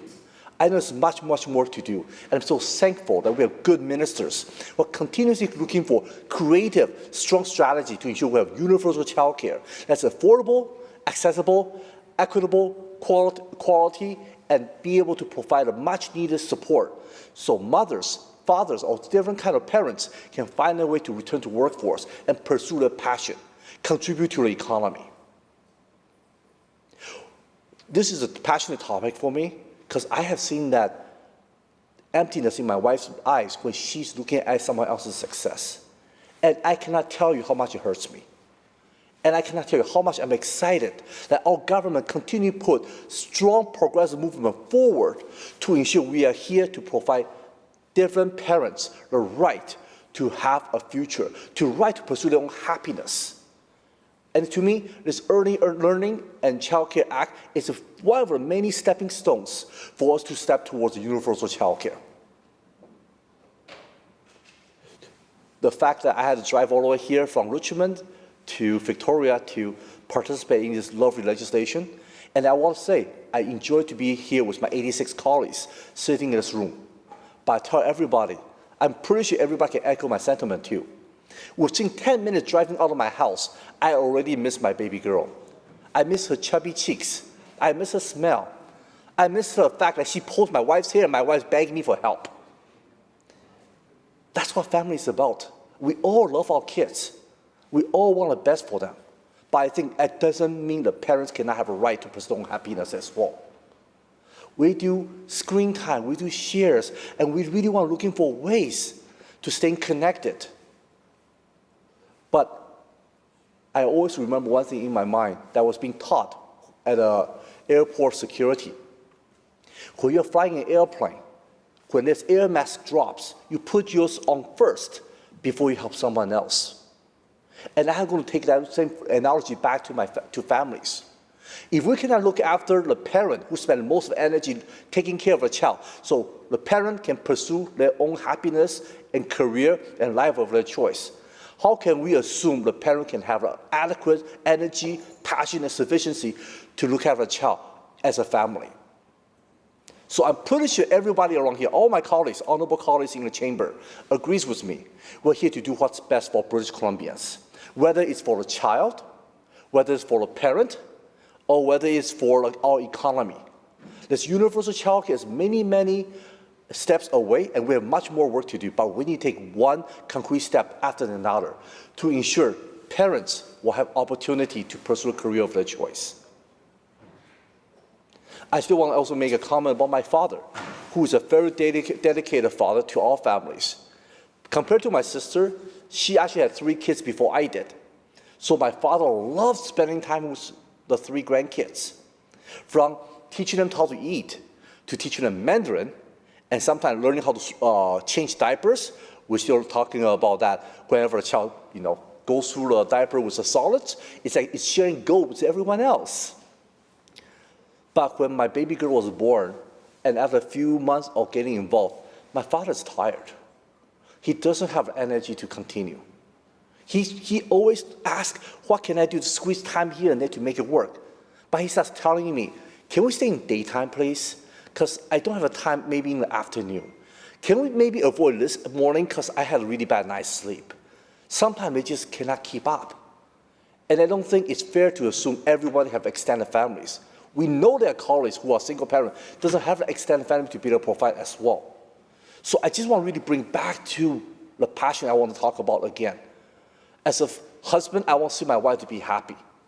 As a father, I want to see my child to be excited. I want her to grow up, be a passionate, exciting little individual. I want her to have the best opportunities. But I think fundamentally we have to go back to square one. Having a child should never be a life sentence. It's a blessing, it's an opportunity, it's a great opportunity for us to extend our families. But at the same time, our government is doing such great work and will continue moving forward to ensure every British Columbian, I do mean every British Columbian, to discover the potential, to be able to explore their competence, and to find a way to be a contributing member to our societies. So I'm just today so excited to be a stand-up here today in front of the speakers to show my support for Early Learning and Child Care Act. Thank you, everyone. Thank you, member. Recognizing the member for Courtenay Comox. Thank you, Mr. Speaker. I rise to speak in support of Bill 15, the Early Learning and Child Care Act. I know there's a pair of bills coming forward, and it makes it a little bit difficult to try and keep the two separated, because you can't have one without the other. I think there's a song about that. I wanted to acknowledge the work of the Minister of State for Childcare and the support of the Minister of Child Development, MCFD, and Child and Family Development. She's worked under 2 different ministers and has put forward some incredible initiatives that are changing the face of British Columbia. We talked today about truth and reconciliation, and this Early Learning and Child Care Act speaks to creating more inclusive child care, more accessible child care. And this is one of those steps that puts into action the need for us to move forward and recognize what has happened in the past has created an imbalance.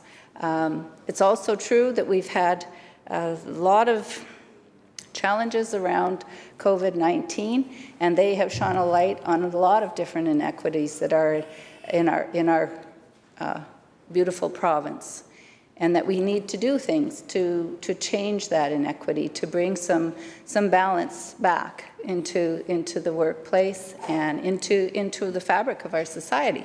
And so it's very exciting that we now have these pieces of legislation that are continuing us down that path to achieve that equity, to achieve a child care system that makes sense to parents, that serves their needs. There are so many people, when I was on the committee with children and youth, that we heard from who were in need of supports so that they could continue on with their lives. There's a lot of constraints that happen with children who have some of the learning challenges that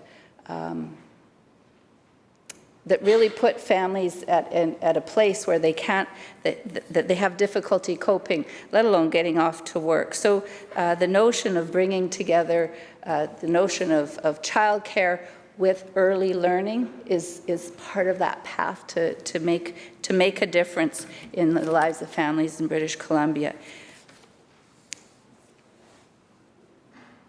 Just wanted to take a second to say that people want solutions right away, and the fact of the matter is that to build lasting change takes time. And what we have is a 10-year plan, and we are now into year 3 of that plan and working to solidify it so that it can't be just torn apart as it was done in 2001. We were on track to creating affordable, accessible, quality child care in the 90s, and a change of government meant all of that went out the window.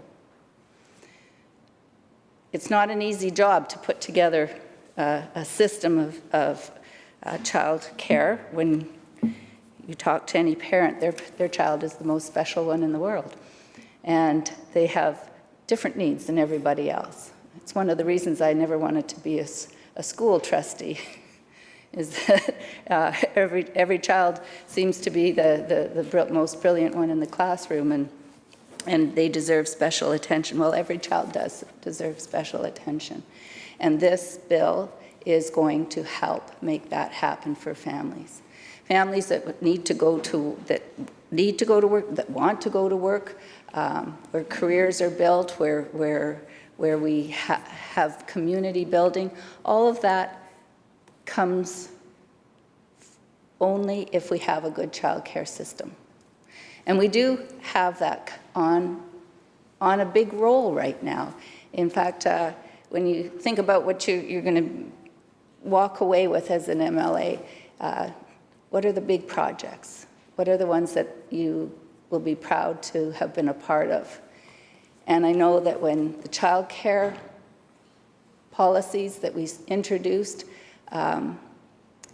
were first introduced, I had tears in my eyes, because it was unbelievable that we were going to be able to make such huge changes in people's lives.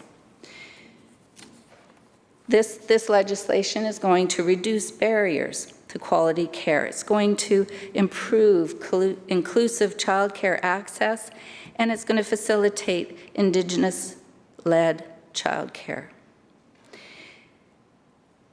It will give us an opportunity to set the stage so that the childcare fees can have limits set on them, and it's going to ensure that childcare is affordable for families. The other thing that it's going to do is increase affordability, transparency and accountability for government with annual reports to make sure that we're moving towards that goal that we have committed to. It isn't just a bureaucratic piece of work that we're talking about here. We are talking about how to create a really solid childcare system that does stand the test of time. I think the piece that seemed to be causing a little bit of distress was the fact that it was going to be through regulation that some of this stuff is going to happen. And the fact of the matter is that you can't have that collaboration. You can't build those relationships. You can't build a system that has the input of the early childhood educators. It doesn't have the input of the families. It doesn't have the input of the Indigenous organizations who are going to be providing this service. You need to have that flexibility so that you can respond to the circumstances and to respond to the players that are involved in building this system of childcare that brings security to families, knowing that they can take their children to whichever facility it is, and know that they're going to receive the best care possible. I just wanted to take a moment, too, to talk about the, I'm just checking my notes here, to talk about the consultation with First Nations. The notion is that it's not going to be just a one-time deal. This is a continuing effort. And the ministry is committed to working closely with First Nations leaders and rights holders, the Métis Nation, and Indigenous partners to continue planning for long-term systemic improvements to the access and delivery of culturally safe and distinction-based childcare in BC. I remember going to our Wache Friendship Centre when they opened up their Strong Start, their Head Start program. And it was just amazing, the joy in the families that were there to celebrate, knowing that there were going to be such differences in their lives and that their kids were going to be experiencing such a quality early learning experience. I think that one of the other questions that comes up is around the federal government and their involvement in coming to the table with some pretty impressive investments finally.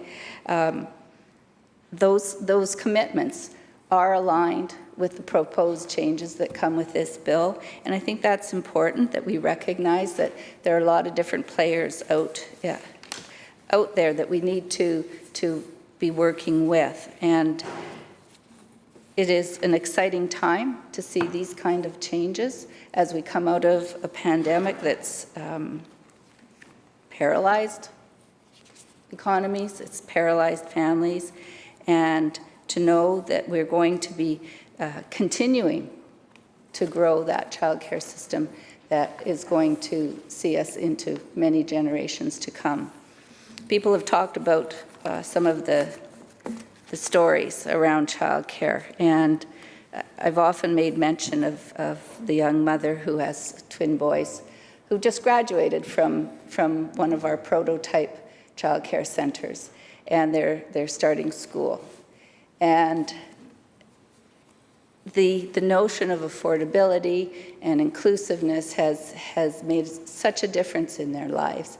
They didn't buy a house or something. They bought a camper, and they have spent weekends and summers going around, exploring British Columbia, visiting with relatives across Canada, and you watch those children change before your very eyes, and know that they're happy to go to daycare. They're happy to meet their friends there. They're happy to meet people on the street now who are strangers and be able to feel comfortable in those exchanges, feeling part of community. And not every child is going to experience that. And up until now, many children were not afforded that opportunity. And this is a time now where we can say, this is coming for you, this is coming for you, and this is coming for you. And and we will see our economy grow. I think one of the previous speakers was talking about how childcare is good for the economy, and it is, but it's good for people too.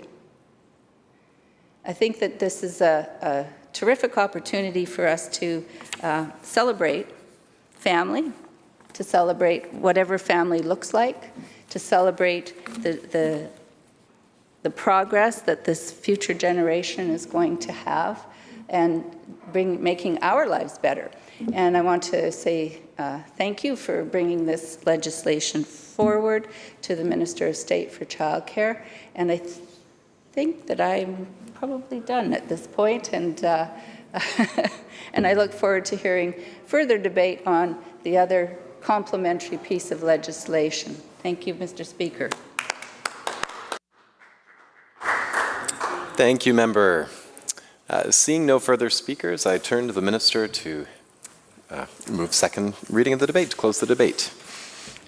Thank you so much, Honourable Speaker. And I want to thank all of the MLAs who have spoken in chambers here today, this afternoon, on such an important matter. We're creating and building a new social system, a new social programme in the province of British Columbia that's making such a difference to families. And I heard people talk about, well, you know, we shouldn't have to expect that grandparents are going to step up and take care of our kids. We actually need that universal, inclusive childcare system, not only because we don't want to burden people in our families with that childcare, but because what it is an early learning and it's an early learning system as well as childcare. And I heard people talking about how it also benefits the children and youth themselves. We know that actually it helps them transition into school, and so their outcomes in school are improved as well. And we know for Indigenous communities as well that we need to be supporting Indigenous communities to create Indigenous childcare that's needed in their communities and too. And it benefits families, we know that, because that creates choice for families with grandparents, with parents, with blended families, to be able to make decisions about what's best for their family. And also to be able to engage in the workforce in a way that they want to, so they actually have opportunity. For many families, especially for women, they don't have that choice, and that really shortens their opportunities for career development. And to put it candidly, Speaker, it really impacts their ability to be not living in poverty by the time they reach retirement as well. And I really appreciated all the comments about how critical and important childcare is to our economy. And we really saw that because of the pandemic. But having childcare, it's really a proven model, Honourable Speaker, that it helps us really revitalise the economy. We can get people back to work faster, and it's a generator. It actually creates jobs and creates that local generation of income and support as well. I really just want to take the opportunity to say thank you again to the Minister of State for Childcare, who has worked so hard and with so much passion on this file, and all the staff who help us all the time with this really significant new social policy and social system that we're building. And that's really going to make a difference to the lives of families across British Columbia. And with that, Mr. Speaker, I move second reading. Thank you, Minister. Members have heard the question. All those in favour of second reading, please indicate aye. Aye. Those opposed indicate nay. Motion's carried. Minister. Mr. Speaker, I move that the bill be referred to a committee of the whole House to be considered at the next sitting after today. Members have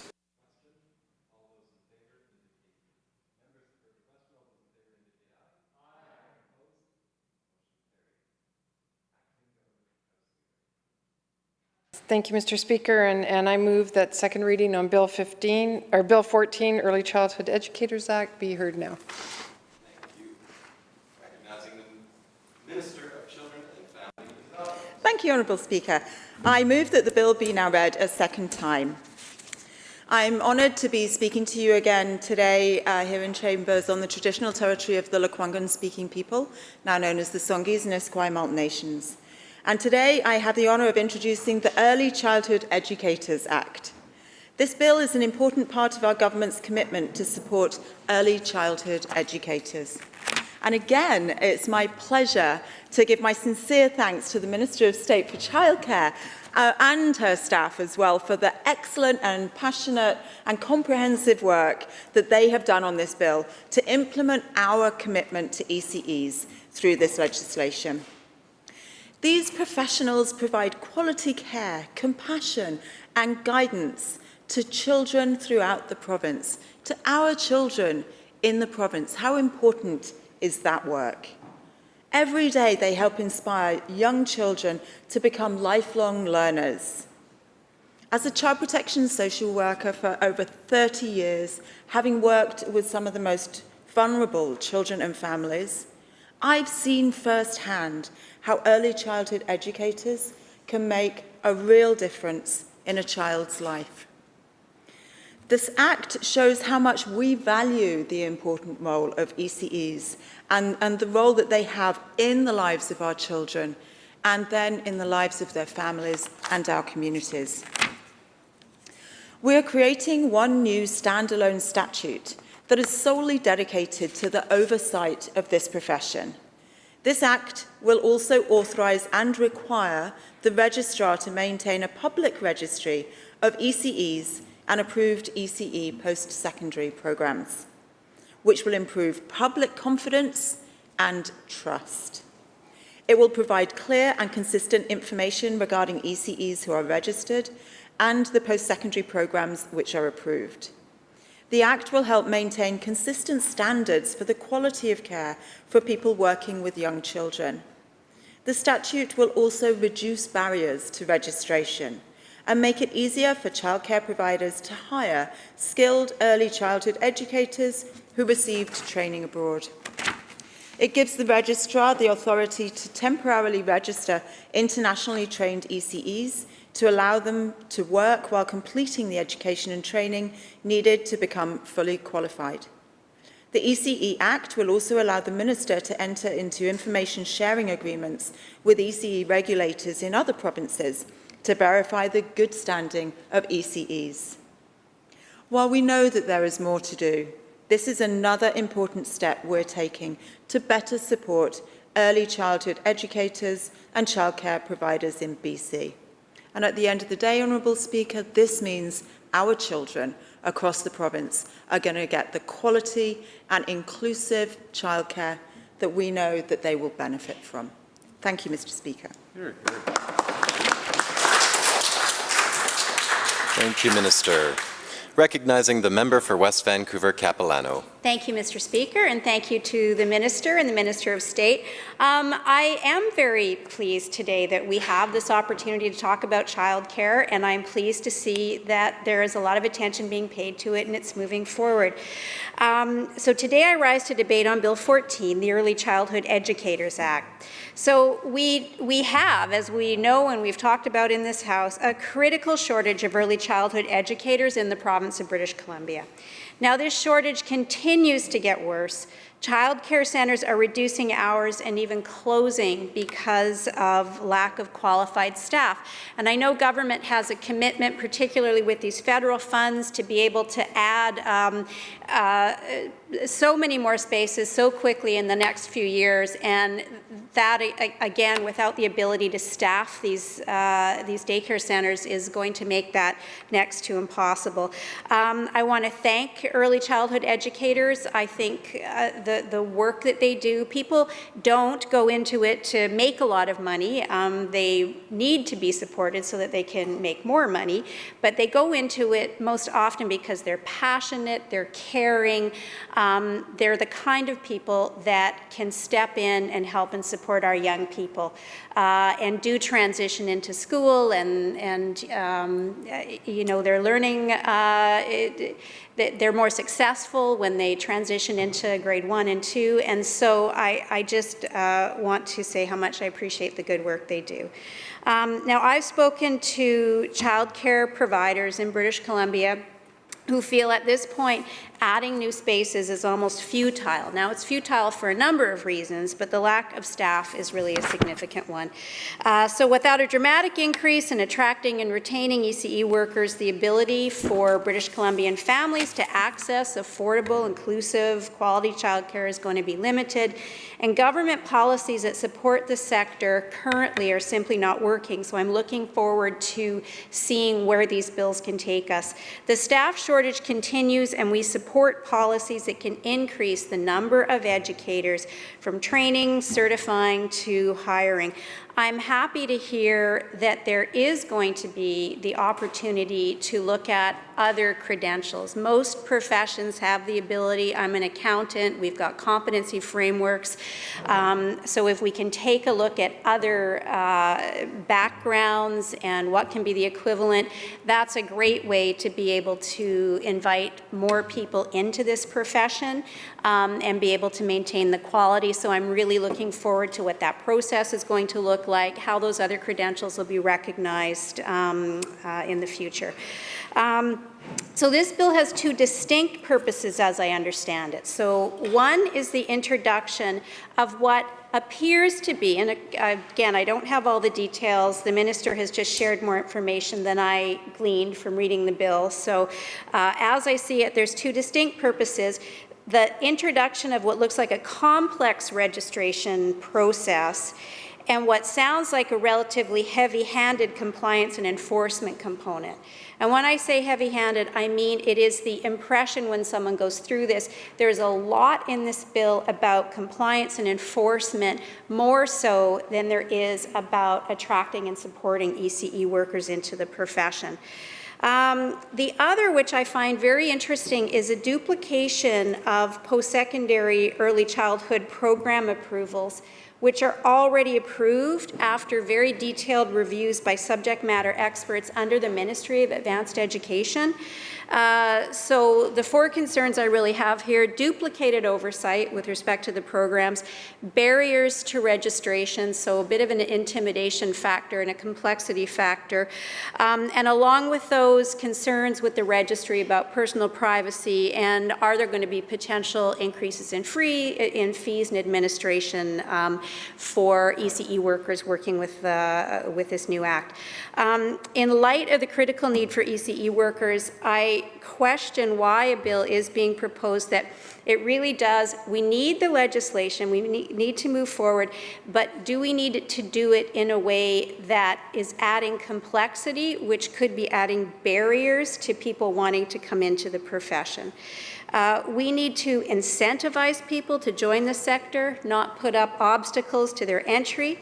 I fully support the need to ensure we have qualified staff looking after our children, but there are many ways to support quality other than a stringent compliance and enforcement framework for this particular sector of employees. They're not lawyers. This is a different kind of employee that we're looking at, and I do have a concern that the emphasis on compliance and enforcement and investigators and officers and all of that is a bit intimidating.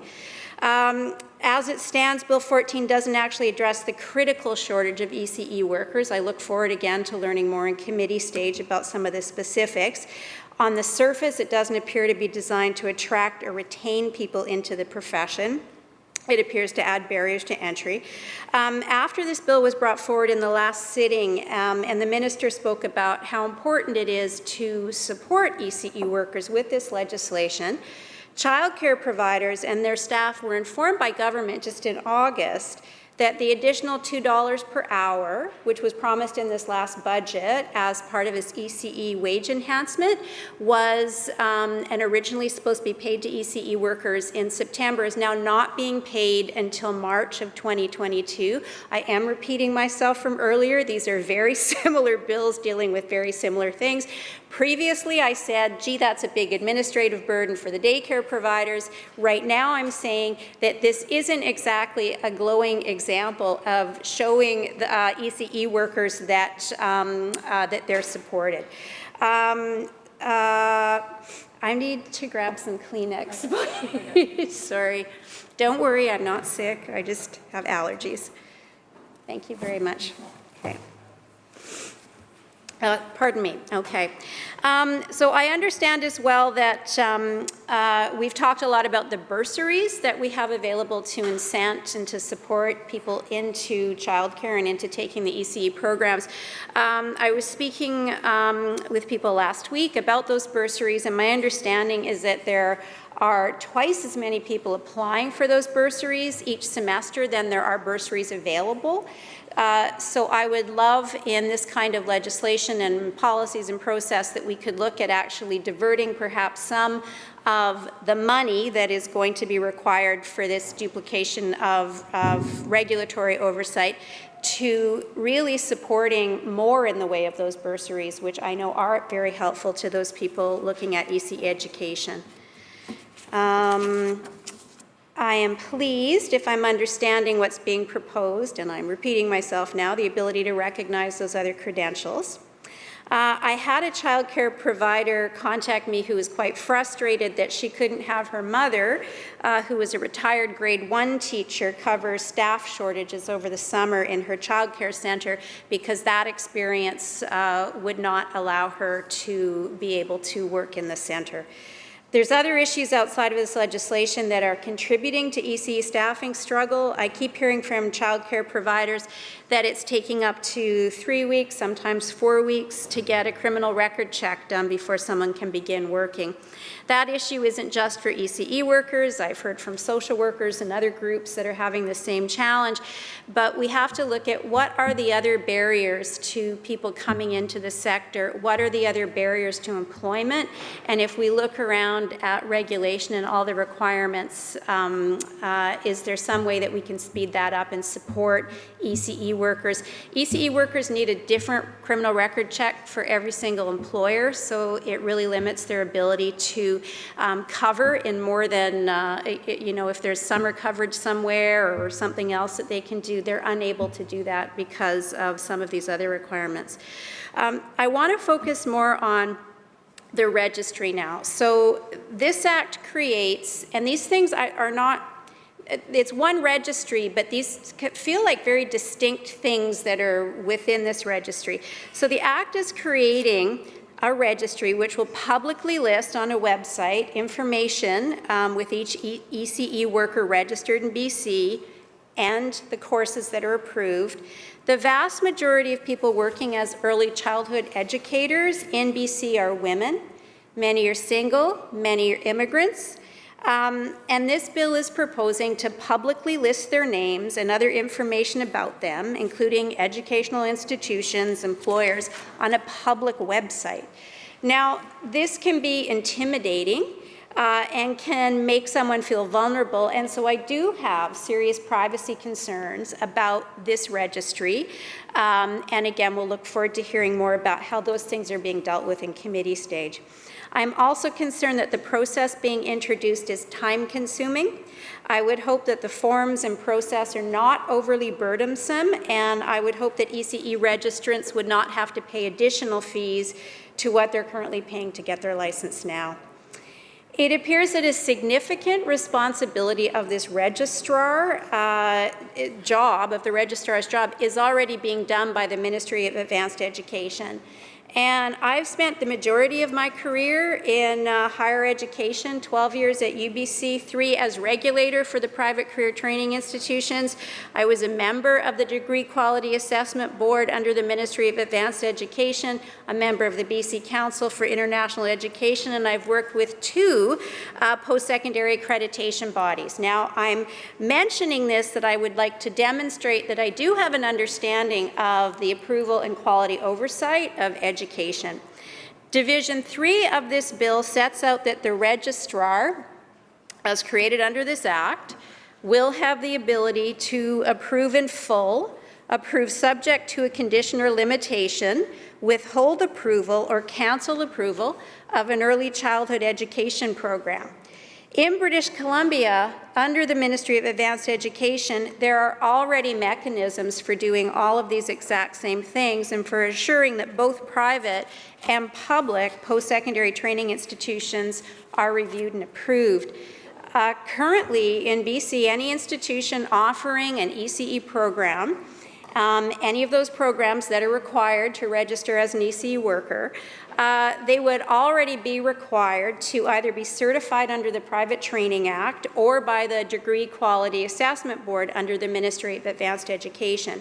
So, for example, the Bachelor Early Childhood and Education degree offered through Capilano University has already gone through a detailed quality assessment by subject matter experts under the Degree Quality Assessment Board and has been issued consent from the Minister of Advanced Education. But according to this proposed act, there would now be an entire new process layered on top of that already existing process to, again, review this program for quality. So this will create significant duplication for both the institutions offering the programs. They're going to have to duplicate all their regulatory reporting, but also just staff resources, government and staff resources. Why do you have all these people doing what virtually is going to have the same outcome at the end of the day? If the registrar is going to engage subject matter experts to do all of these program reviews, which I presume they would, I would not be surprised if they were actually accessing the identical subject matter experts that PTA and DQAB are already accessing to do their reviews of these programs. The process for program approval in Bill 14 duplicates directly some of what is set out in the Private Training Act and regulations, with the PTA process being much more in depth already. I'll give an example. The inspection powers in the proposed Bill 14 are almost identical to the inspection powers under the Private Training Act.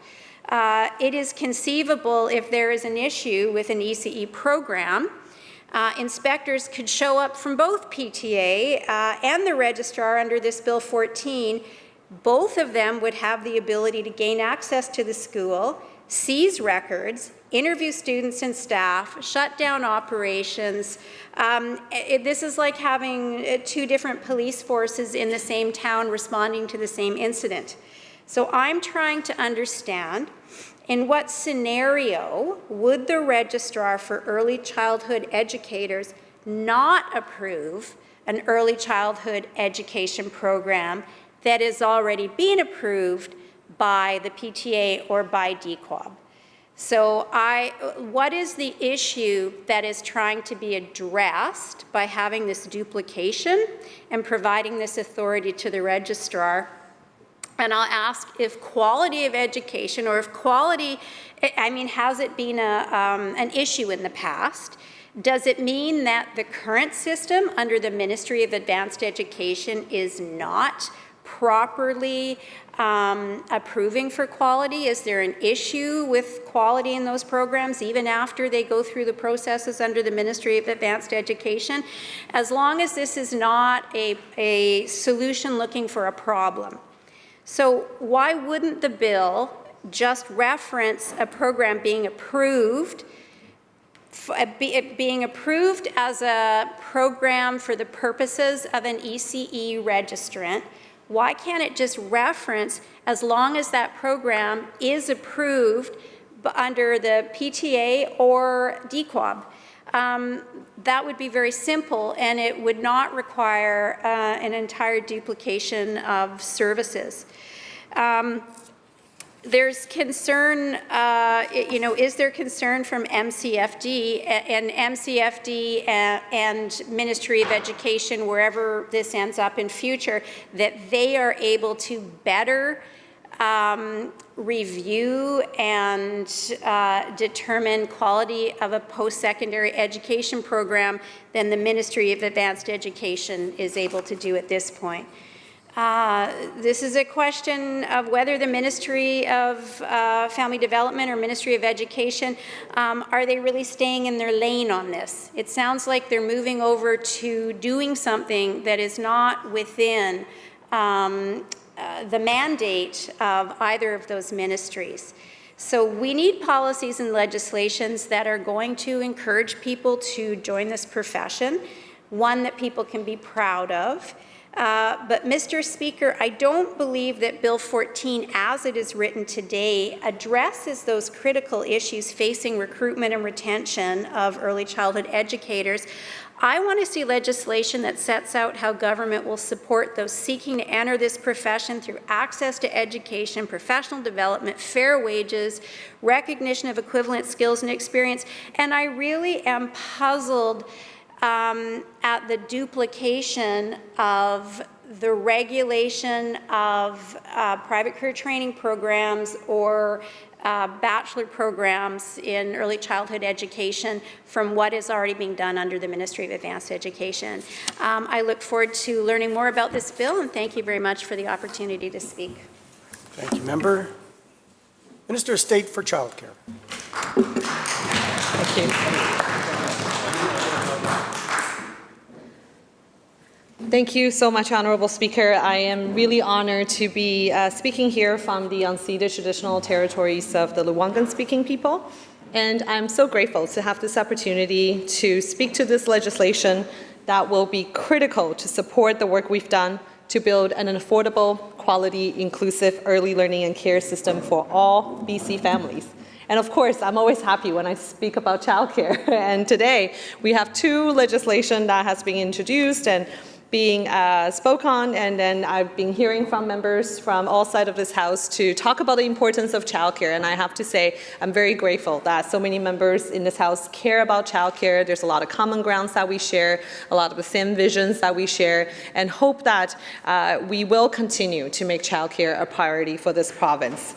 And because of the work that we've done since 2017 and since the 2018 budget to build an inclusive early learning and care system, we've learned a lot along the way. And we know that in order to build this new social program for BC families, we need to ensure that we have a strong, properly supported workforce of early childhood educators.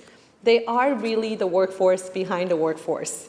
We know this from before, but the importance and the work that early childhood educators do have been even more highlighted during this pandemic as we've seen parents trying to return to work to access early learning and care services, and as employers are trying to recruit and retain their workers to be able to support our economic recovery. The work of early childhood educators are critical to our economy and to our community as a whole. And as a working mom who continues to struggle with childcare, I have been really thankful of the support that my son, my 7-year-old, and myself have been receiving from early childhood educators and childcare professionals, whether if it's school-age care now my son is utilizing, or under 5 care when my son actually joined tons of different programs, in-home multi-age care, family childcare, group providers, preschools. He's actually did quite a bit of program, and I have personally seen firsthand how early childhood education is critical to our young children to build that strong foundation for them so they can build on their social emotional learning and to be able to connect them into the K-12 system. And I really want to take this opportunity to thank all the important work of the very diverse childcare providers and educators for their critical work to give all of their best to care for our young kids when parents like myself are unable to, when we're at work or attending to our other obligations. And thank them for being able to look after our young children. And most importantly, early childhood educators give us the peace of mind knowing that our children are well cared for when we are at work or when we attend to our other obligations. And I know that all parents want this peace of mind, knowing that their children are safe, happy, and inspired to their best each day. And that is why early childhood educators deserve our highest recognition and respect. And that is why today we are bringing forward this legislation to support and recognize the work they do. Because for many, many years, this is a profession that has been hampered by high turnover and low wages. I remember when I started this work in 2017, many childcare advocates at the time called the childcare situation a childcare chaos. And it was chaotic because there was so little investment into the sector. Childcare providers are struggling to maintain their services. Parents were struggling to find spaces or being able to afford spaces. The cost of childcare can be as high as your rent or mortgage payment. Parents are struggling to return to the workforce as employers are struggling to retain workers. And I know I do talk about this quite often because it's important to think about those families, to think about families that have struggled and have struggled with the lack of access to quality, affordable childcare. And for early childhood educators, they have been struggling with lack of support. And many of them, especially smaller providers, family childcare, tend to work in silos. So when we started this work, we were looking at all the challenges and all the struggles and trying to figure out what do we do to support the sector. And we also looked back about what was done before we came to government in 2017. While there were some investment into the early childhood education sector in the late 90s, unfortunately, when their change of government happened in 2001, some of the measures and investments were taken away, including a critical wage top-up for many early childhood educators that was eliminated, resulted in the loss of early childhood educators and actually resulted in the closure of many childcare centers.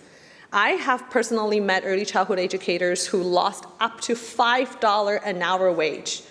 Imagine that. If you're an early childhood educator, that you're getting a wage top-up, you're counting on those $5 to be able to make the ends meet, and you lost that overnight. And that was exactly what happened. It was devastating. It actually motivated tons of early childhood educators to come to Victoria. I've seen some photos of early childhood educators demanding for an inclusive universal childcare system, demanding better wages, and demanding their wage enhancement back. And many advocates for years, because of that, have pushed the government to do more. And finally, in 2017, we started that journey to be able to come back and look at the challenges that families and early childhood educators are facing. Because we know the lack of early learning and quality childcare services hurt our families. When you put your children in unsafe, unqualified, or childcare centers that you're not sure has the ability to look after your kids, or maybe unregistered or unlicensed, because parents have been struggling to find services, and some parents are so desperate that they would take up any services that they can find. That is not good for our young children. And we have seen situations and stories because of unsafe childcare that could hurt our children and families. And that is not acceptable. Parents should not have to be forced to make those choices that they're not sure about. And that is why in 2017, when we became government, we were turning things around for the sector, for families and early childhood educators, with our comprehensive Childcare BC plan, with over 3 dozens of strategies. And I've actually lost count of how many new strategies that we've rolled out since 2017, with a $2.3 billion investment to support families, to support early childhood educators, to support providers, because it is critical to have that strong foundation for our children, for our providers to be able to support families across the province. And it is also important to remember how early childhood educators are there for our children during the most important years of their lives. Most of a child's brain develop the fastest before the age of 6. And having access to quality early learning experiences delivered by quality early childhood educators can give our children a strong foundation for their future. And as we create more and more childcare spaces, it is critical that we also recruit and retain early childhood educators to meet the growing demand. And I cannot emphasize enough that our Childcare BC plan is comprehensive. You can not only focus on affordability, accessibility, or equality or inclusion by patchwork. That patchwork no longer works. It is important that we do everything together. We're bringing down the cost of childcare as fast as possible. We're accelerating the creation of spaces because it takes time to build spaces. You need to get that investment there and to start building those spaces as soon as possible. And at the same time, you need to continue to support early childhood educators along the journey. Those pillars go hand in hand together. And because the work of early childhood educators are critical to the well-being of our families and communities, they are really the backbone of all the work that we're doing. They are the backbone of the early learning and care system that we're building together, which will be critical to support our economic recovery. And that is why this Early Childhood Educators Act is such an important part of our work to better support early childhood educators. It lays the foundation for the work ahead of us. We are now going into the 4th year of our plan. It is critical to continue to build on this foundation that we've built since 2017 and to make sure that the support that we're giving to early childhood educators and families that is so strong that will lead us to the end goal, which is the inclusive universal childcare system for all BC families. And this act will remove the regulations of ECEs and ECE assistance from the Community Care and Assisted Living Act and creates a new statute, a standalone statute, under the authority of the minister responsible for childcare by bringing all the pieces, the broken pieces that have left there and not fixed and not being looked at, bring that work all together under a new standalone act. And when this legislation is passed, the new Early Childhood Educators Act will strengthen and support the early care and learning workforce. We are showing how much we value this sector by having one statute solely dedicated to the oversight of this profession. No longer in other legislations as an attachment. This is going to be a focus on early childhood education to highlight the importance of their work, to raise the profiles of early childhood educators as an important and valued profession. It will also help to signal that we as government are placing on the registration of people working with some of our youngest and vulnerable citizens. If we really think about the work of early childhood educators and the importance of their work as parents, we are putting our children, the most important thing normally in our lives, to someone, a professional, who is looking after our young children. And that work is so critical. We need to make sure it's high quality, it's safe, it's well looked after, our kids are well looked after. So this legislation will help to improve public confidence and trust. Parents and childcare providers will be able to trust the early childhood educators, register under the Early Childhood Education Act to meet a high quality standard. The public registry will allow parents, employers, and prospective early childhood education students to make informed decisions by providing a clear and consistent information about early childhood educators who are registered, and also knowing which post-secondary institutions are approved to provide high-quality training and programs for early childhood educators. And this work really builds on the work that we actually did in the first year of our Childcare BC plan. At the time that we have made amendments to the Community Care and Assisted Living Act to make sure there's more information that could be available for parents who are choosing their childcare providers. Because we've heard heartbreaking stories of children being hurt in childcare centers that parents have little information that could be unregistered, unlicensed, and we have amended that Community and Care Assisted Living Act at the time to make sure whether if you're a licensed childcare or not licensed childcare, that information about the center's history, the owner or the operator is accessible to families who want to utilize the service of the center.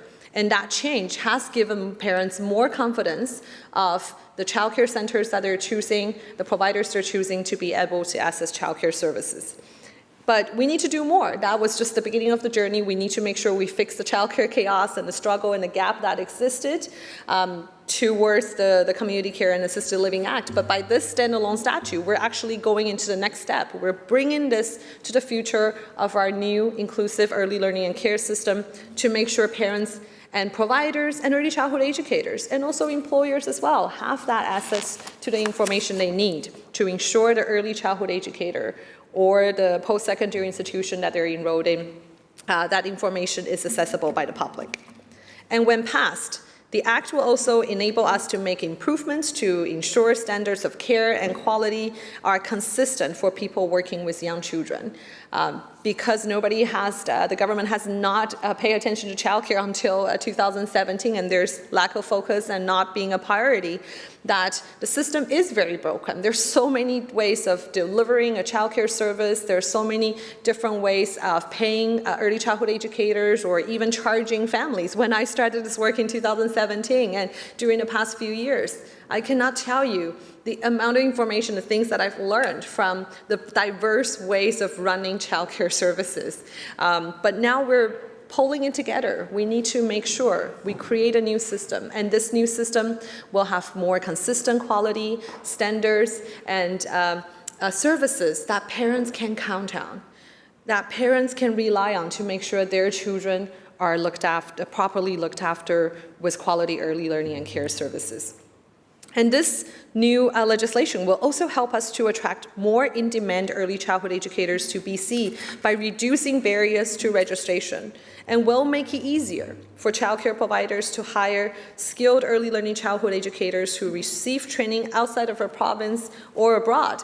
And I have to thank the communities that have come forward, especially during our UBCM meetings and other engagements, that I've heard from communities and providers coming to us and say, we would really love to see the registry having the ability to expedite the registration process for out of province or overseas early childhood educators who have similar qualifications. So this is really a call to action. This is something that we are taking the action to be able to address this challenge and being able to make sure that down the road, the registrar will have the authority to temporarily register internationally trained or out-of-province trained ECEs to allow them to work in their profession to meet the immediate demand of the sector. As we all know, early childhood educators are in high demand.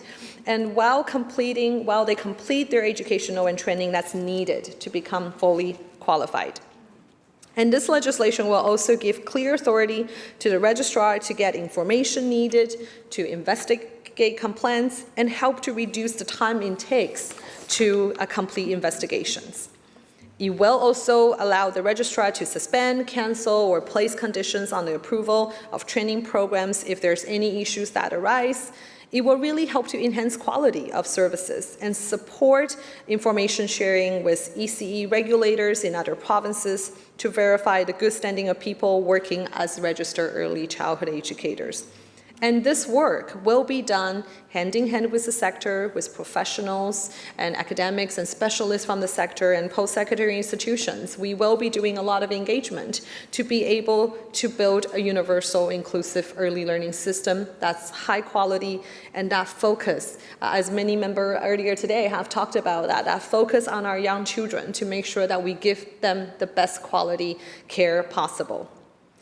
And given the anticipated growth in childcare over the next 5 to 10 years, I think you'll continue to grow with more kids coming into our community. And even today, we had a member from Lanley announcing the great news from his family, saying that he's welcoming another baby. This is really the time to make sure we meet that demand, to make sure there's a robust framework in place to support this high in-demand profession. So this Early Childhood Educators Act is an important step in the right direction as we continue to work towards that goal to provide quality, affordable, inclusive early learning and care services to families who want it or needs it. And this legislation will support the investments and the work that we've been doing during the past few years through our Childcare BC plan, and hand in hand to build this plan with early childhood educators and providers. And while we still have much more work to do, we have made significant progress in just 3.5 years, 4 years, to support the work of early childhood educators.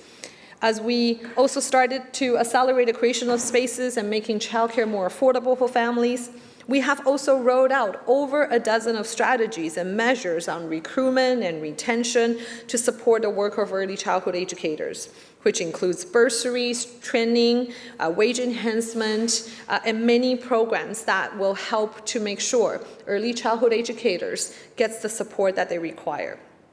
For example, through this year's budget, we are doubling the wage enhancement, bringing the wage enhancement to a total of $4 an hour to support early childhood educators. This is a critical step to ensure early childhood educators get better wages.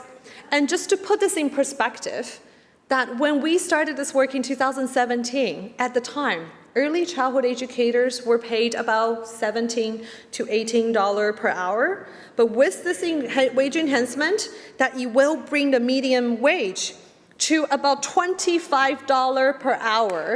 And that is because the wage enhancement and also because of the work that we've been doing on minimum wage increases. For example, when we started this work for childcare, I've met early childhood educators who were making minimum wage at the time, and that was not acceptable. How can we put our babies into a professional's hand who is only being paid minimum wage? I couldn't get it, I didn't understand it, and that is why we started this journey to start a wage enhancement program. And my colleague, who is now the minister responsible for natural resources, forest and land, sorry, did I say that correct?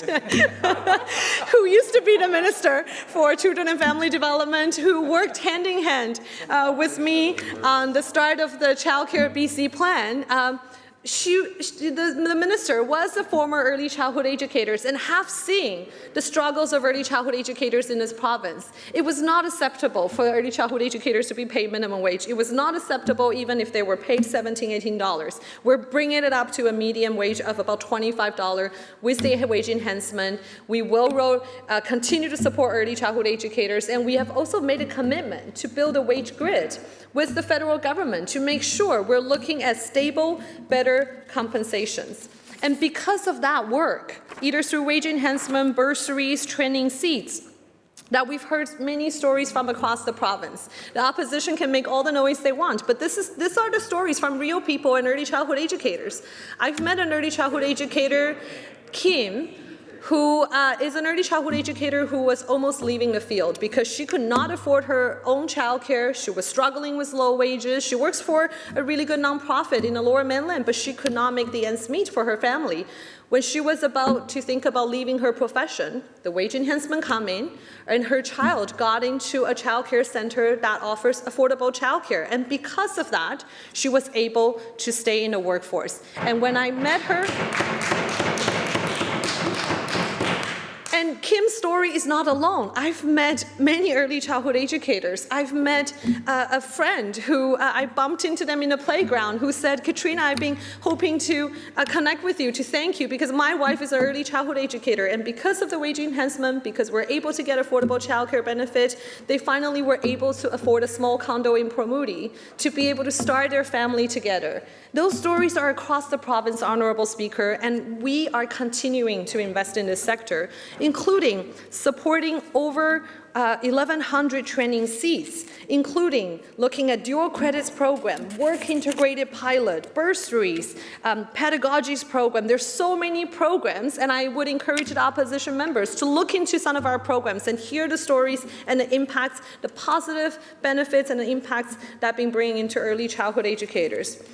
And earlier this summer, our ministry and our team has worked really hard throughout the summer to make sure we also work with the federal government. And again, on making sure that we can bring universal childcare to BC families as BC becomes the first province to implement the national childcare plan.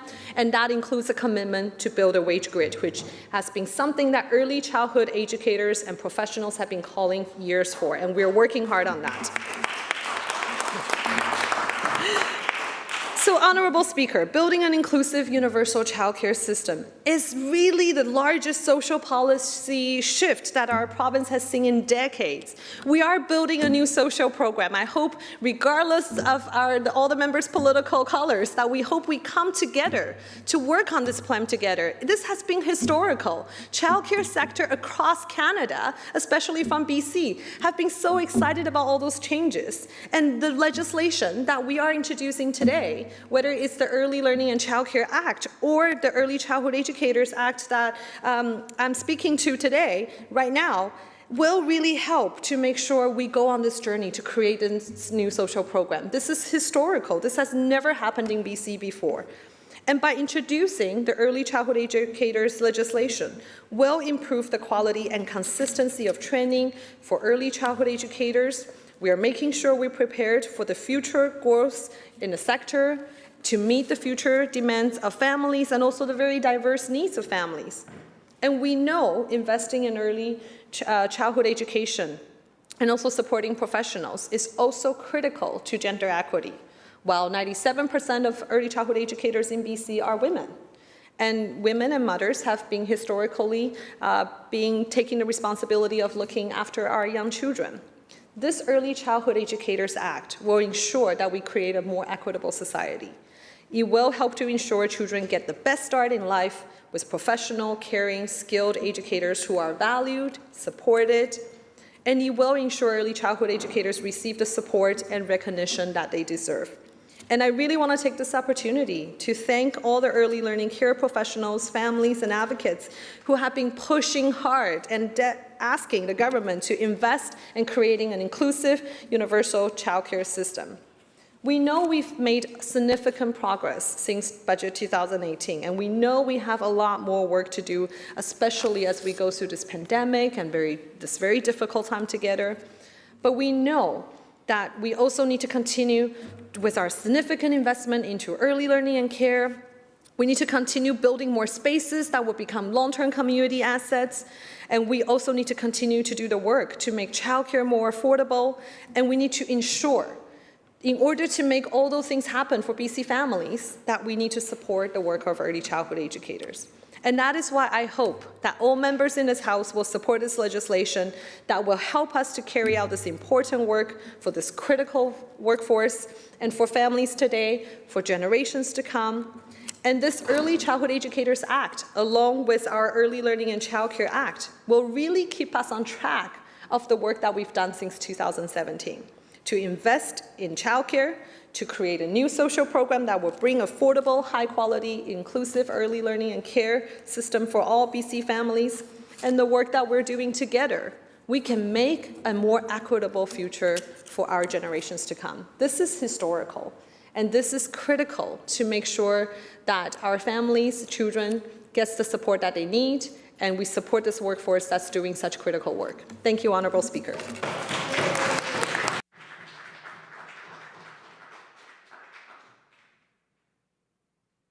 Thank you, Minister. Caribou North. Thank you very much, Mr. Speaker, and I am truly delighted to have the opportunity to speak to this very important bill, and I want to thank the passion of members that have come forward and have spoke on this very important bill.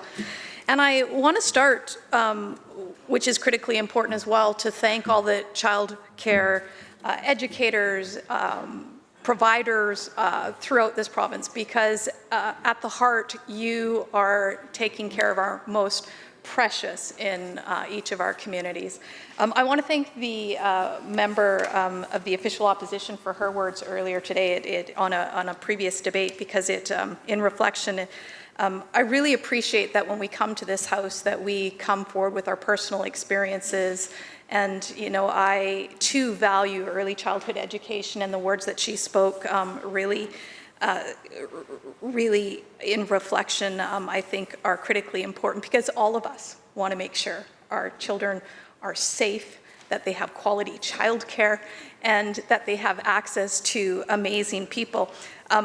I wanted to use my time today to talk about my community and some of the incredible early childhood educators in my community. And I won't name names, because some of the conversations that I've had have been very personal, and I want to respect what they have raised with me. But we have childhood educators that have taking care of children for multi-generations. We all have that. I know in our communities where somebody may have taken care of a child that's now an adult, and their children are now in that same daycare. And I think that is so incredibly encouraging and rewarding to see that love and that passion that's carried forward for many, many generations within our communities. But at the heart of every piece of legislation that comes to this House, which is critically important, I think, for all of us, is to reflect on how is this going to impact the people in my community? How is it going to impact the people in our constituents? And when legislation gets forward, you know, we reach out to our constituents, we ask the questions of what they feel these bills mean to them and what the impact will be.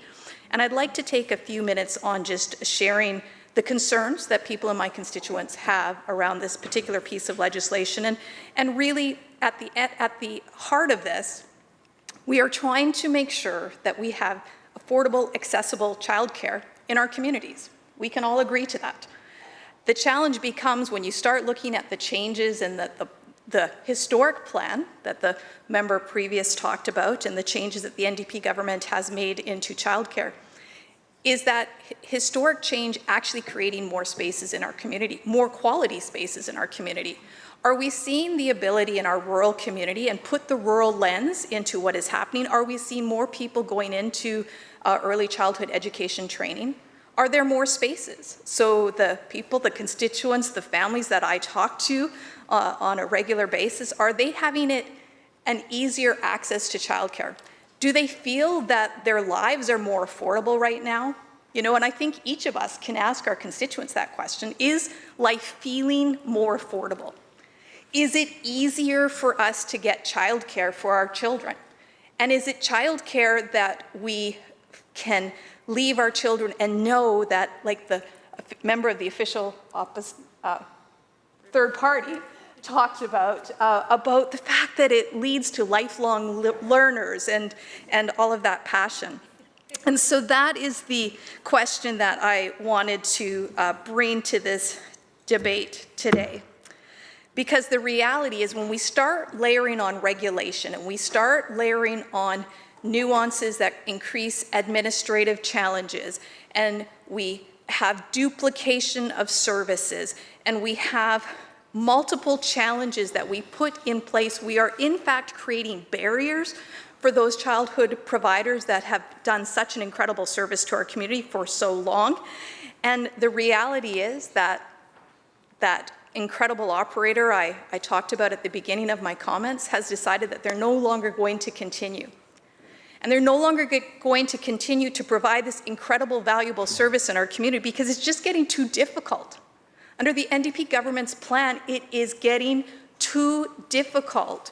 The policies, the regulations, and please know, I am a firm advocate and believer that of course we need qualified childcare. Of course we do. But when you start having duplications, when you start looking at regulations that and policies that are creating an increase in the barriers for operators and small businesses to take that risk to make sure that their passion and their vocation and their love for children, when they turn away from that because it is getting too difficult, that is something I think each of us need to reflect on. So I also reached out to talk to our child care and resource referral to talk about what is currently happening in our community around the critical shortage of qualified early childhood educators, and how are we really addressing this in rural communities. We have a significant shortage with infant and toddler space, and some of the policies that the NDP government brought forward previous have made that even more difficult in our rural communities, and I think it's something that we all need to be reflecting on. In the estimates for advanced education last year, I asked the Minister of Advanced Education about the fact that our labor market studies show that we have 8,000 job openings in the next 10 years for early childhood educators. So how are we going to address that? And the member previous talked about the investment that is being made by the government in early childhood care spaces. But here's where we have to dig deeper into the numbers. Because if you look at the numbers, it's not new early childhood spaces that are being created for the most part. It's retraining, upskilling, all important. But are we recreating new spaces that is going to meet the need of those 8,000 early childhood educators that we need in our communities? And that is something that we need to reflect on. Let's be clear, let's be transparent. When we put out information, when the government puts out information of what they're doing, let's make sure that if it says that we're putting investment in early childhood education, that it's actually, here are the new early childhood education seats that are going to happen in our communities, so that we all know that we can look forward to that in our communities and know that we have that stream online. And understand that some of that money is going to be upskilling and retraining, but it's not actually creating new spaces. It's not actually creating a solution to a problem that we all have addressed or have identified who have spoke to this bill. So that is something that I think is critically important too. And then the question comes about how is our Indigenous and First Nations going to be reflected in the training?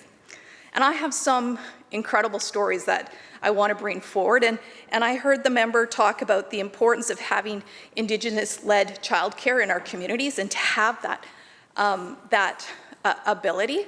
One of the changes that have happened by the changes that the NDP have brought forward is that some of that community-specific training that we used to have for early childhood education in our training institutions has changed.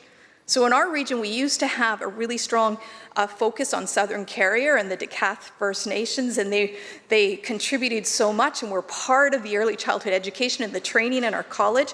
And now we've gone to a more universal level of education, which sometimes doesn't reflect what is happening in our communities. And I've talked to our training instructors in our community to talk about what that looks like. And I also looked at where is the investment to make sure that we are funding appropriately training spaces in our communities. There's this lovely young dynamic leader in my community, and in fact I was really proud that she opened up one of my events. Her name is Destiny Boyd. She's a lifelong princess for Lataco First Nations, and her passion is to be an early childhood educator. And there is so much going on with the Lataco First Nations right now, and she wants to go in and get trained. That is a goal that we should all want to achieve in our communities. We want to make sure we inspire young people to consider what an opportunity it is to go and to train, to be taking care of our wonderful children in our communities. And I wish Destiny so much success, and I'm incredibly proud of all the work that you're doing. And I know that you are going to inspire other young people in our community to do the same. So let's make sure that the training is available, because she had to go out of town. And here's what I'm going to say. It is critically important that we invest in training that our young people can get in our region, because it is really difficult when young people leave from our rural communities to go and get training elsewhere. It's really hard to recruit and retain them afterwards. So, my plea when we're looking at investments, please do not forget about our communities and the importance that our colleges and our training institutions right in our communities, the important impact they make in ensuring that if we're going to have a successful plan, you need to invest in our smaller colleges, because one of the things I also heard is for many of these programs, the calls for proposals to put these training programs on, we don't have somebody in our colleges that specifically writes proposals. It is something that somebody that has to work off the side of their desk in order to access the training in our communities. And it is a real barrier for a lot of our rural communities to access some of these training programs that the government is announcing. And I think it's something that I hope that the government will really pay attention to. I talked again about these amazing operators that have invested their hearts and souls into our children for many generations. And, I want to raise some of the concerns that they had brought forward to my office just about, the challenges of all the increased paperwork and the recording and the administration cost. And I know this is probably going to elicit some groans or grunts from many members, but we had a really significant focus when we were in government on how do we reduce red tape and regulation. And a lot of people will take that and they'll take it into all sorts of different areas. But really it was about how do you make sure that that connection you have with your citizens as a government is as streamlined, that you're not duplicating things, that you're really helping support administration, forms, policies, and it was critically important. And I think the fear that a lot of people have in small businesses when they're deciding to take risks, to put investment into their businesses, is that are we going to go back to the 90s NDP playbook, when we saw red tape, regulation, bureaucratic increase by a government increase so significantly, it drove out business in British Columbia. And let us never forget that the critical, important impact of small businesses provided by childcare operators in our communities, so many of them are women, are critical. Let us not drive them out of our community. You know, I heard that we were government, I heard about that the government has made significant progress. So let us just take a moment to look at what significant progress has looked like. So the NDP announced that they were going to promise 120,000 spaces, but in fact, there are 6,300 spaces that are created and only 3,000 at $10 a day. Is that affordable? Is that affordable? You can take numbers and you can redistribute it, because we've certainly seen that in the NDP math, certainly not math that I have taken. But the fact is do you have access to childcare in your community? Do you have childcare in your community? Does the math work? And what I can share with the members of this House, for communities like mine, for rural communities right across this province, that when we are told that we're getting $10 a day daycare, in my community, it's 7 spaces. 7 spaces. So when I look at the record of the BC Liberal government, I would like to proudly talk about the single parent initiative that invested in 39,000 people, that changed people's lives, that invested in women and single parents so that they could go and get training, so that they could have their childcare supported. We may have done things differently, but never underestimate the fact that under the BC Liberals, there was significant investment in childcare, in early childhood education. I would welcome the member to actually take her meetings with the childcare development centers in our communities. Talk to our communities about the childcare development centers who have seen programs. Okay, all right. Calm down.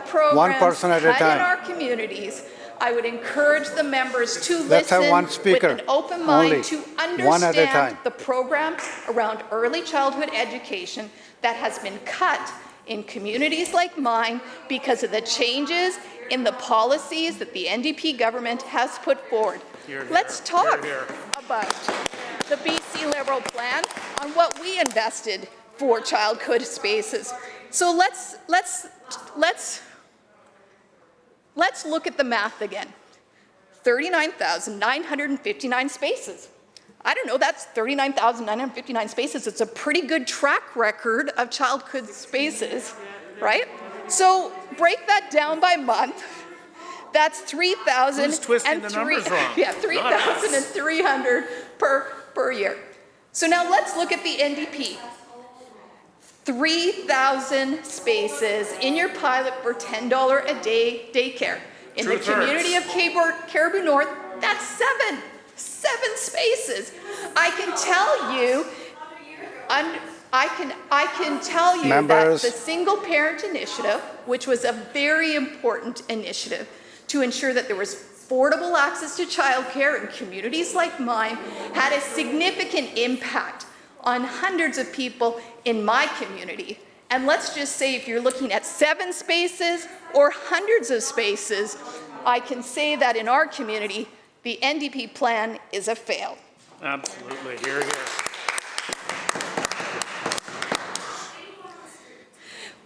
When we look at our small communities, at the end of the day, Mr. Speaker, when we look at legislation, it is critically important. Will this actually help the citizens of British Columbia? Will this help families find childcare? Will this ensure that people will take that next step to be early childhood educators?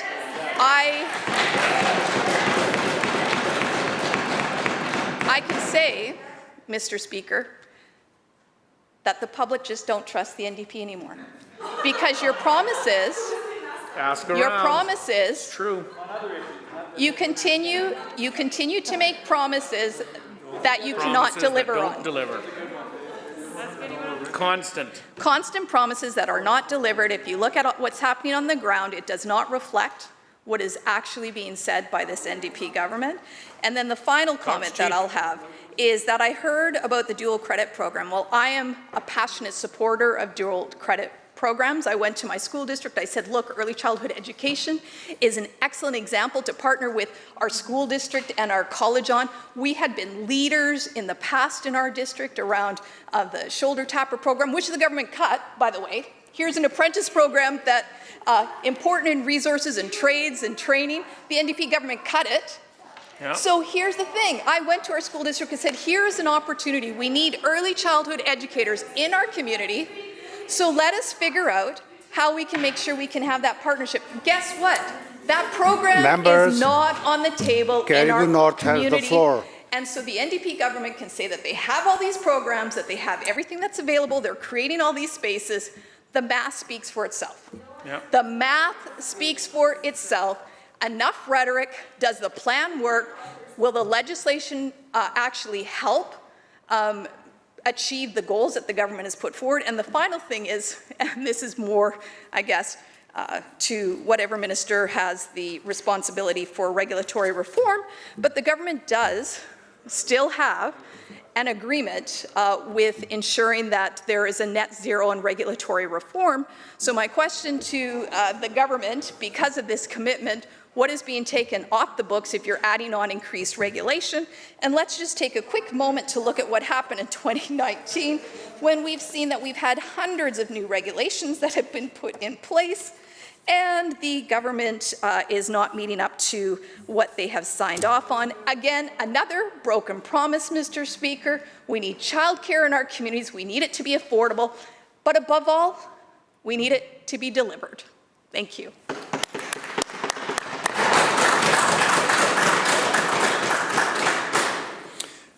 Vancouver Hastings. Thank you, Mr. Speaker.